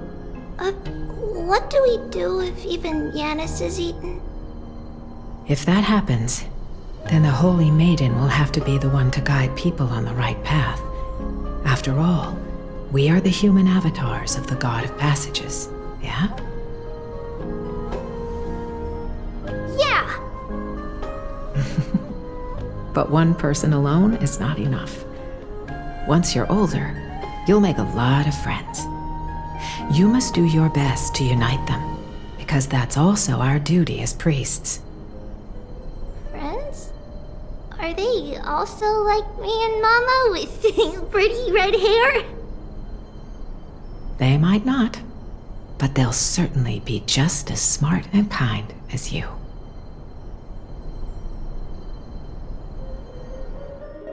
Mama? Am I dreaming? Don't be silly, dear. Of course you're not dreaming. I've always been by your side. What? Now be a good girl and call your friends over too. Let's play hide and seek, just like we used to, okay? My Trebios is the smartest girl. I'm sure you'll remember where everyone is hiding.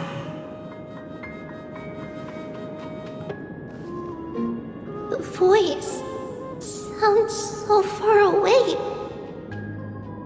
I don't remember. Who am I looking for? Your friends, who will chase the Black Tide away alongside you, of course. Is this from my childhood? I don't remember. I used to sit here and listen to Mama tell stories. Oh, how I wish to see you again, Mama.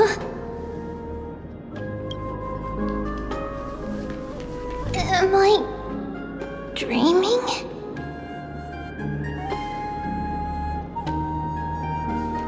Use the spindle to connect everyone.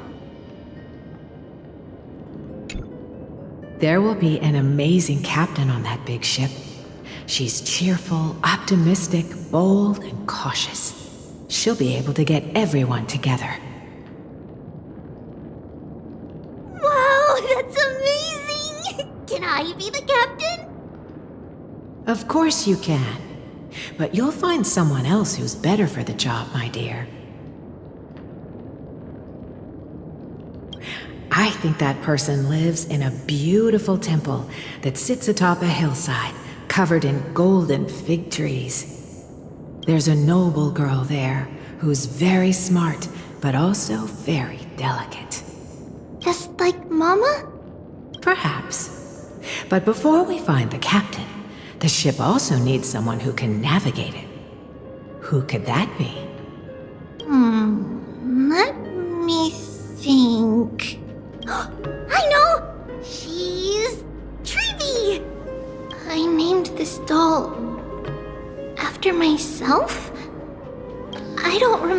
it all. Is this a dream? Or something that happened in the past?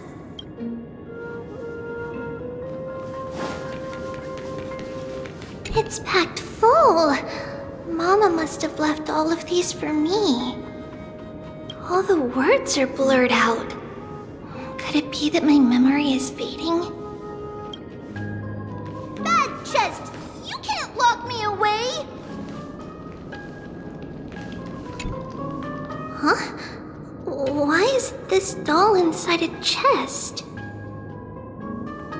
It's holding a sword. Why? Many years later, many brave warriors will board this ship. They're skilled combatants who fear no danger. Ooh, I can learn how to fight too and protect everybody! Silly girl. You're Yanisopoulos' holy maiden. It's not your duty to fight. There will be many others to protect you.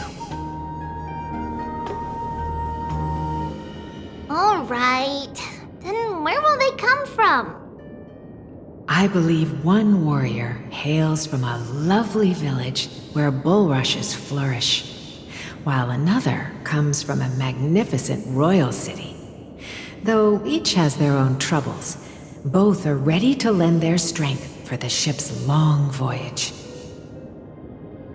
In that case, let Trianne fight by their side! This way, they'll always stay on course! How could I have known the name Trianne back then? Was it just a coincidence? Or...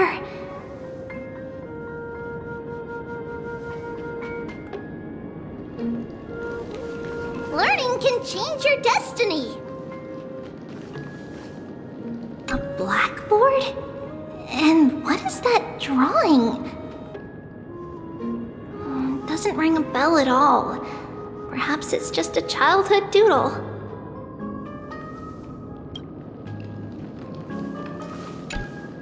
When navigating at sea, you need to know both astronomy and geography.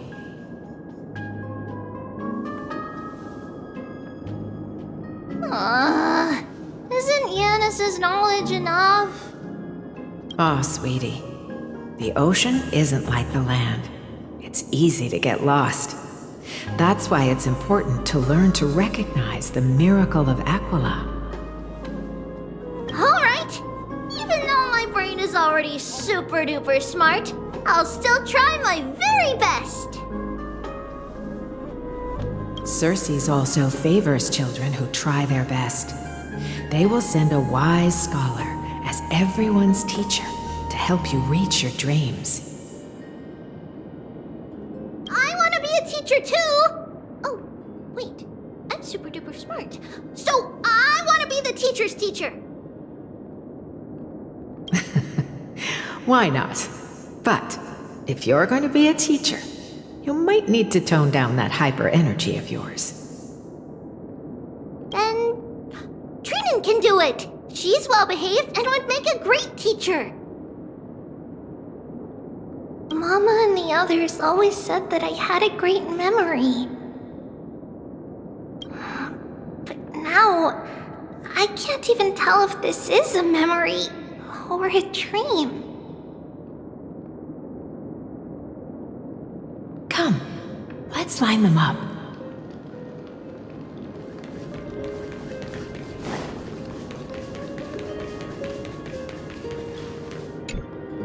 Now, Trebios, set them on this music box and let them compose a melody for our song.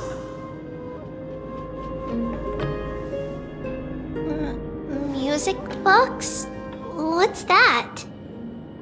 Sweetheart, are you still groggy from your nap? You invented it.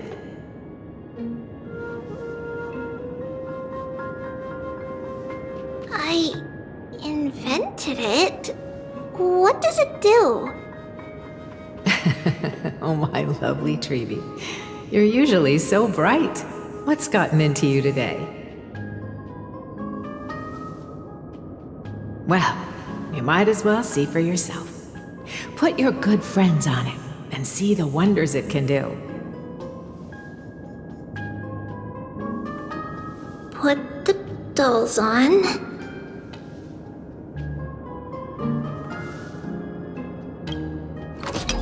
It's rotating, and I can hear something. That's right. It's a music box. If you place the dolls in the right spots, it will start rotating and play beautiful music. Out of all your inventions, this one is my favorite.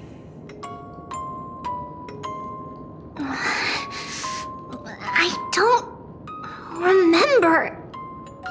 It's all right, my child. I'll sing along to the tune, and it will help jog your memories. Happiness abounded in this lush land by God's chosen. Giants raised their glasses in a toast, beheld by the 12 constellations. 3 carved the heavens and the earth. 3 wove the threads of fate. 3 molded life with their hands, and 3 guided calamity's gate. They declared the world too unstirring, hence wished endless laughter upon the living. Thus you and I were created, with words and song to weave, and love and intimacy to give. Thus creation was complete. Who then will bear the weight of humanity's souls, to lighten the steps of the living as a whole? O great Kephale, all-knowing Father of stature so tall, yet low does their gaze willingly fall. With light of dawn heavy upon their shoulders, golden blood spills unto the land, converging into a boiling river that flows to the heroic heirs of this world.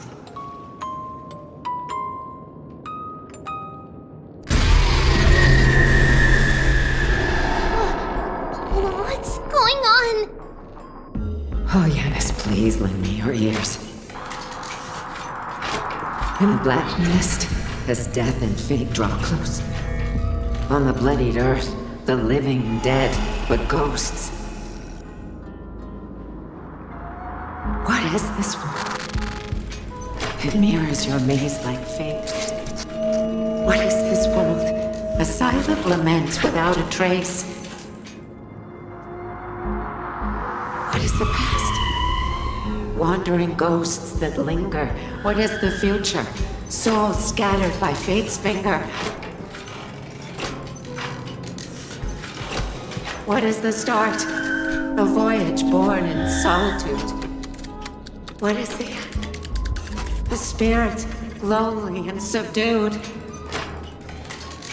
Lonely and subdued. Then subdued.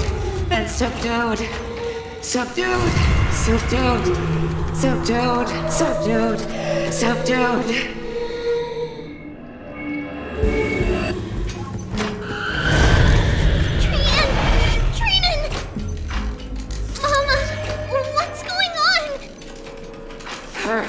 Run! Traitors, run! The black tide has arrived!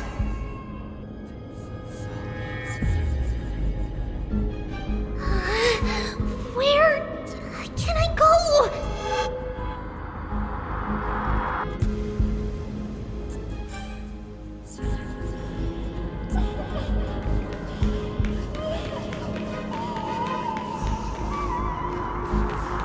What's this?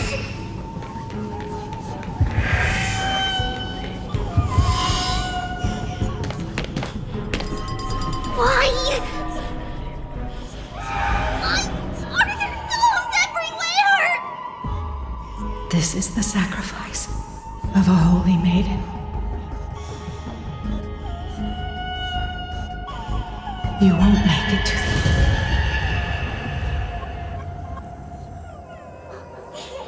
Only one person can.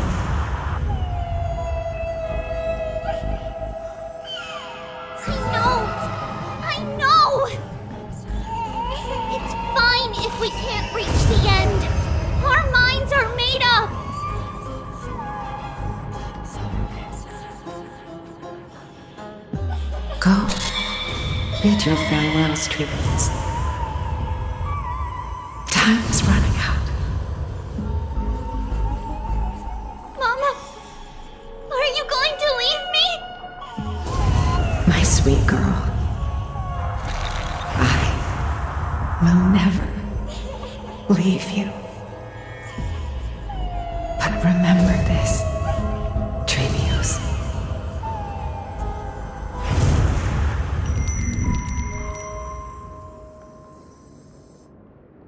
All shall bid farewell to one, and that person alone will witness the miracle.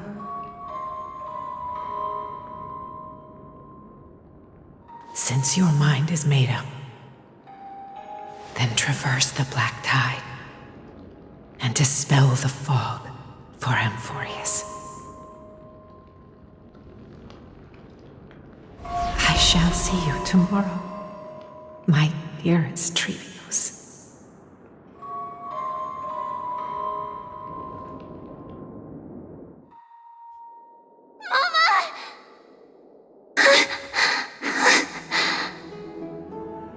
Are we still in a dream? Did you have a nightmare? Maybe. But it's been a long time since we had any dreams. It's not yet the entry hour. You still have plenty of time to rest.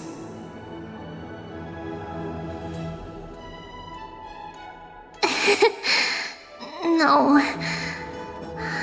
Our heart is still racing.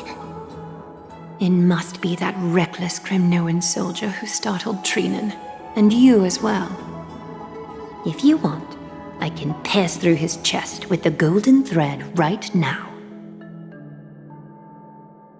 Aggie, cut it out with the scary talk. I'm just kidding. If I were serious, I wouldn't have waited until now.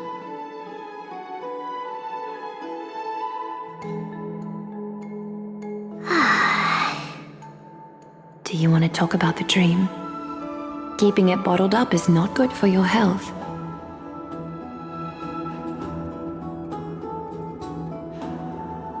We had a dream about Mama. The dream itself was nothing. It's just the timing that feels a bit unsettling. You mean... It's Trianne. Even if we refrain from ever using the power of the Century Gate again, her soul continues to slowly drift away from her body. There isn't much time left. Perhaps it wouldn't be such a bad idea to let her relinquish her role as the gatekeeper and live out her days as a carefree child. You have a point, Aggie, but our decision has already been made on that matter. I believe there's still another way. Souls will be spent until they dissolve into dust. Such is our fate. Once we had a whole and connected body. If that body were a tree, then its trunk and branches would share the same fate, decaying at the same pace. Now, we are fragmented into numerous selves. Despite the absence of a trunk, we are offered another possibility. We can choose how our branches will perish in a way that is most beneficial to the Flame Chase journey.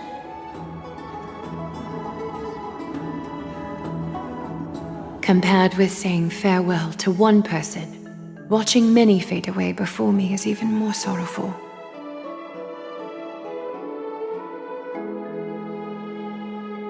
But advancing is the destined end of Yanis's trial. There's no retreat in our path. Don't feel sad about saying goodbye to us. We've already agreed on this. right? It won't be long before I forget what sorrow tastes like.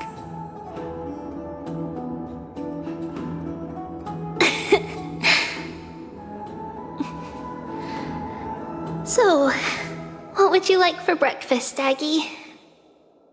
What? Where did that come from?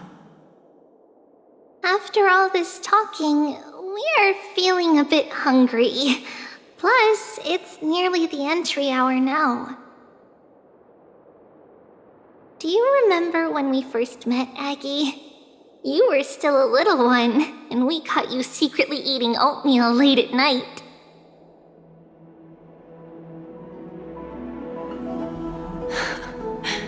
While my emotions might be fading, those memories are still as vivid as ever, teacher. Please, let me do it. What would you like to eat? It's fine! Leave it to us. You should rest for now.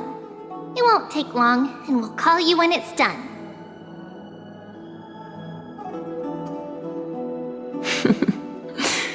In that case, thank you. Then, see you tomorrow, Aggie.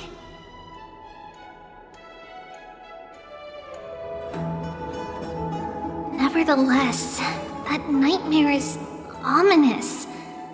Memories are slipping away, even the image of Mama. Just as expected, another trip must be made into the abyss of fate. Hopefully Orynyx will be willing to help us.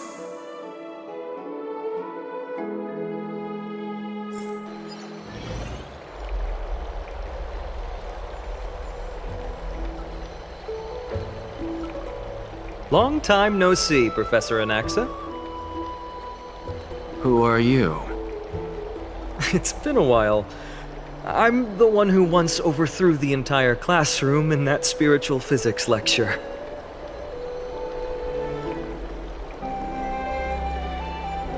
Oh, it's you. No way.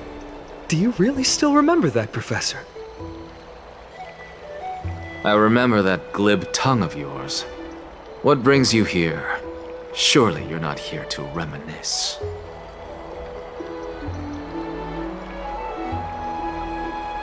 You could tell.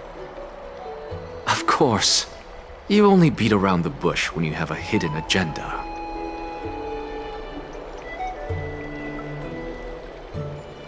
That's not true. I'm here to seek enlightenment, as always. Could you please teach me everything you know about the black-robed swordmaster?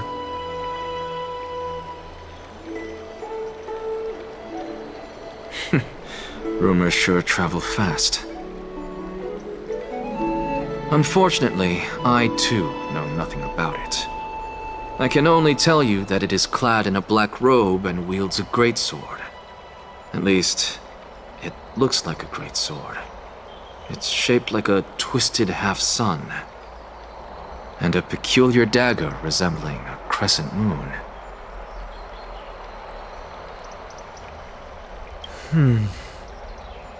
By the way, take this with you. I got it from the sneak attack. It's yours now.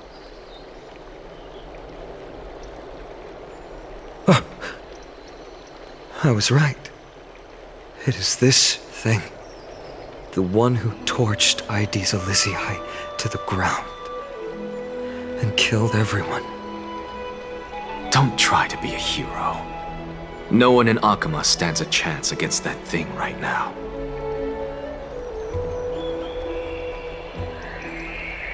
Is that what the Titan said as well? Not at first. But the god relented after having had a taste of its power. Even with the god possessing me, I couldn't fight against that blade. That incredible power doesn't seem to be granted by any Titan.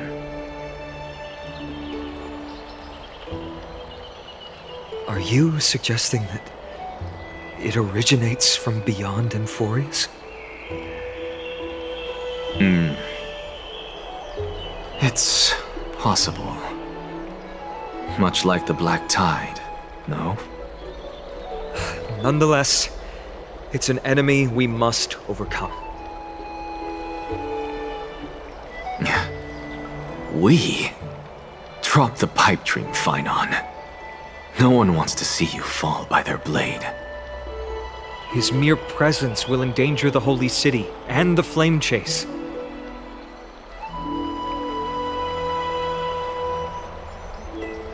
You know that I don't believe. You don't believe in the so-called prophecy, I know. However, I'm here to seek your assistance, not at the request of Aglaya or Treeby. I just want to eliminate a threat to the city I pledged to protect. That's all. The tragedy at the Grove must never happen again.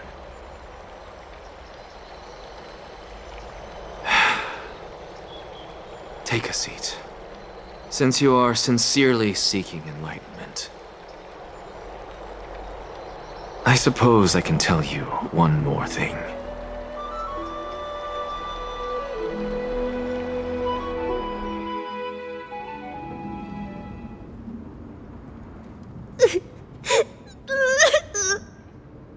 What's wrong, Trian? Nothing. Just remembering what happened at the Grove. Monster in the black cloak. So scary. Everyone in danger. Nightmare. I can't forget. Don't be scared. There are no bad guys here.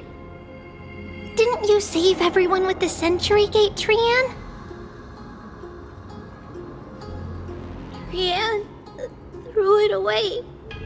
Far, far away. It's never coming back. We got back safe from the Grove because of you, Trian. You're the reason the Flame Chase journey can continue. Sorry. Trian feels a bit dizzy. Why are we here again? For the same thing, of course. Remember? Tomorrow we will reveal the prophecies passed to everyone. But first, we need to restore the memories that have been blurred by the fragmentation. We hope to present the full truth to everyone, without hiding anything. Since Yanis caused the fragmentation, we can only turn to another Titan or an Onyx for help. Also, remember to get breakfast ready for Aggie before the lucid hour tomorrow. Oh, yes! Trian remembers now. Oh, on that note, we had better prepare some saffron before we meet with the Titan. Saffron? Huh, it's an essential offering for rituals in the Temple of the Three Fates. You think we shouldn't go to Onyx empty-handed? Yes, it's also a symbol of Yanisopolis. If we are to replicate memories, we need to use something that is experienced those days. And when we first met Aggie, we added that to the porridge we made for her, and she really loved it. I see! It's like killing 3 birds with 1 stone! But it all depends on whether Onyx is willing to help us. This could be a problem. After all, it was us who took the core flame from Yanis, from Onyx's kin. We will have to give it a try. If there's truly no other way...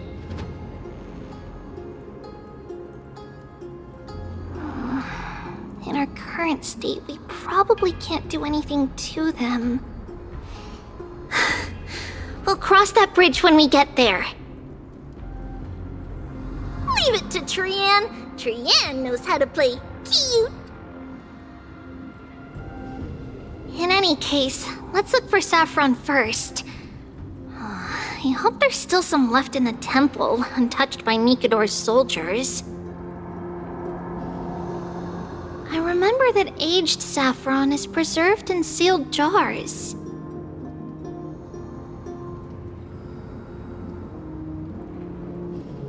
Let's be on the lookout as we go.